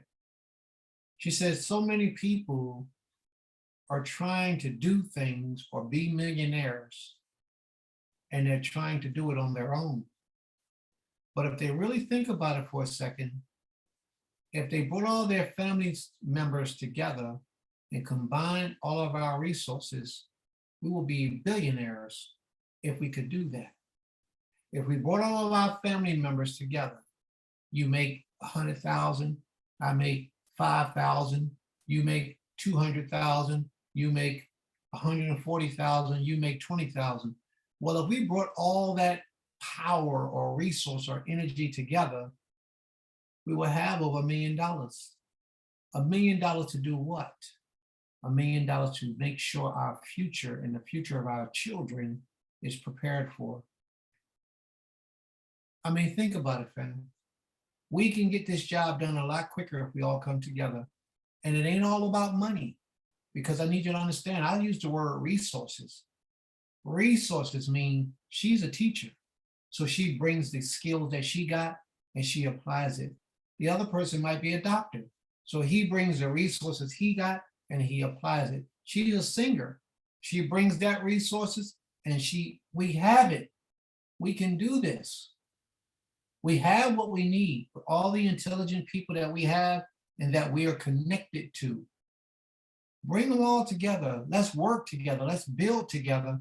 And let's bring about something for the future of our people for generations to come. My sister here, Hayagita, she'll be moving down on the land in July, this coming July. She's going to be moving. She quit her job. She's packed up. Y'all heard her talking about it earlier, but she didn't get the details like I'm getting the details because I like telling people business. So she's going to be moving down on the land come July. She left New Jersey. She packed up. She quit. She walked away, and she decided to dedicate her life to helping the Most High and the Most High's people in a Hebrew community. See, a lot of people talk the talk, but very few people actually put forth any serious effort to walk the walk. My sister is walking the walk. We paved the way. We bought the land. Now we just have to get waiting for those people that are serious about doing something with all this land to make it happen. And that's where we're at. We're going to do something with all this land. By the end of this year, I pray that the Most High bless us with at least 5 families on the land. I pray that the Most High bless us with at least 5 different households on the land by the end of this year. 5 new households. I pray that He does. And if so, that's the beginning of a great foundation for a future of our people. 5 families working together, living together, feeding each other.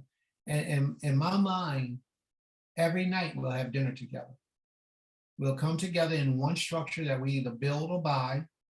Sisters will prepare the food.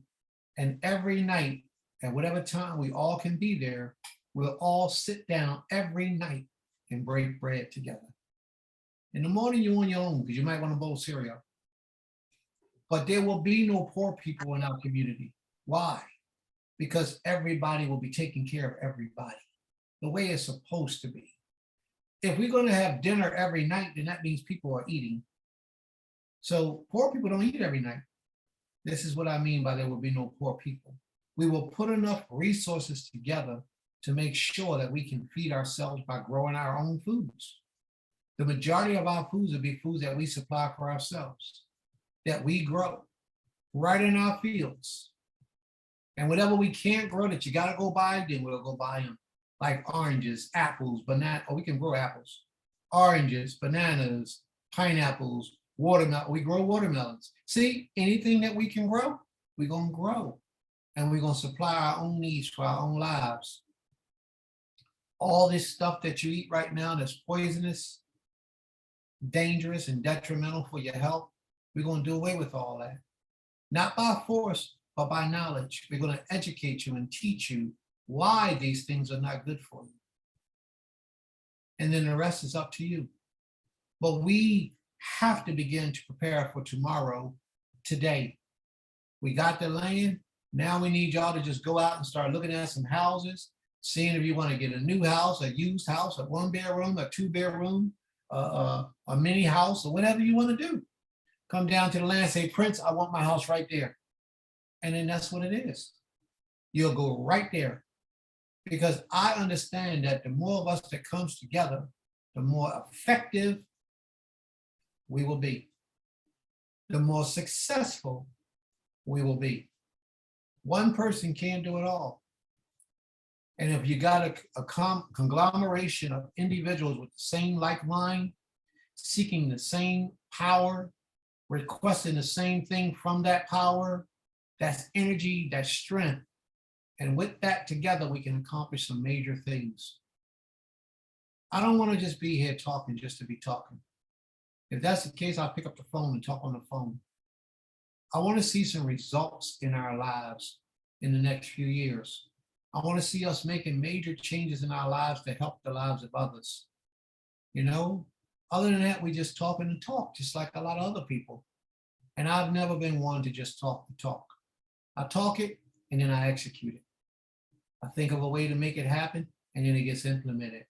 And that's why so many people don't get along too well with me, because when they talk, they just talk. Well, I'm a talker and then I'm a doer, and I'm about going out there to make it happen. And that's why a lot of people feel like, oh, that's Prince. I don't want to talk to him, because I require something of you. I require you to get up off your butt, put down your phone and stop your talking, and let's get out there and do some work and make it happen. A lot of people are comfortable just talking. I'm not comfortable just talking. Neither am I comfortable hearing people talk.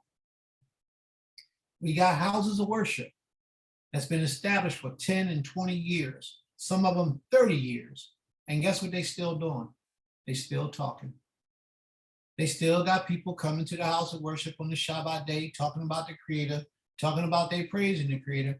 And then at the end of the year, they have nothing to show for it. Nothing but the same cycle again the next year, which is you go out to your jobs, you come here on the Shabbat, you give us a couple dollars, and we have a party every once in a while. We have a unity Shabbat every once in a while, but that's the best that they can do because that's all their minds are capable of doing. Well, I don't want us to be like that. I wouldn't want us to be in that order. If I have my way, we'll be building hospitals, we'll be building schools, we'll be building supermarkets with all vegan, organic food. We'll be growing our own animals. If you want to kill an animal that you grow, then go by all means, kill and eat it if you want to. I won't be eating it, but you can eat your own animal. But then at least you know it's clean. At least you know it ain't got no steroids and it ain't killing you. You know, I don't take to eating meat at all. So you're not gonna get me to agree with that or to consume it or to eat it. So that's on you if you choose to do it. But I'm not gonna stop you. If you want to eat meat, at least eat your own meat. Don't go to the market for no meat. We're gonna have a farm where we grow our own foods. You know, we have our own school already. We already got a school. It's just gonna grow and prosper. See, these are things that takes results of men who are moving and doing things.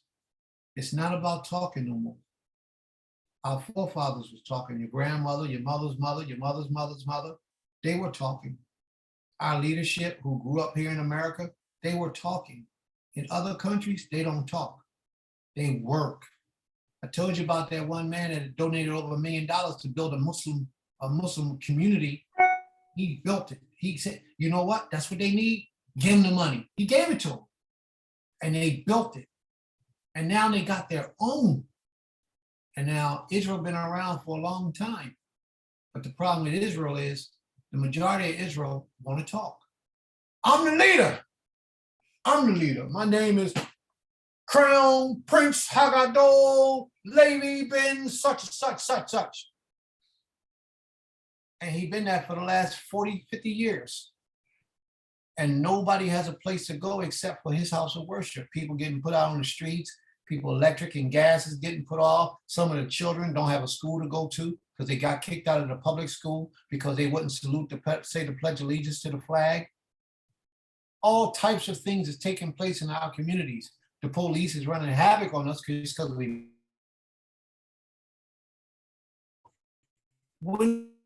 we have any control over the future of our children and our own future. When is it going to start?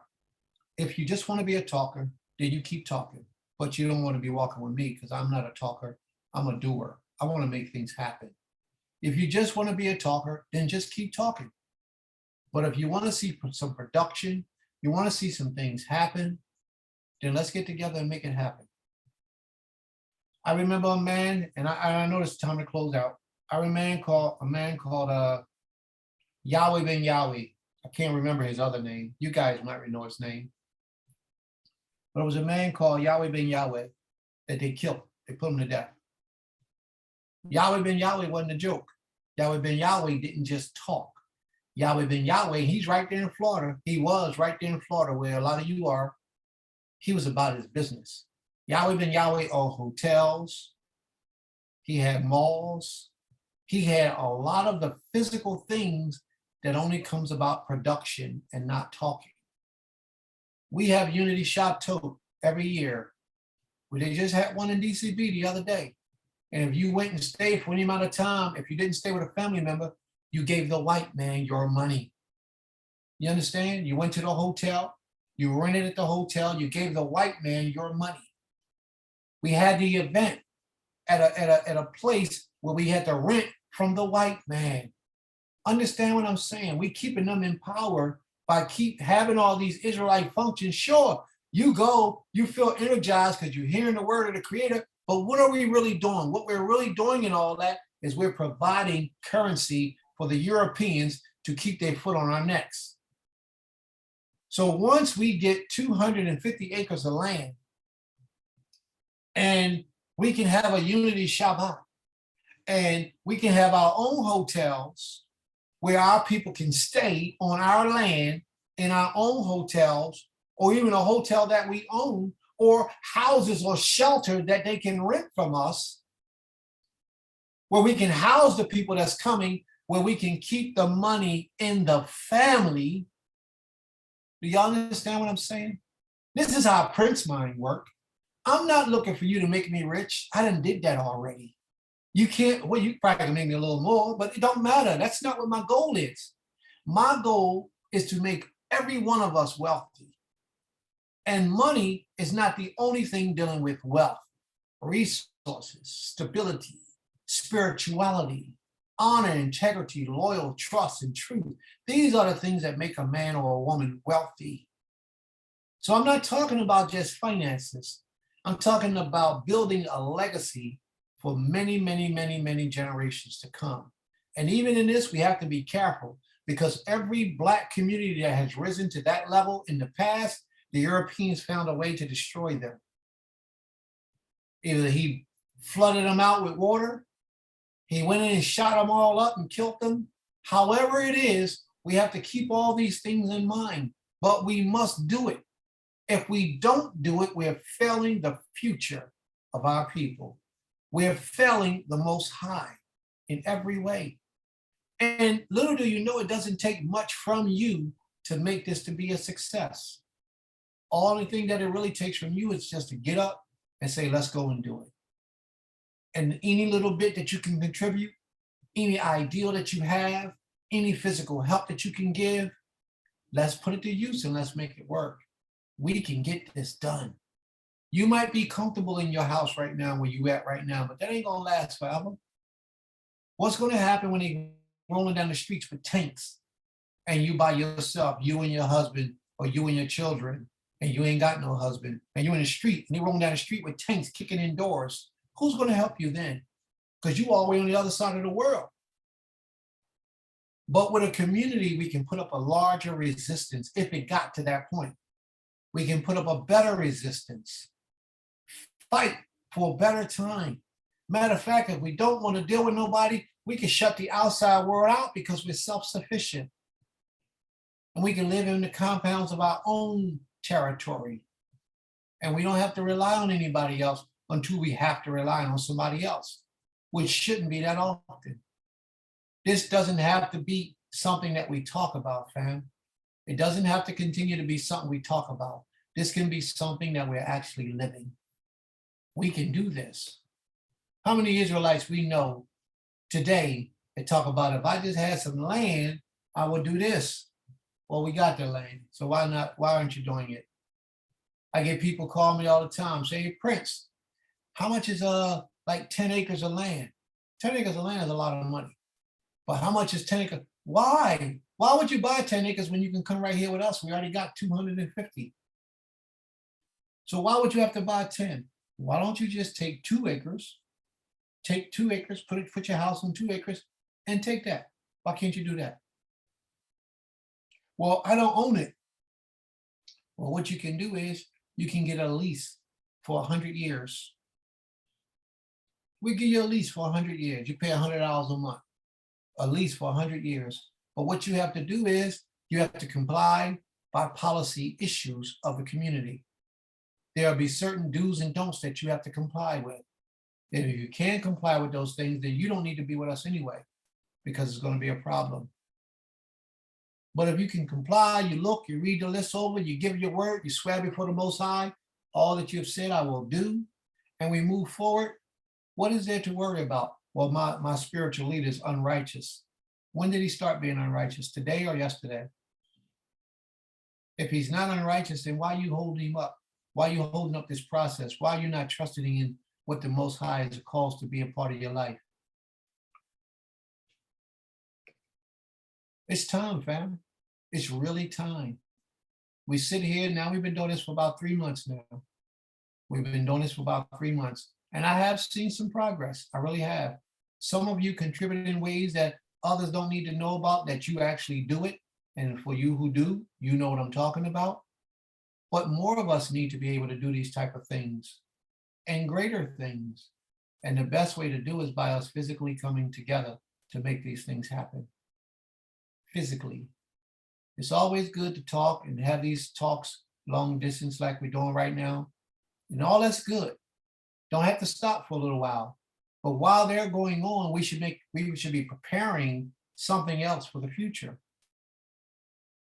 We should be preparing a way for the future for others who are less fortunate than us, or even others who may be more fortunate than us that want to participate and be a part of. We have to make a way. And as a spiritual leader, it's my job to have a vision. And I'm sharing with you all my vision right now, the immediate vision. And that's that we have all this land down here, and now we need to build a community. We need to erect schools. We need to erect houses of worship. We need to erect community living for other people, older people, handicapped people, sick people, people who are not as intelligent as some of us may be, and teach them intelligence, if you can teach a thing. Basically, teach them how to fish. And you'll be surprised because somebody that's not intelligent in one area will expound in intelligence in another totally different area.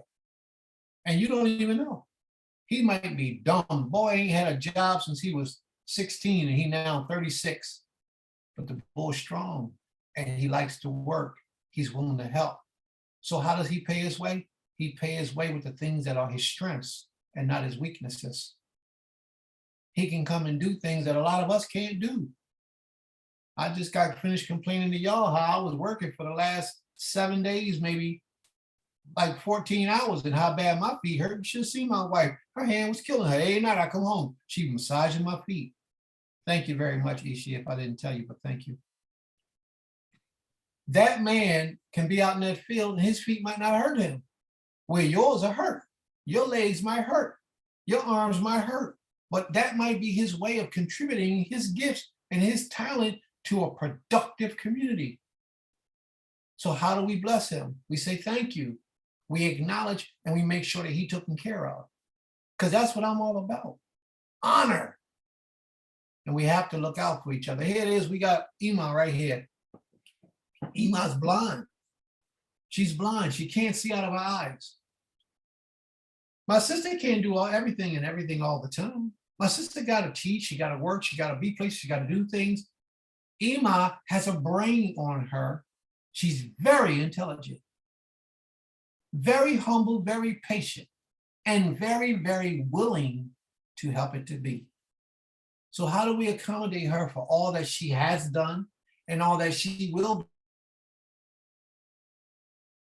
How do we accommodate her? By making sure her life is as best as possible, smooth as possible, enjoyable as possible. She might like to sit around and talk to the little children every day. She can do that.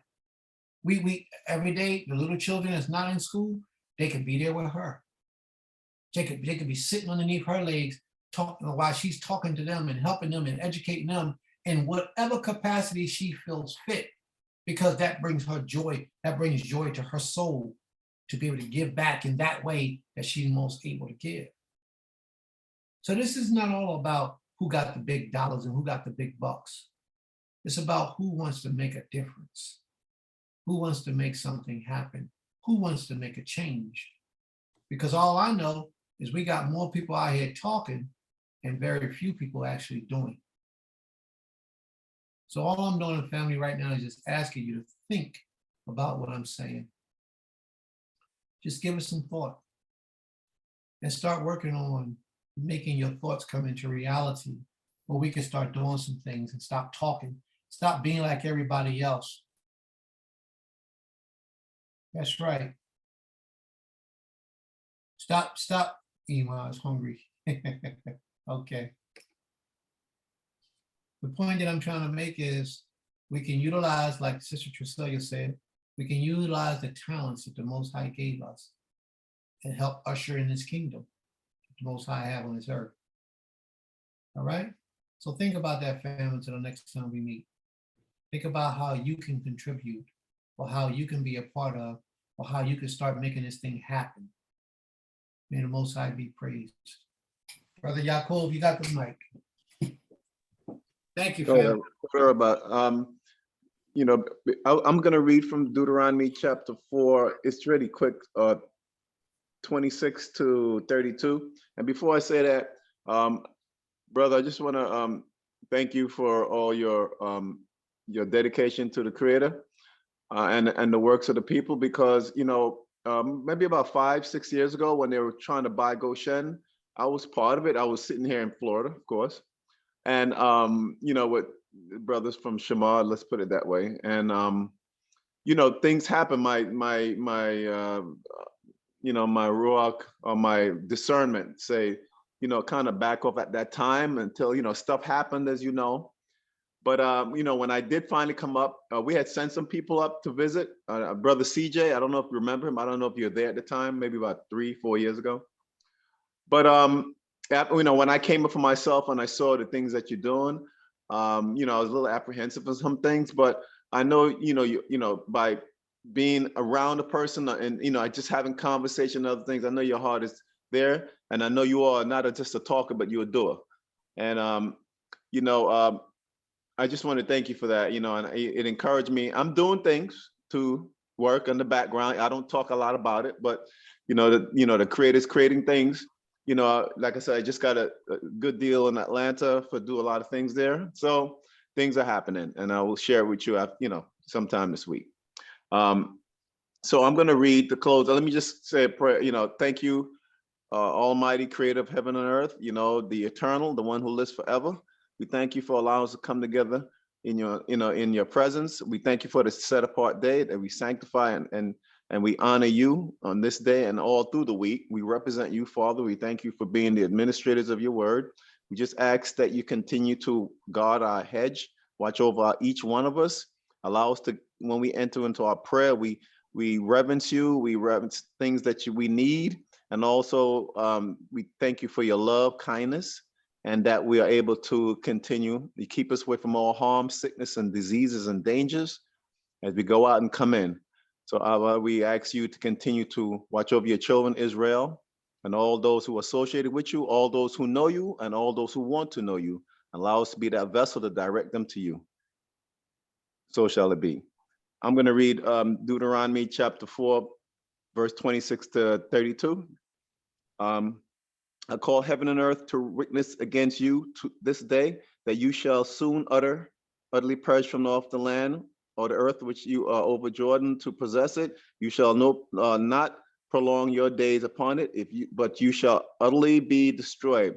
And the Creator shall scatter you among the nations, and you shall be left few in number among the heathen, where the Creator shall lead you, and they shall serve other Elohims, the words of men hands, or works of men hands, work of stone, neither see nor hear nor see, eat or smell. But if from there you shall seek the Creator, your strength, you shall find him, and you seek him with all your heart and with all your soul. When you are in tribulation, and he's talking about a nation of peoples, and all these things are come upon you, even in the later days, if you turn to the Creator, your strength, and shall be obedient unto his voice.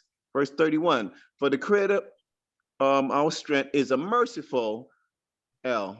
He will not forsake you, neither destroy you, nor forget the covenant of thy fathers, which he swore unto them.